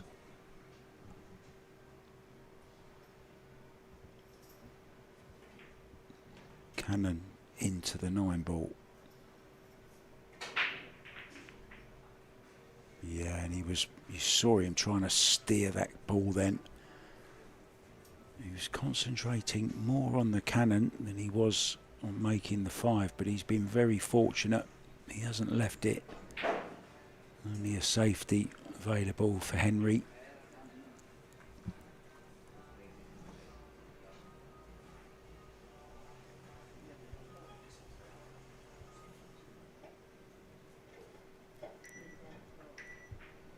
Clock running down. He did have an extension though.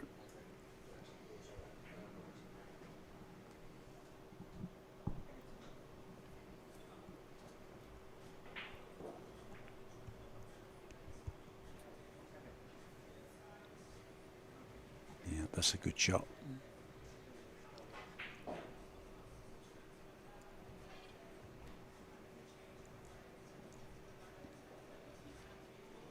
Going to have to be the one rail escape.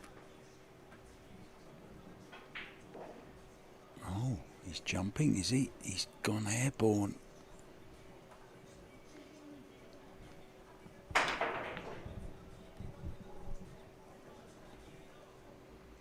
Well, once again, he's had a nice little bit of run there. 5-ball going safe.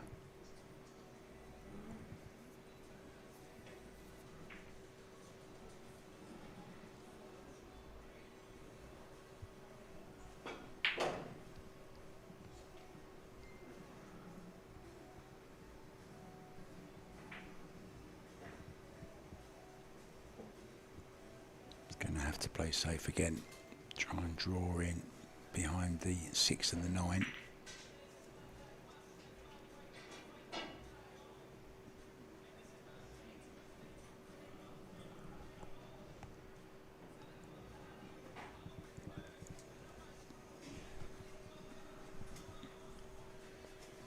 Well, there's a lovely match for 7:15. It won't be on this stream table, but it will be available on YouTube on one of the outer tables. It will be, well, the table hasn't been decided yet, but it will be Mika Immonen against David Al-Kadi.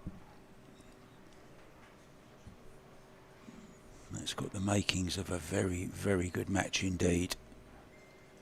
Oliver Schnellnucki against Elliot Sanderson. Tom Stavely against Nukioi. All these matches at 7:15 this evening.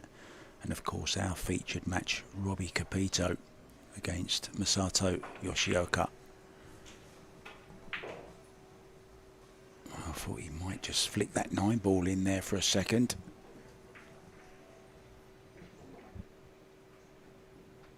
But it's his turn to have just a little bit of run. I think he'll be going at this though. Has to watch the scratch in the opposite corner.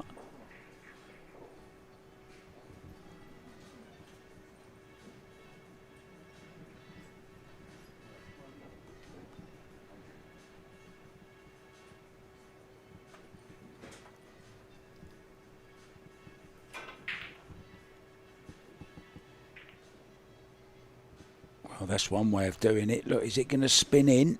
It's either going to do that or burn a hole in the cloth. Well, I think even I could pot this one. I might make the white as well.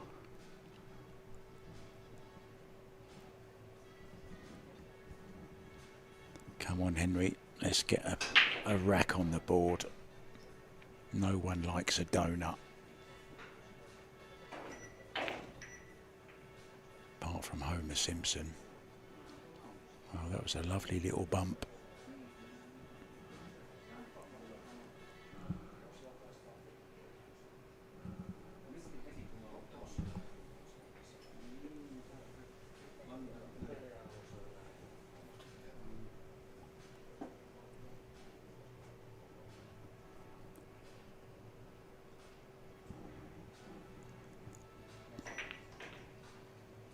Yeah, nicely done. Very nicely done. Now this will make him feel a whole lot better.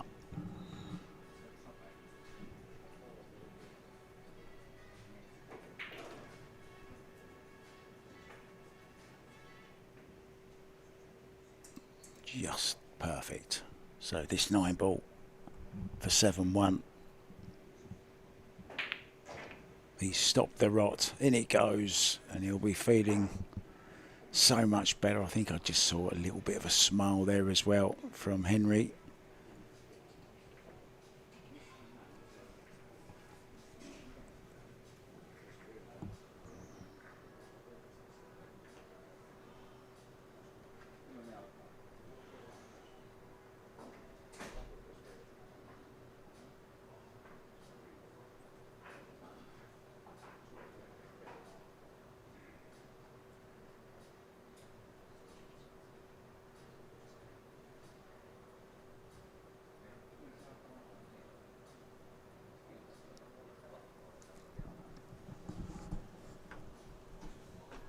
I don't follow the chat too much, guys. I'm frightened what I might read about myself.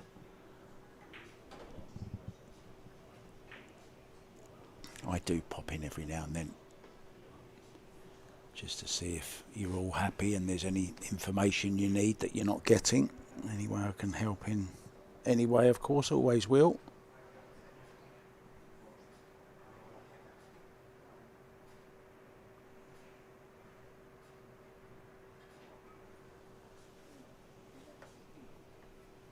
So just another little player break, just to visit the bathroom quickly. Each player is allowed to go as many times as you need, really, within reason. Once or twice, I think, in a race to 8 is okay. There you see the Predator Apex table with the lovely blue lit up legs. Our other sponsors, Taom billiard products, of course.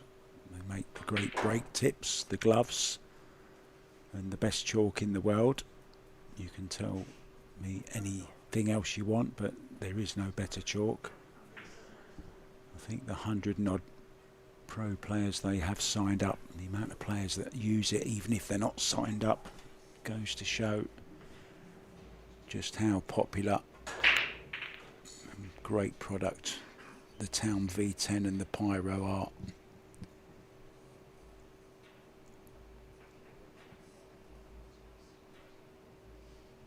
Well, we haven't had many dry breaks, but there's one.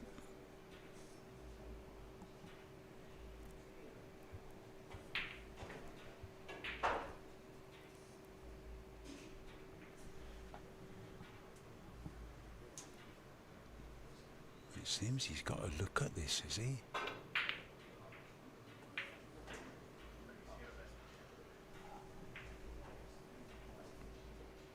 The double kiss means the one ball is on. 2 does pass into the same corner as well.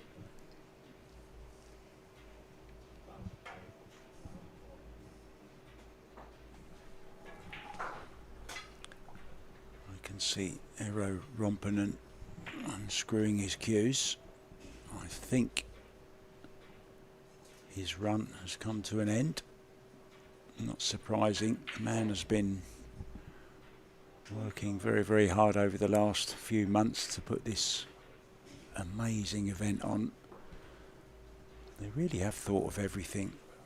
The players have even got a remote control at their table where they can switch on or off the air conditioning to make sure they're feeling comfortable.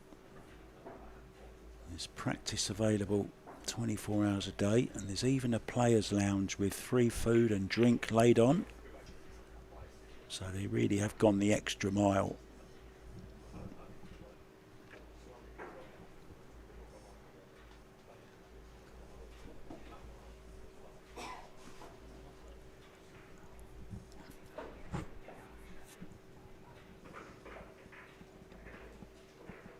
Another chance then for Markus to close out the match.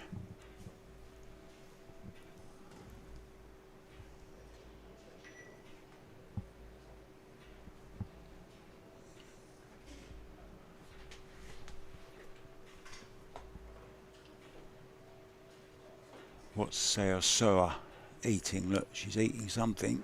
What has she got?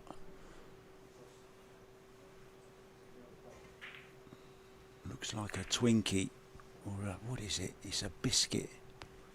She's just walking past here now. What's she eating?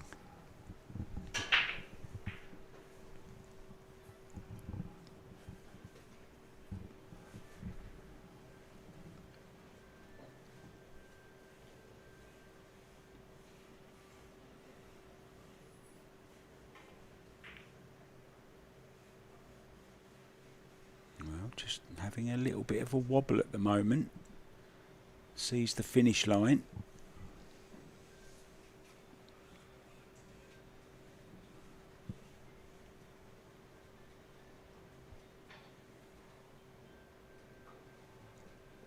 All ball fouls. Has to be careful with that 6 ball.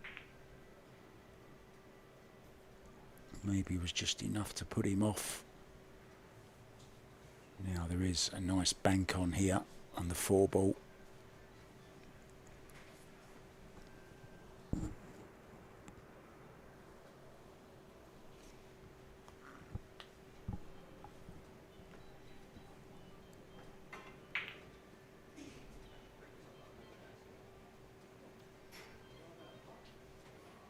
Had a go at it, no real damage done. It is a chance, but long way back now for Henri.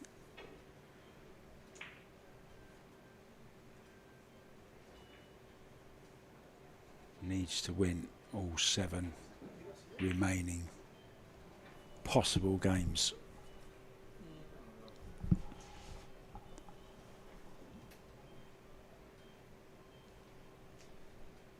And that's a good start.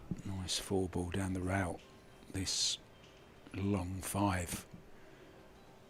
Cue ball will be heading over towards the 6.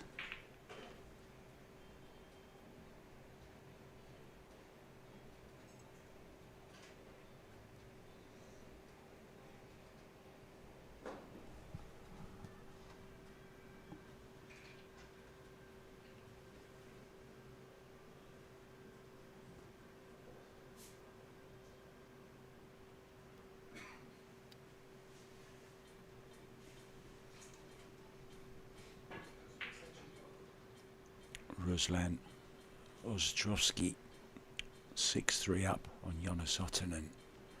Mika Hirvonen is 7-6 up over Joni Savalainen. Oh, he's played that well.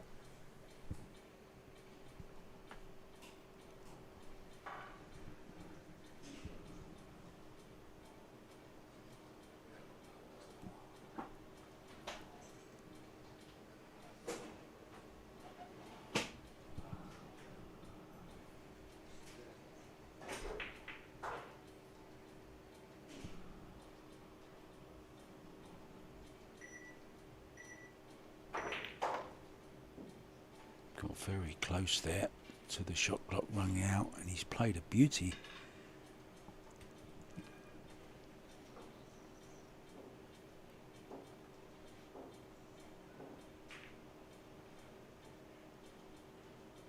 Another match point saved. It's going to be 7-2. Back with rack number 10 very soon, guys. Could there be a comeback on?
Rack number 10. Will this be the one when Markus gets over the line? He's breaking. And he's been breaking pretty good overall.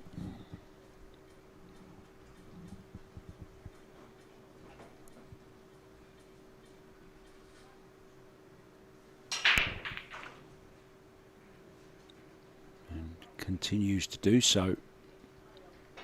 Really nice break. Has a shot at the 2. The MaxRack is removed.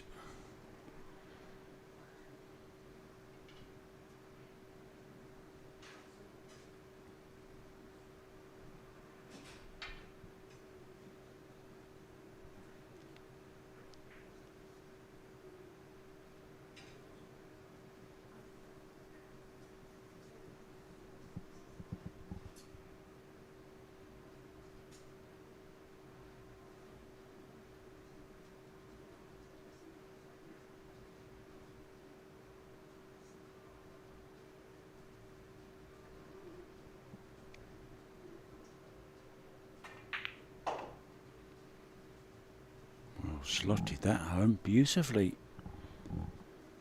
One of the best sounds in the world.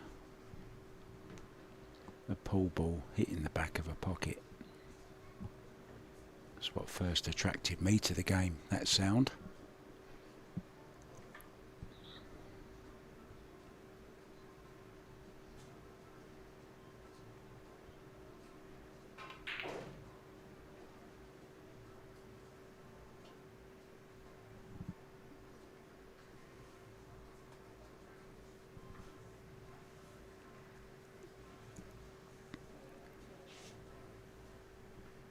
This is the key shot. You have to think, get this one right.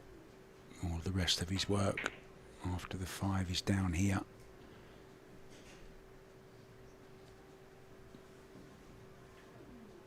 May just drag this in.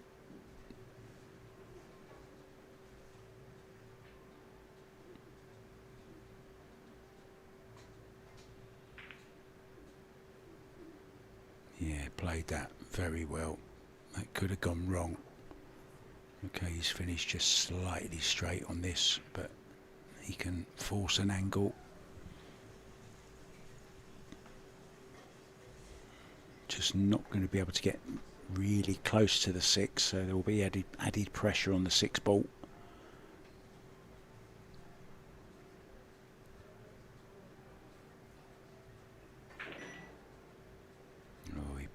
Lots of spin. Now just has to negotiate 2 rails. Cue ball kind of on the same line as it is now. Anywhere kind of centre table will be okay. Yeah. I'm surprised if he went that way. Wade just didn't draw it into the corner and back out again.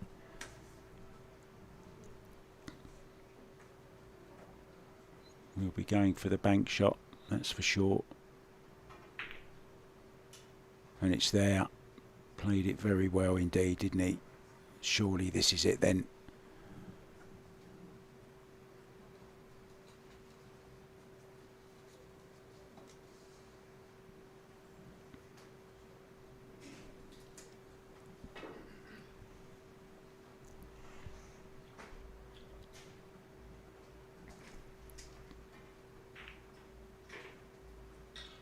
Nicely done. So this 9 into the side.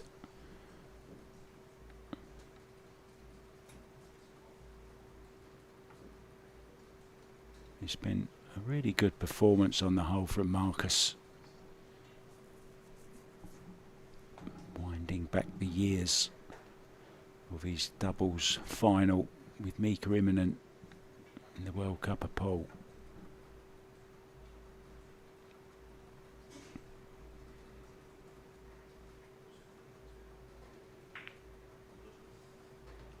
And it's there. Phew, he says. Thanks so much for watching, guys. He got there in the end. Markus Juva defeats Henri Kaksonen by 8 racks to 2. And unfortunately for Henri, it's all over. He's lost his 2. He is out. Still very much in. Winner side match. Robbie Capito from Hong Kong is up against Japan's Masato Yoshioka. That's coming up next for you around about 7:15 local time. Thanks for watching. I'll see you soon. Ta-da.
Very warm welcome back to the Billiard 247 club here in Helsinki.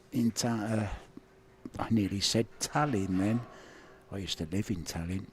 Of course I mean Helsinki. We're playing the Taom MaxRack 9-ball Helsinki Open. And our final match for day one is between Robbie Capito and Masato Yoshioka. The lag is done and it's won by the man from Japan.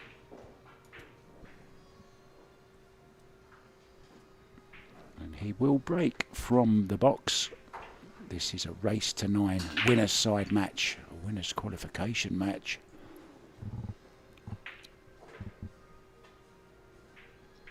Nice break to start. And our referee Helena Hakkonen.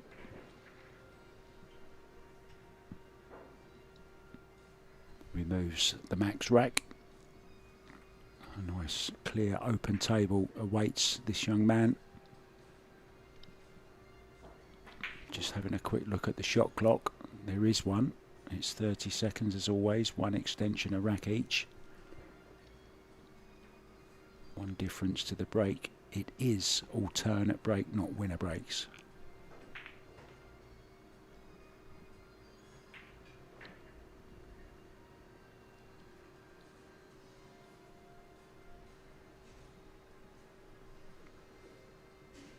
I just watched that amazing semi-final of the US Open when Ko Ping Chung beat Aloysius Yap.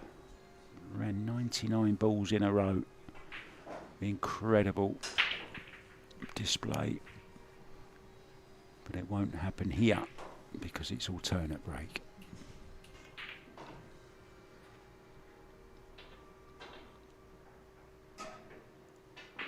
And expecting a very, very high quality match between these two.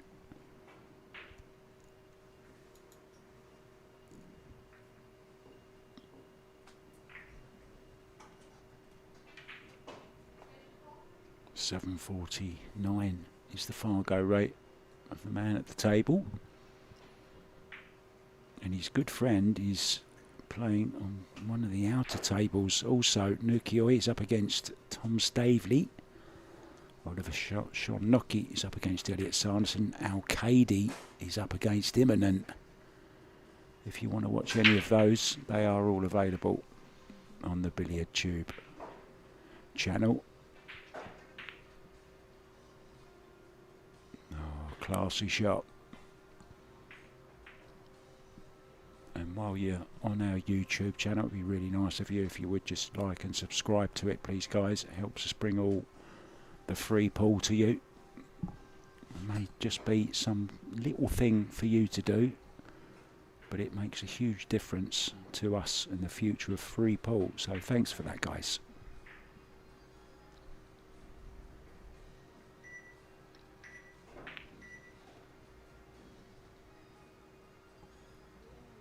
Very impressive start from the Japanese guy. Heaps of experience, Yoshioka.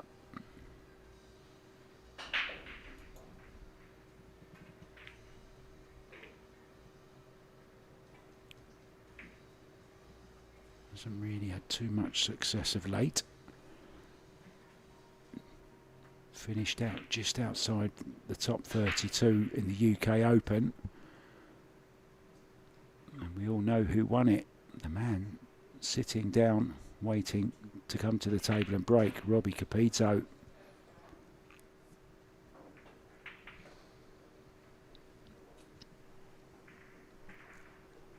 And another player who Robbie beat, Piers Labutis, is in action also. On the table just to my left. So is Oliver Shonnoki. So plenty of action going on around, and it's all free to watch for you guys. Just go and search.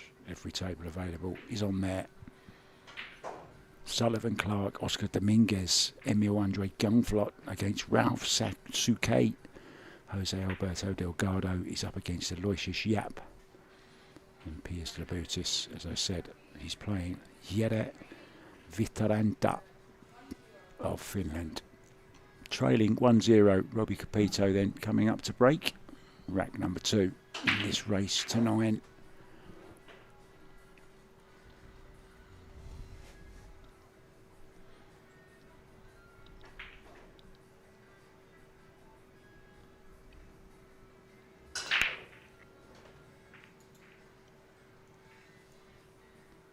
He'll probably hate me for telling you this, but his full name is Robbie James Joaquin Capito.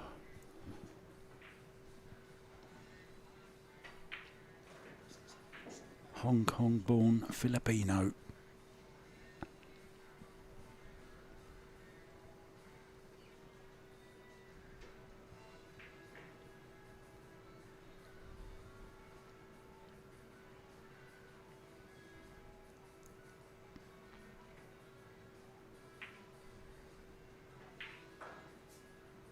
Robbie actually beat Eklan Kachi, who was #1 at the time, in the 2018 World 9-Ball Championships at just 17 years old.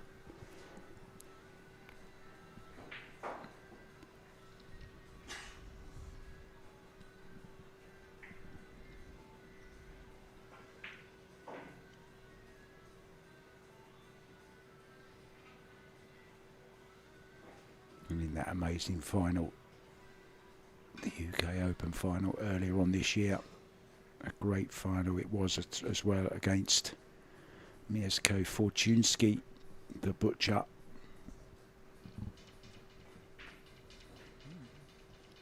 Now this is a really tough jump shot for the simple reason the green is a whole lot nearer to the 2 than the cue ball is to the green. Super tough shot. It's got to land right on top of this, right on the back of the 2. Just like that. What a shot.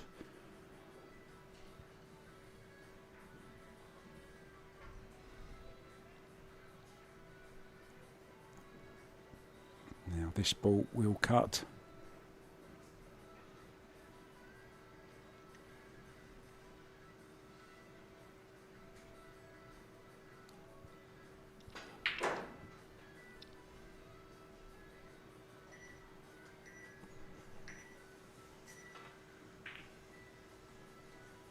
Look at this cue ball. Where's the cue ball? Right behind that 5, is it? Well, he might have to get out of his chair here. I think he's going to have to make way. It's quite a cosy little arena, this is. He's going to have to go and occupy the other chair for a second, I think.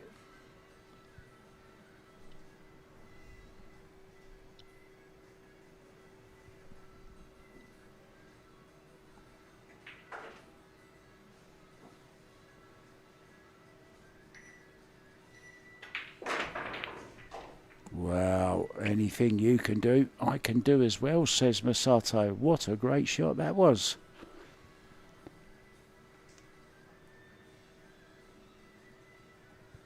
So many players now jumping with their playing cue. Okay, he only just had to jump over the edge of it, but very, very good shot. I think we're in for a bit of a treat here for our final match of the day on day 1.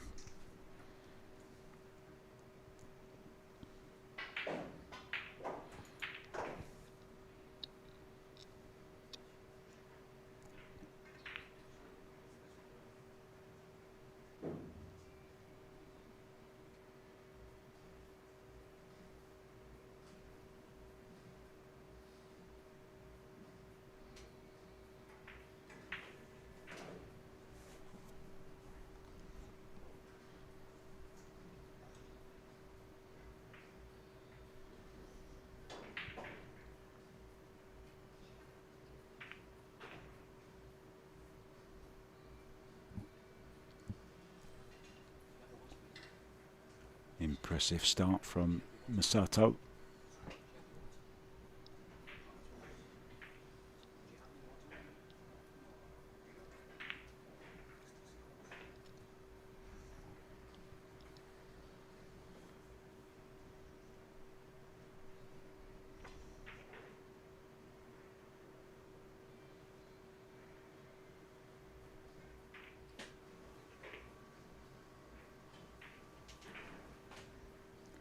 Nicely done. He's going to double his lead here.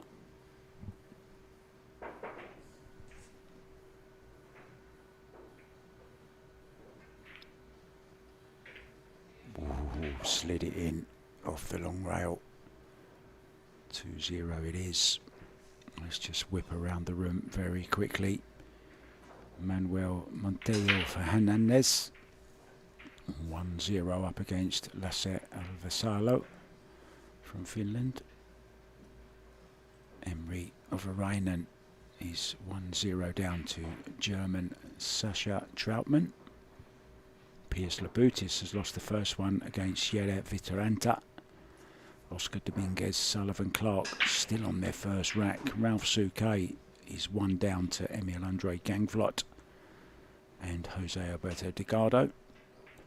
And Aloysius Schaap are 1-1. Also, Tom Staveley and Nukioi are 1-1 also.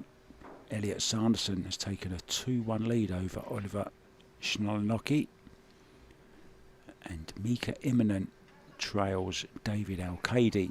El Matador is 3-1 up on the Iceman. Back to this one. Masato Yoshioka to break off in command. 2-0.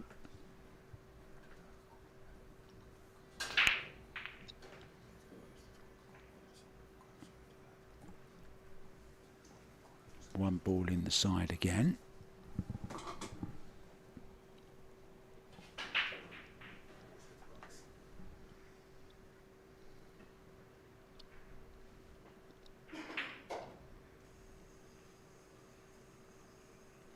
Not sure how much of this 2-ball he can actually see.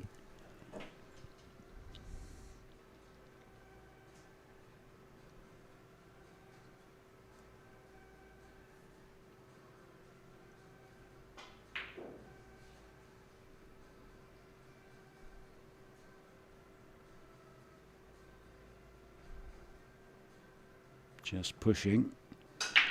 Now, that's dangerous. He's pushed to the jump.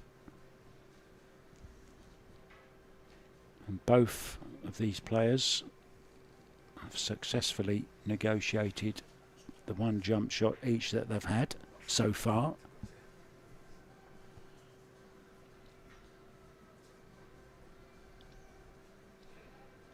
Robbie doesn't want anything to do with it. Yoshioka comes armed with 2 cues. Like a samurai swordsman, bringing his weapons to the table. Well, you pushed there, Masato. What did you have in mind? Show us what you got.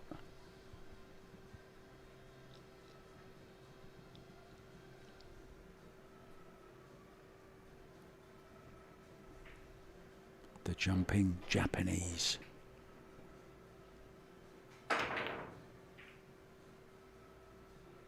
Oh, nearly fluked the 8-ball. So a real chance then for Robbie to get into this match.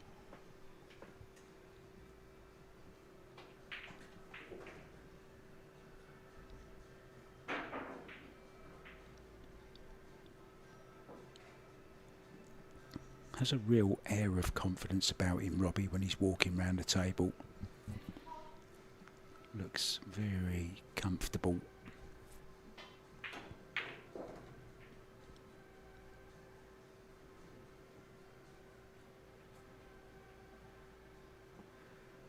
Going with power here.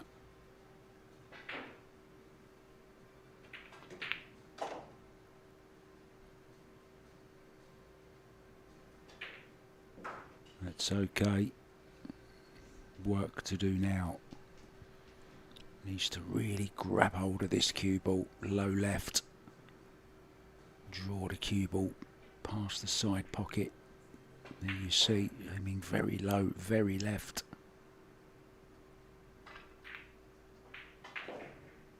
Caught it too thick. It's a mistake from Robbie. And it's another chance from Masato Yoshioka to extend his lead to 3 racks.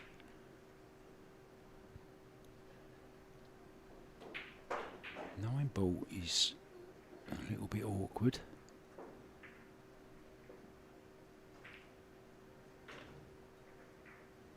He's got a lovely stroke, hasn't he, Masato?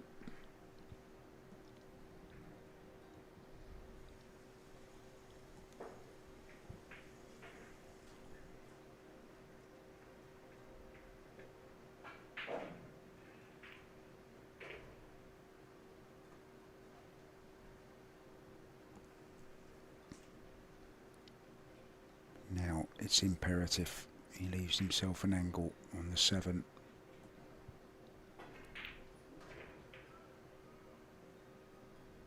That's just what he's done. That's perfect.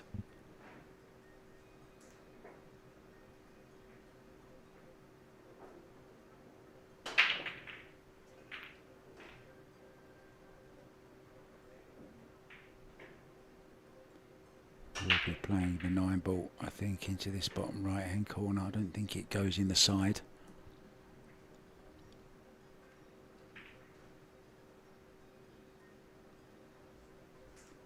Millimetre perfect with the position.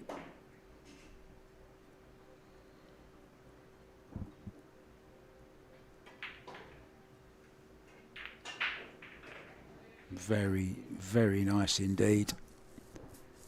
He's a third of the way to the 9 he needs to send Robbie Capito to the 1 loss side. Early days though.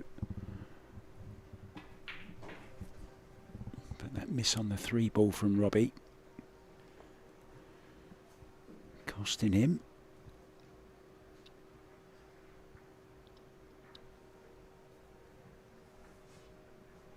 Nokioi keeping up his end as well. He's 2-1 up.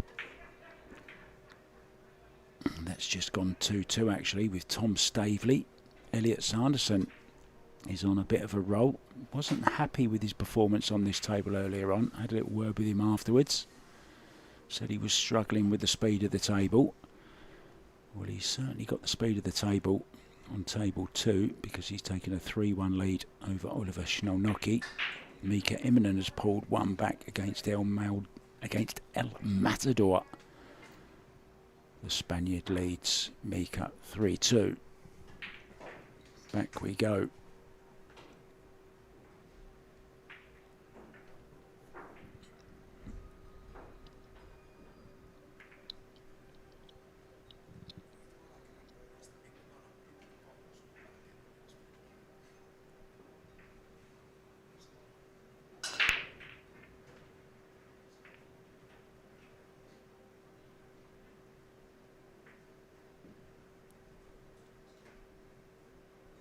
That 2 ball is the bank on into the side. I think it is, and he will take it on.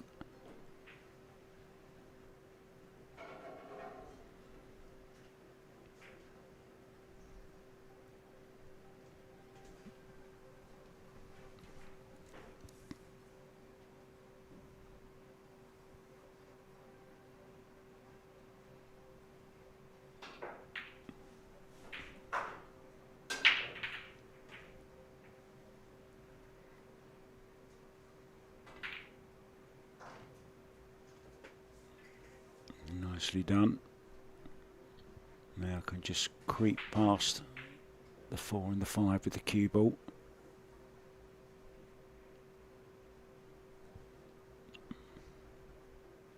Drop this in dead weight.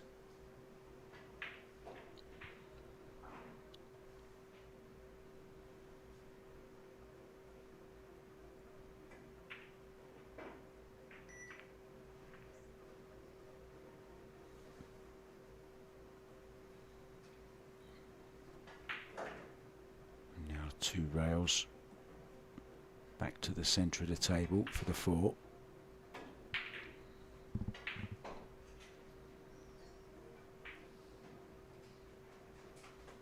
Just a little draw shot now. Desperately needs this rack, needs to get back into this match. Oh, had an angle on it, so forced it off of the side rail. That's pretty good.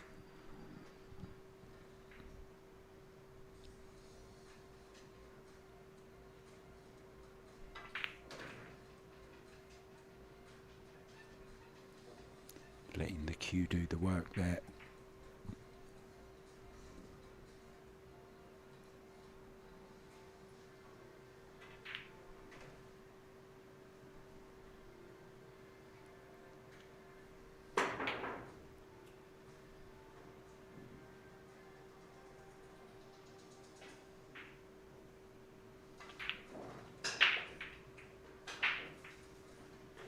Does play with a lot of spin, Robbie.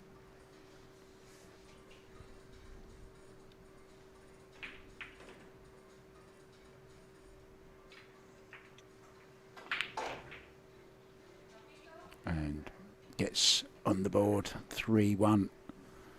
Mr. Capito, you are now officially a part of this match. It will be Masato breaking off though in the next. Piers Labutis 2-2 with Yere Vitaranta. Oscar Dominguez is 1 down to Sullivan Clark. Ralph Souquet also 1 down to Emil Andre Gangflot. Aloysius Schaap and Alberto Delgado are level at 2-2. Mika Immonen has completed the comeback against David Alcade. They are now 3-3. Nukioi and Tom Staveley locked at 2-2.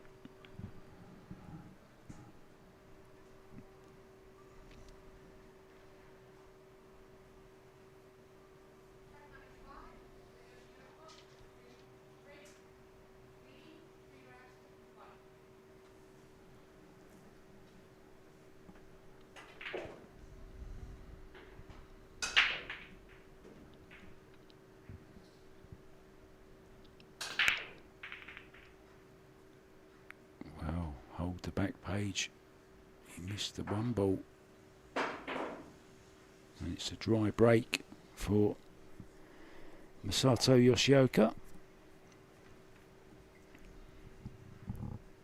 And Robbie with a clear shot at the 1 ball. Everything in the open, cue ball back to the centre of the table will be fine for the 2. This is a really good chance then. There's our lady on the shot clock. I didn't get her name, but I will after the next rack.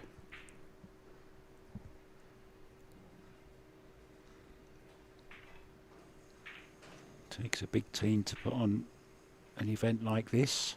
104 players, 11 tables in use. Every single table is being streamed by our amazing Billiard Tube Stream Dream Team.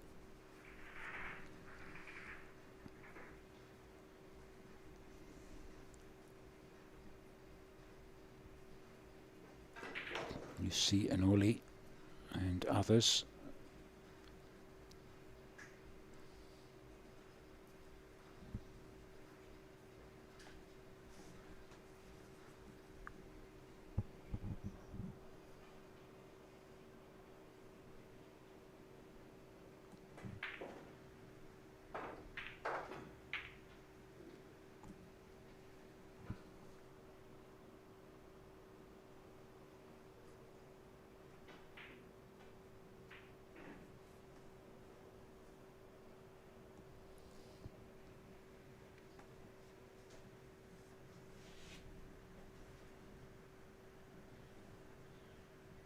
Four and the 5 into the same pocket.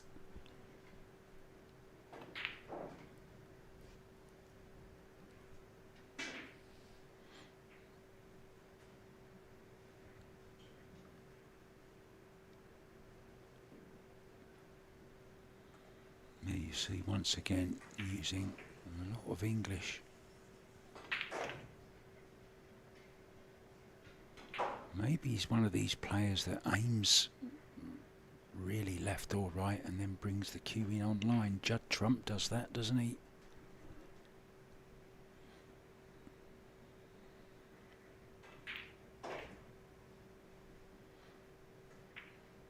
But this is the kind of form that he was in when he won the UK Open.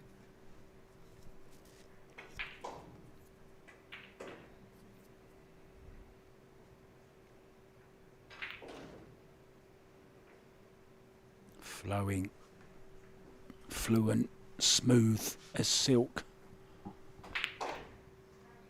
Robbie Capito means business. From 3-0 down, he's reduced it to 3-2 and will be breaking in the next rack.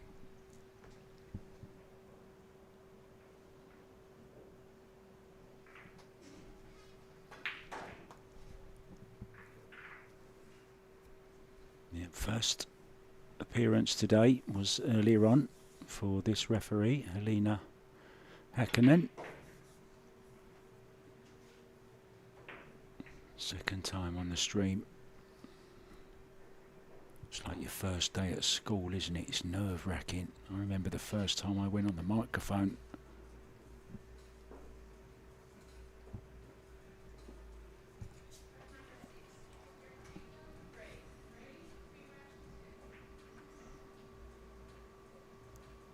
Looks like he's been working out a little bit as well. He's been doing a Joey Gray. He's been pumping some iron. Oh, to be 24 again. Or 23 even.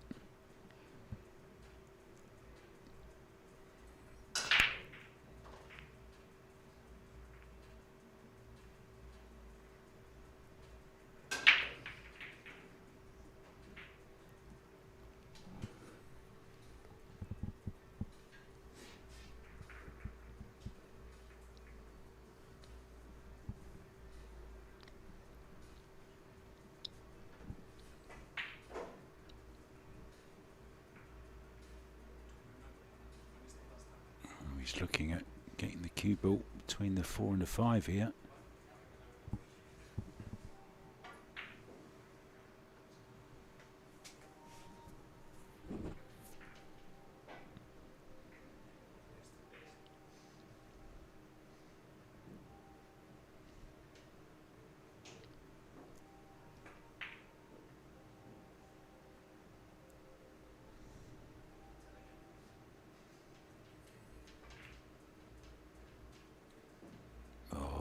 Found the gap. Unfortunately, he found the point of the pocket as well, and it's left him hooked. He's going to have to pull out the jump stick again.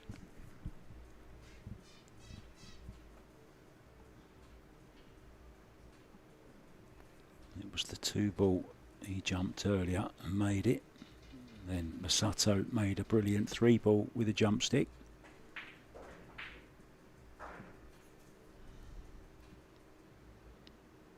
This, though, is a little bit more tricky. Trying to make it in the side, is he? Or is he playing it into the corner and drawing back? Corner and drawing back.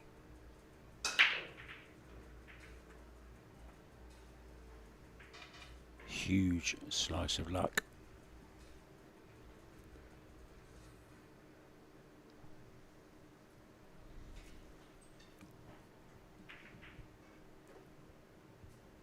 And look at that 3-9. Has to hit this 3.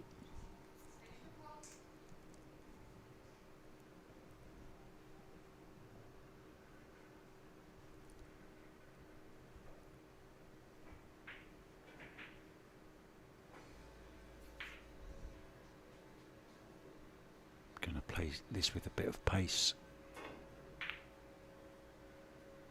Great kick, needs a bit of luck and gets it. Good shot, Masato Yoshioka.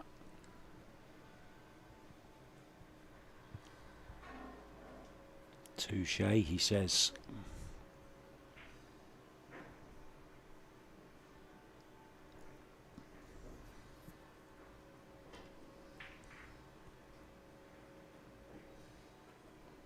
How does he go to cut this in?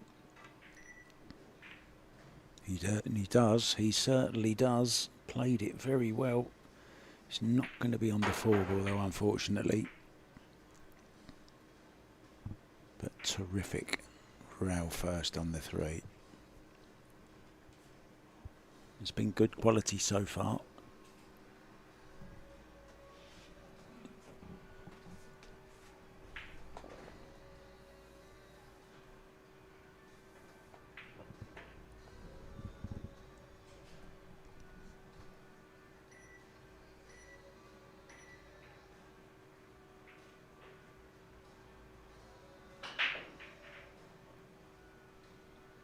Tom Stavely has taken the lead against Nukioi, 3 racks to 2. Sanderson over Schnellnocky, same score, 3-2 Elliot. David and Mika, 2 guys that only need one name. They're locked at 3-3.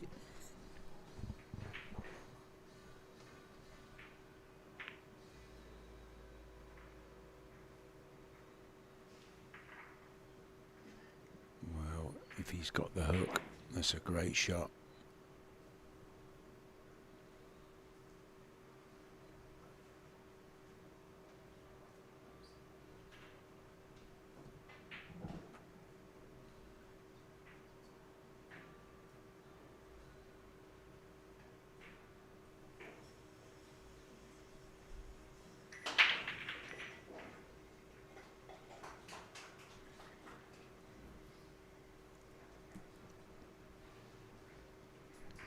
Key shot coming up here. Needs to put some power into this. He's almost straight on it. He's got to dig down on the cue ball as well. Draw with left hand, spin on the cue ball.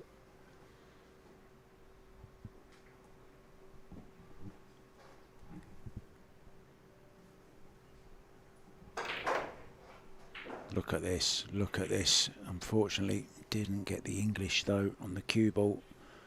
There was no side spin, only bottom. Needed to widen the angle. Expected to see a lot of zip and whip.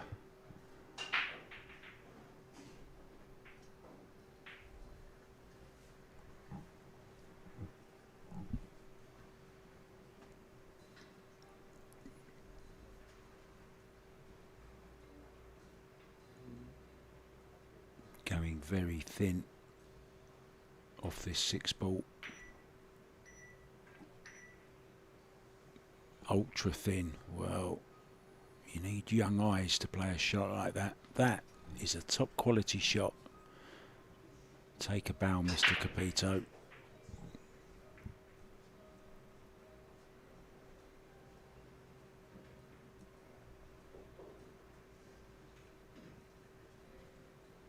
Once again, the short stick comes out.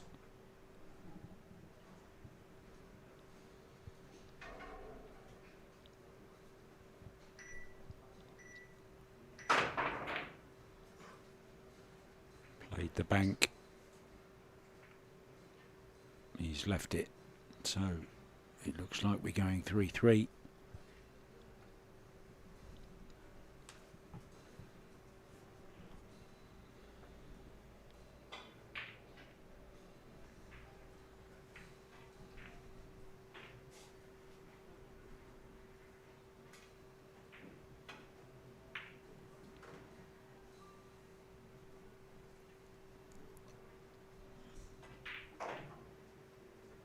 Oscar Dominguez is now level with Sullivan Clark from New Zealand. They're 1-1. Piers Labutis 3-3 with Yeda Vartelanta. Aloysius and Jose Alberto Delgado are 3-3 also.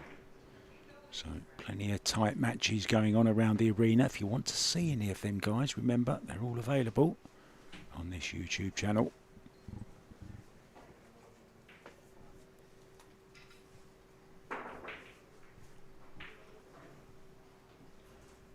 I'm going to have a sip of Vichy and I'll be back after a very quick break.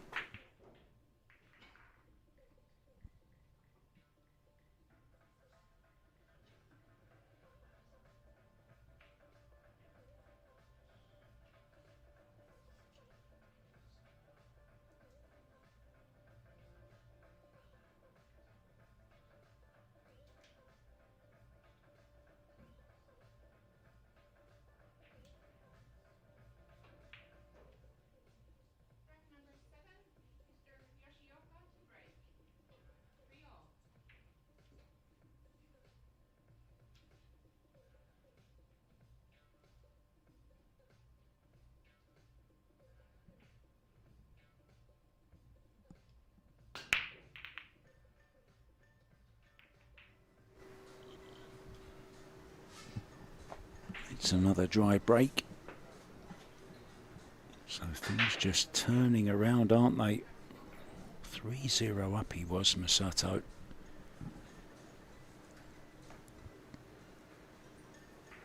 Couple of mistakes, a couple of dry breaks.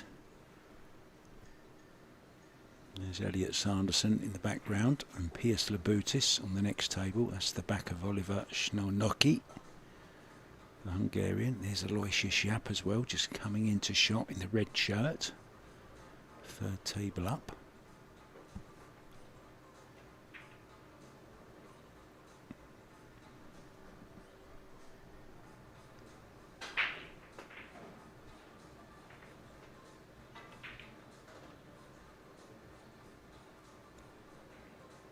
Well, wanted to miss that, but he'll take it.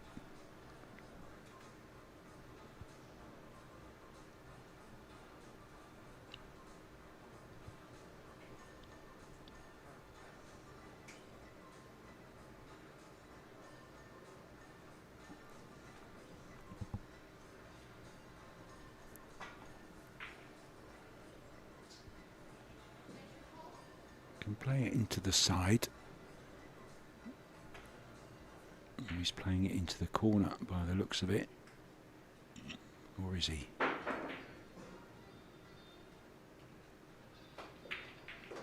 No, into the side. Look at the cue ball. Well, he shouldn't have been anywhere near that. That's a bad mistake. Was on a roll there. Could have taken the lead from 3-0 down to go 4-3 up. But he's let Masato back to the table.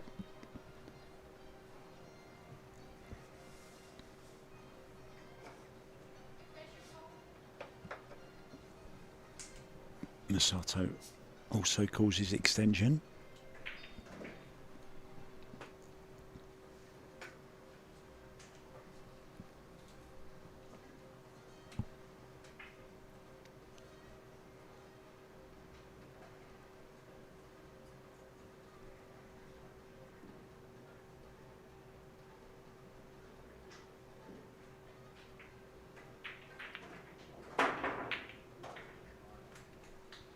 Lovely little touch this guy has got.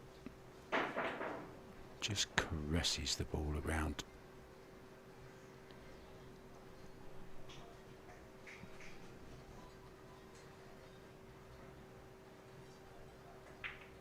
Robbie sat in his chair thinking about that scratch, or hopefully not. Have to let it go. Can't dwell on past shots, you can't do anything about them, they've already gone. Just have to remain calm and be ready for when the next chance comes. And with alternate break, you know you are going to get another chance.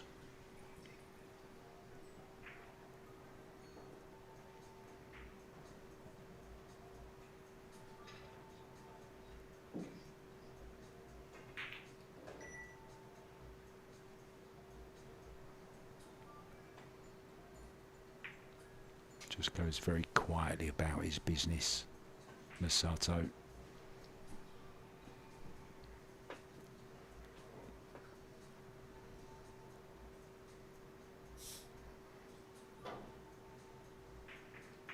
Little cannon into the 9 leaves him perfect.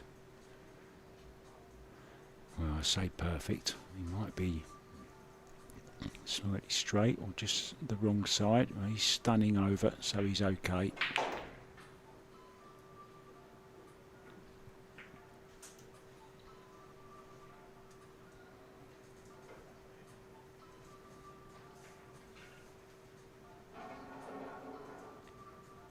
Can just hold this for the 9 into the side.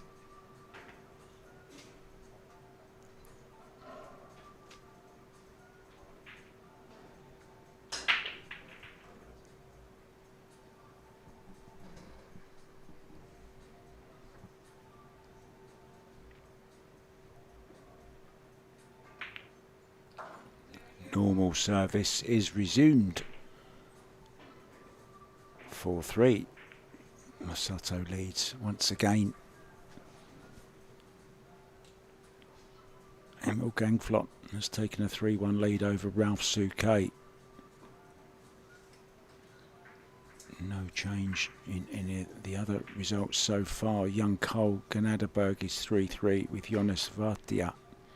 Manuel Monteo Fernandez trails the Finn Lasse Alvasato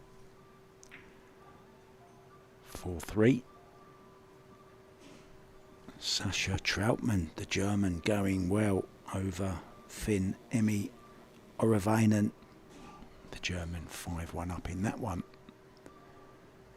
And there's our referee taking a little bit of a time out, having a sit down.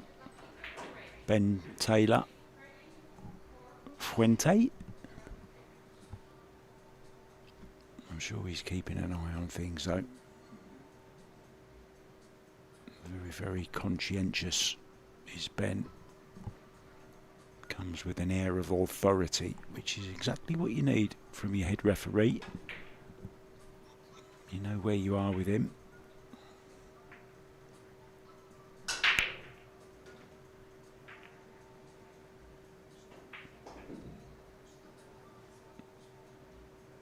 Nothing doing on the 2 though, unfortunately.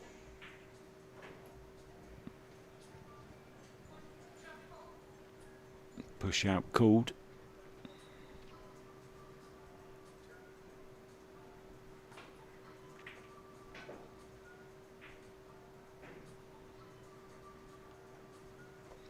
So there you see, 60 seconds after the break you get to think about it.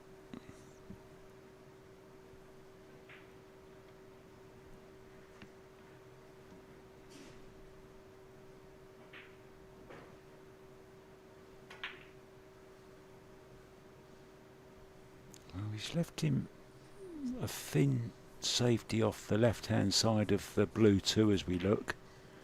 Kubo off the side route, heading back down towards the 7 and the 5. I think that's the shot. 2 ball won't be going anywhere, just bumper off of the 4. Oh, it's a lovely little nudge. Oof, nearly got there.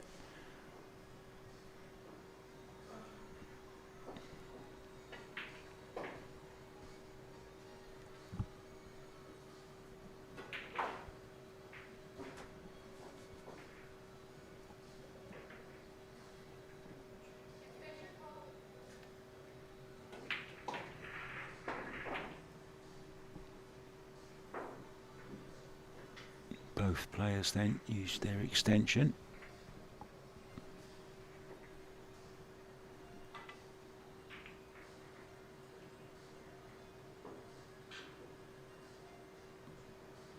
That was a smart shot. I think we're going to see the jump cue once again.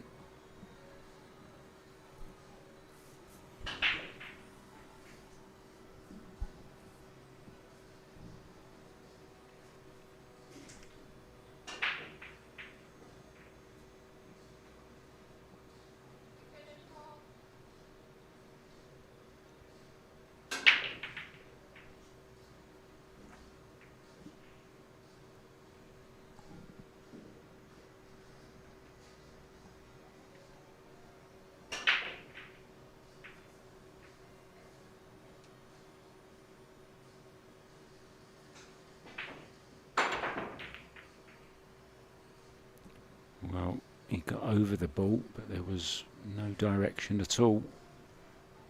Very fortunate to leave Robbie fully hooked.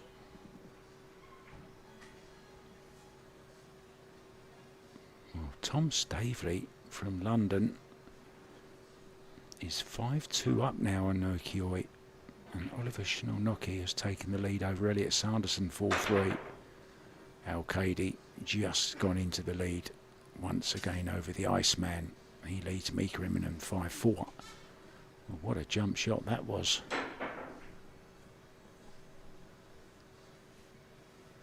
Always lots of discussion about whether the jump cue should be allowed.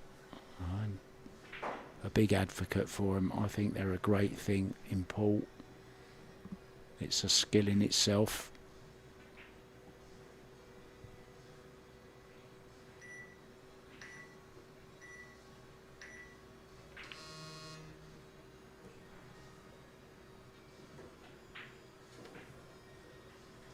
Yeah, the buzzer just going off, but he'd already played the shot, so it's okay, no problem.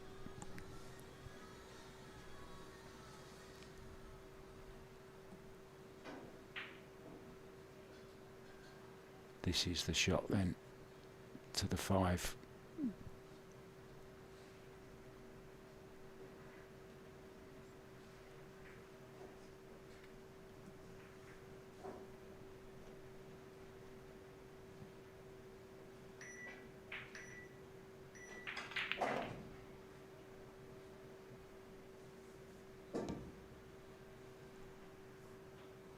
Well, not happy with that.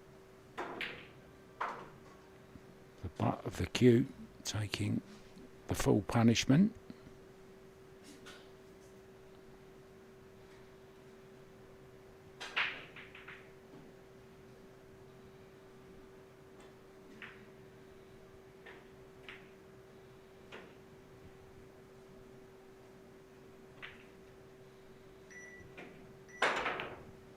Well, I've just seen our first game. Actually, it's not our first game, it's our second game on this table tomorrow. Riku Rompinen against Istvan Farkas. That's our 11:30 game tomorrow. Still not decided though which one will be our 10 AM, so you're going to have to tune in and find out. I'll see if I can find out for you before the end of this match.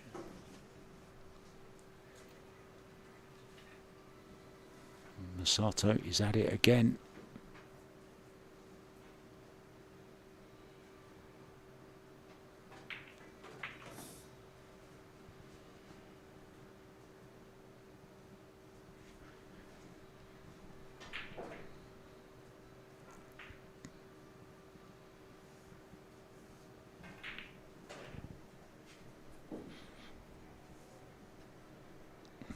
Comes back again. He levels against Al-Qaedi 5-5. That table available. They're playing on table 7, so choose table 7 if you'd like to do that on the billiard tube. You'll see Mika against David Al-Qaedi.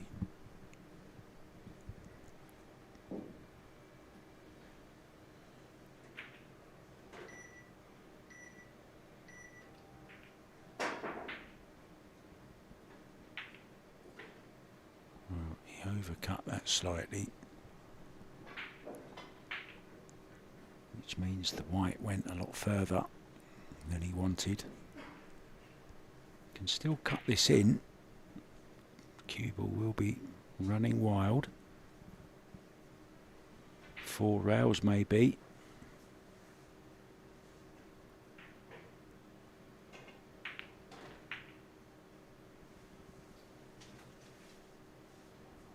It's going to be right, neither one or the other. But this is okay for the bottom right hand corner to open up a 2-rack lead again at 5-3.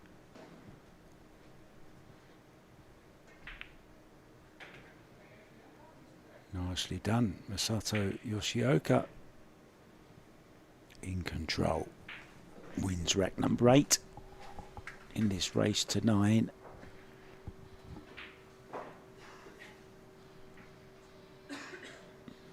Back with rack number 9 very soon.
timely break, I think, for Robbie to just take a couple of minutes to go out of the arena, splash a bit of water over his face, kind of reset.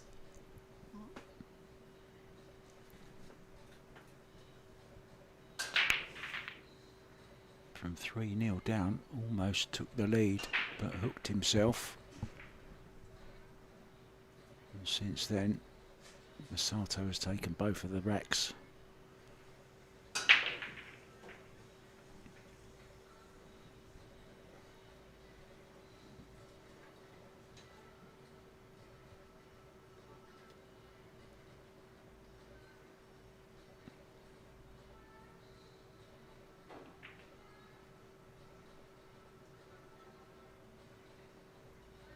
One, no problem. Two, problem. How does he get there?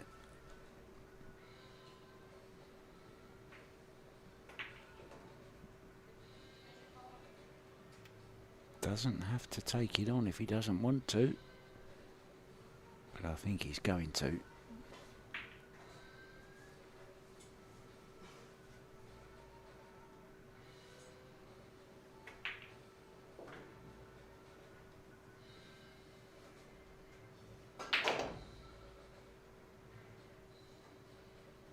He's gone with power. Almost got there. Almost. Well, is he okay?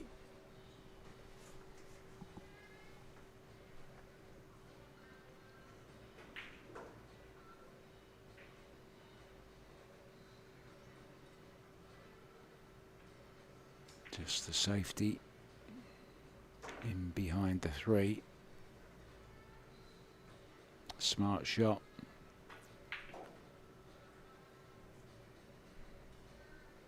Well, he's coming on with 2 cues again, Masato.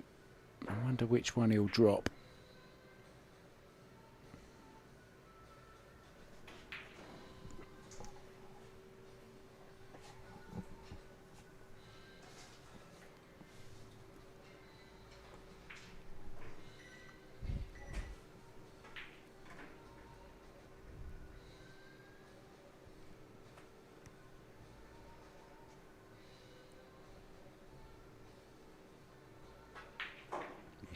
See the cogs whirring away in that mind.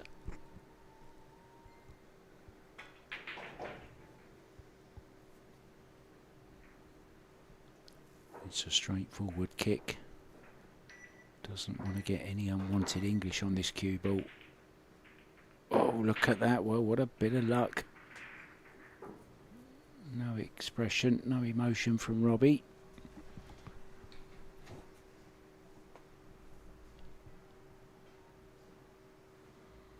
Is it possible to play off of the 2 and go into the 9?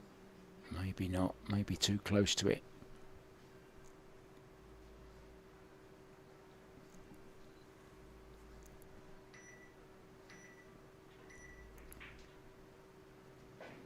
Oh, he's under-hit that by a long way.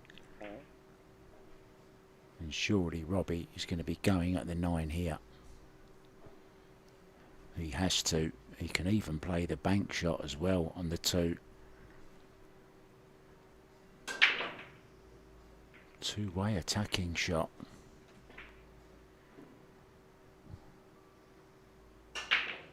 Normally it's a two-way for a safety. Not this time. Well, he's got neither. Oh, he's scratched. Where's the 2 going to finish?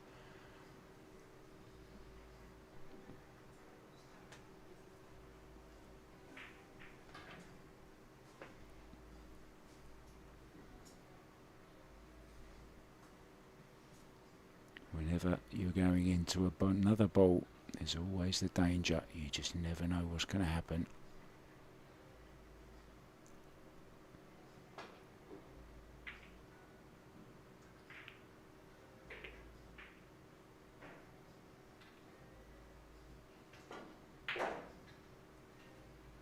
You can just drop past the 5. He actually potted that 2 ball a little bit thinner than he wanted. So he lost the cue ball just slightly. He's going to have to bite into this cue ball a little bit more. Played it well.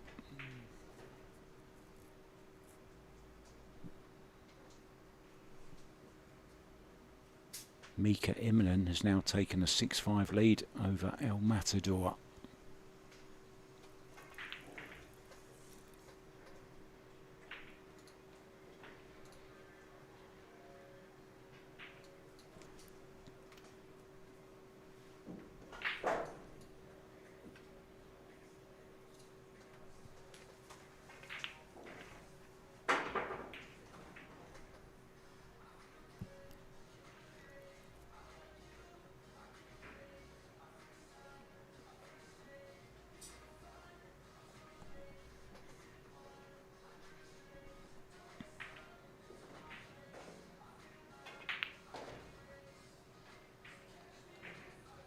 Such a nice cueist, isn't he?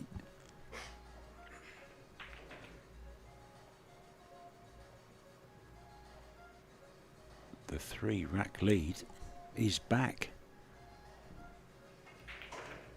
3-0, 3-3. Almost went 4-3 down, and from then on hasn't lost a rack.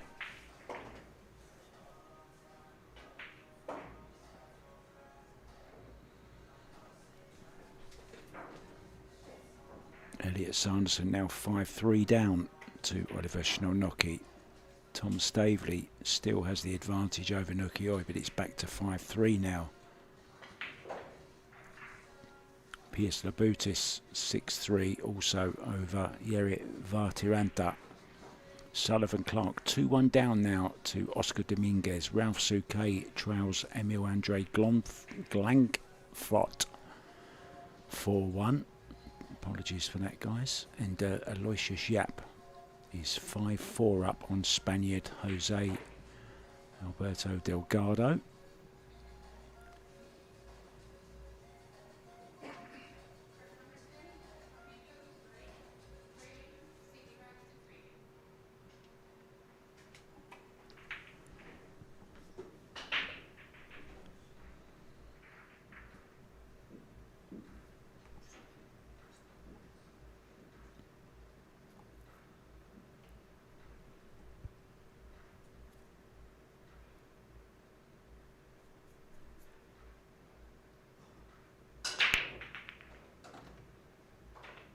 Balls flying in everywhere.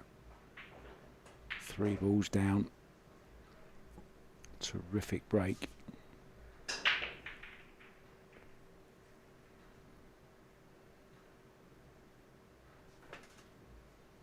Just has to negotiate from the 2 to the 5.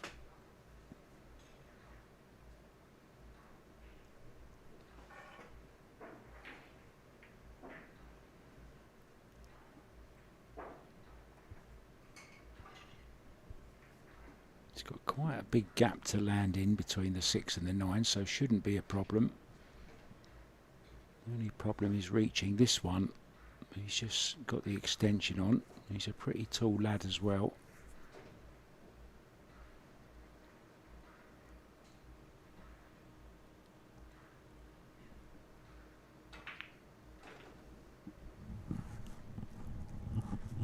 Well, I'm not sure what he was doing there.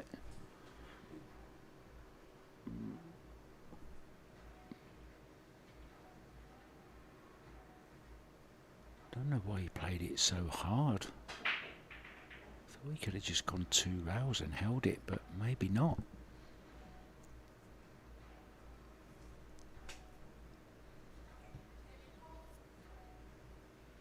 Well, he's not jumping this, is he?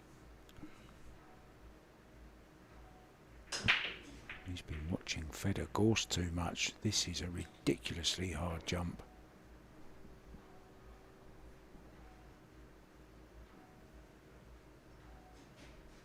Has to land right on the back of that 5 ball. And look at the style here, like a praying mantis.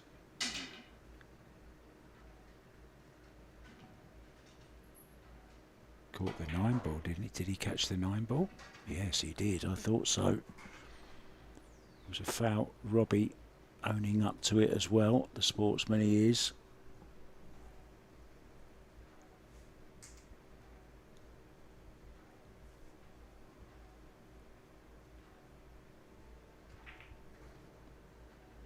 It's getting worse.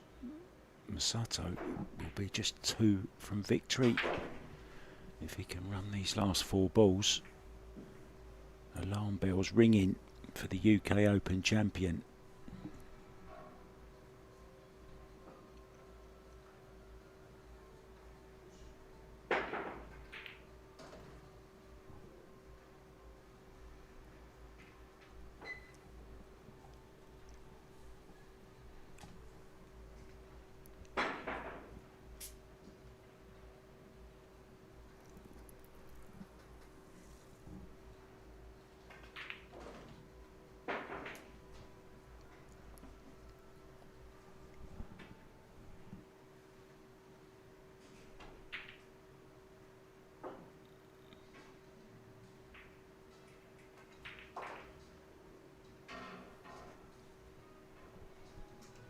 Hasn't missed many, has he, Masato?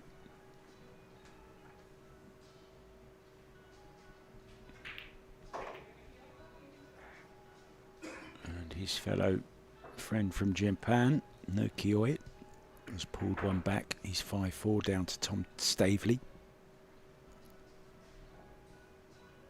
Oliver Shinolnoki has taken a 6-3 lead over now over Elliot Sanderson and Mika and Al-Qaidi, 2 kind of veterans going at it. 6-6 in that one. The Iceman against the bullfighter. Oscar 2-2 with Sullivan Clark. Ralph Suke trailing 4-2 to Emil Undergangflut. Aloysius beginning to open up a little bit of a gap now over Jose Alberto Delgado. Aloysius leads 6-4.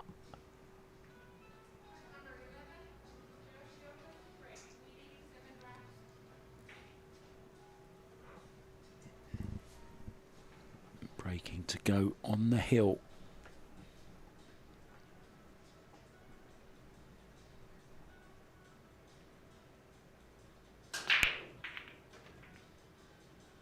Once again, 1 ball in the side. No shot at the 2.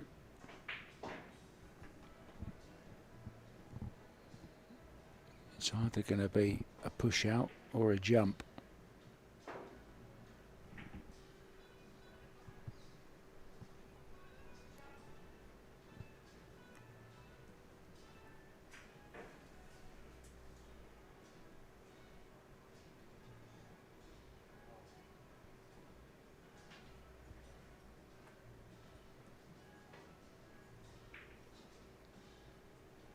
Maybe push the 3 safe with the 5.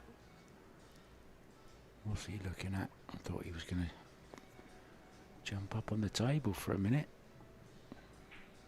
It's not finals day yet, Masato. Yeah, he wants to try and tie the 3 up. That's what he's looking at. Well, maybe not.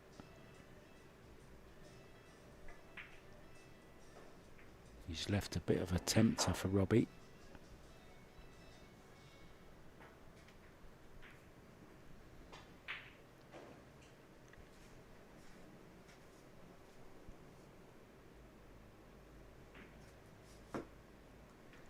Coming up to 8:20 p.m. here in Finland.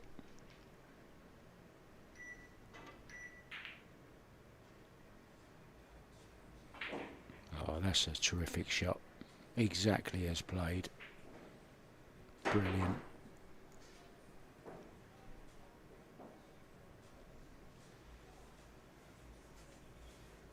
And that's what I think, or why I think the jump shot should be allowed. That was, you know, it's not always used for potting.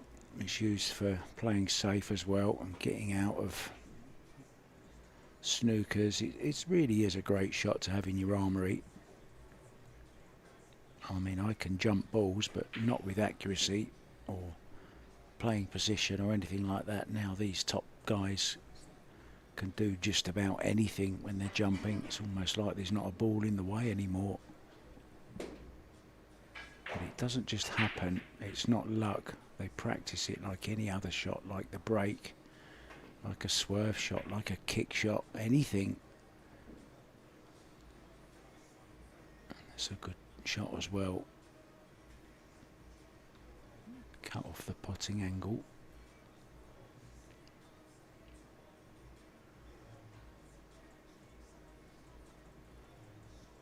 He's drawing to the rail, back over behind the 8.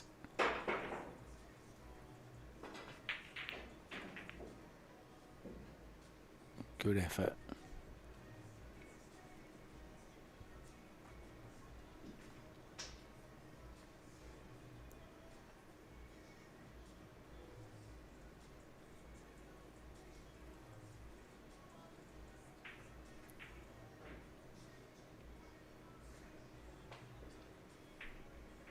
Does have,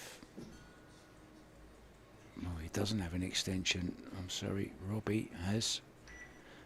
Masato doesn't. He's going to have to hurry. And that's a mistake.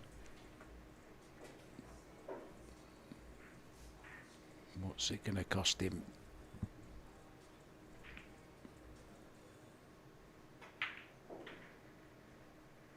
So he's going for 3 fouls. Wasn't interested in taking it on.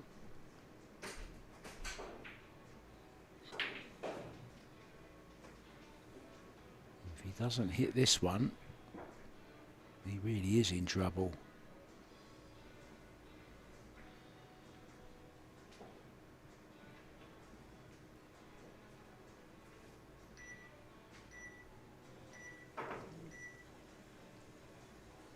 Once again, the shot clock has got him, and he's going to be in trouble once again here. And when Masato comes back to the table, he will be warned. He's on 2 fouls, but not going for them just yet. He's going for the run out, but should he fall out of position and get into any trouble, he can still play a hook again, Robbie.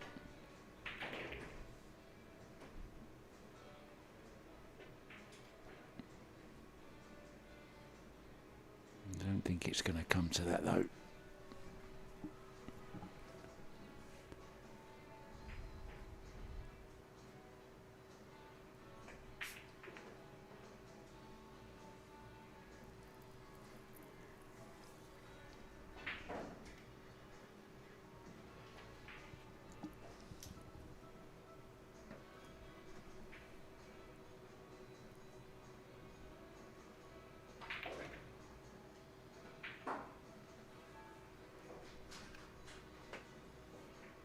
That was nicely played.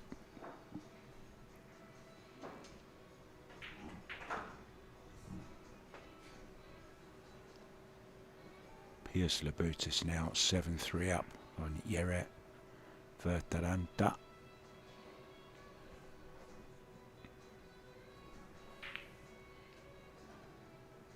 And our friends Mika and David Al-Kadi are still at it. They're 7-7 now. If you want to watch that match, it's available on YouTube, this channel, Table 7.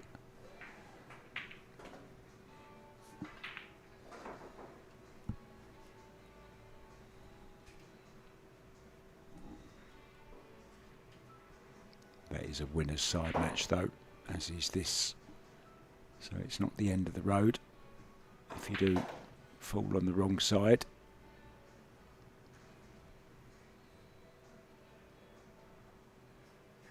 Robbie coming back again to make it 7-4. Back with rack number 12 very soon. This is getting interesting as well.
Who's your favourite now then, guys?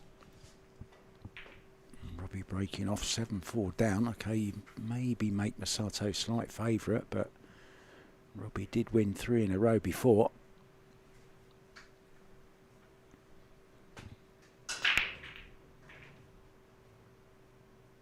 Breaking very well, isn't he? Nicely on the 2.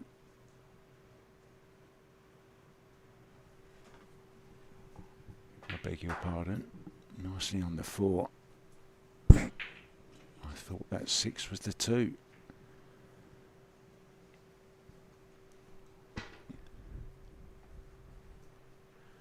Remind me to go to the opticians first thing in the morning.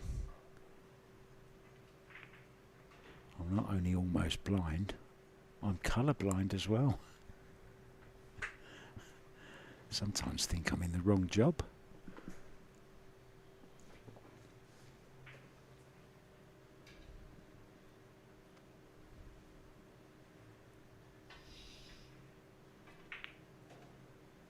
Really is a powerful weapon, the break. That's why alternate is the fairest way to go, I think.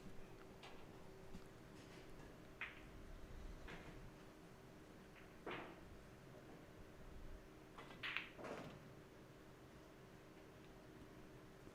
think I could pick out Robbie's bridge hand in a bunch of pictures from anyone else's. He's got a rather unique bridge hand.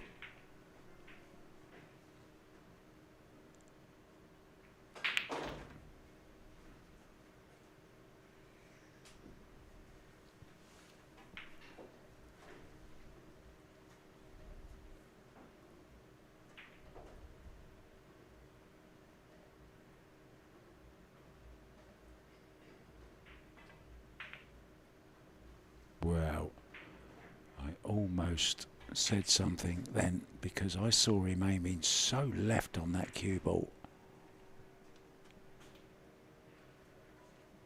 And on these new tables, on these new cloths, when you're playing inside spin like that,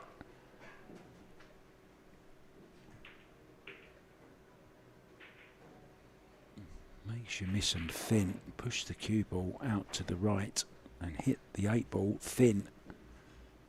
And that's a huge mistake in this match now. I can't see a way back.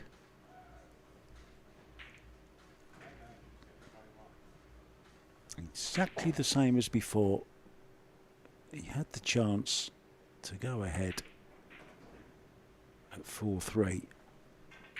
Missed the ball, and he's done the same again there when he was on a comeback or needed a comeback. Now it looks very, very difficult for Robbie to come back from 8-4 down.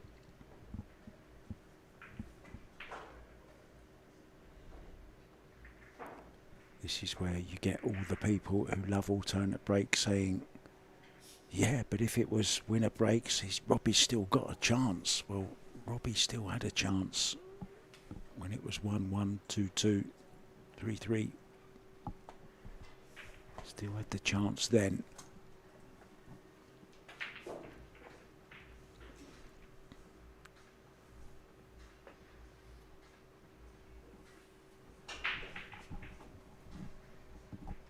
Elliot Sanderson in trouble.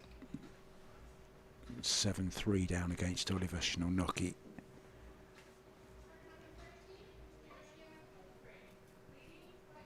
David Al-Qaidi on the hill against Mika Immonen 8-7.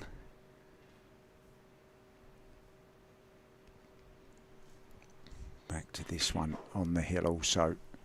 Masato Yoshioka looking to finish the job.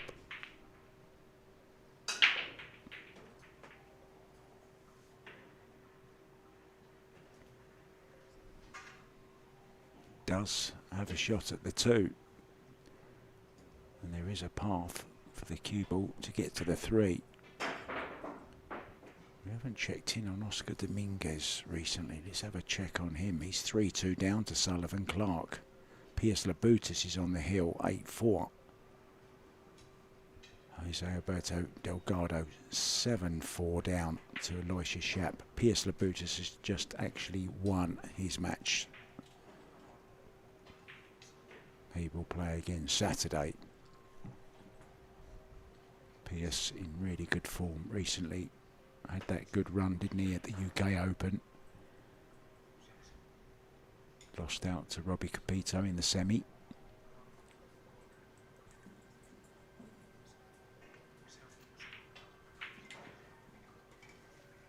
He was going for safety, trying to get in behind the 7 ball. Didn't quite make it.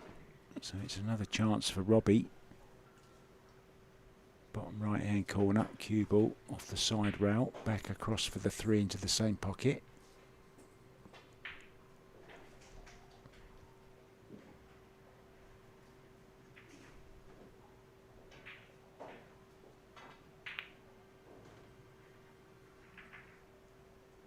Oh, it's gone awkward. Oh, he's a tall lad. Can he reach this? Might have to get one leg up on the table. Might have to get the spider out. He is. He's mounting the table.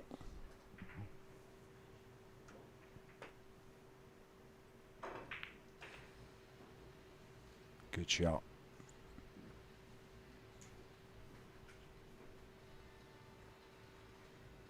Now, does he play the carom? Does he play the combo?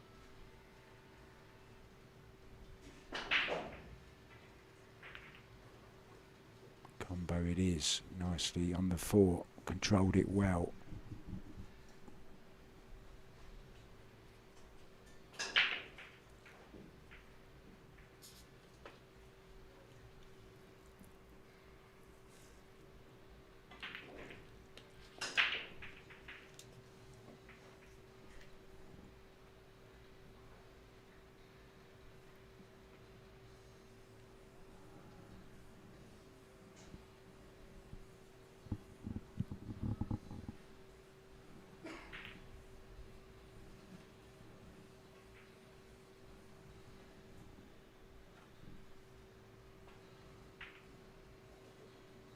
What's he done there? Yeah, he's just annoyed. He's missed the 6 ball. He doesn't think Masato is going to miss from there, so he concedes the match. The referee shakes hands. Thank you very much to Helena Häkkinen. Robbie Capito is pushed to the 1 loss side. 9-4 Masato Yoshioka. We are back tomorrow morning at 10 AM. Not sure what the game will be just yet, but we will be here bright and early and bushy-tailed. Thank you so much. It's been a great day 1. All the action does continue on all the other tables. They're all still very much in the balance, a lot of the others, especially Mika Immonen against David Al-Qaidi. 8-7 at the moment. You can go and check out the end of that match. It's on table 7. Thanks so much for watching, guys. We'll see you tomorrow morning, 10 AM. I'm Mark White. Thanks ever so much to all the team. We'll see you tomorrow. Good night.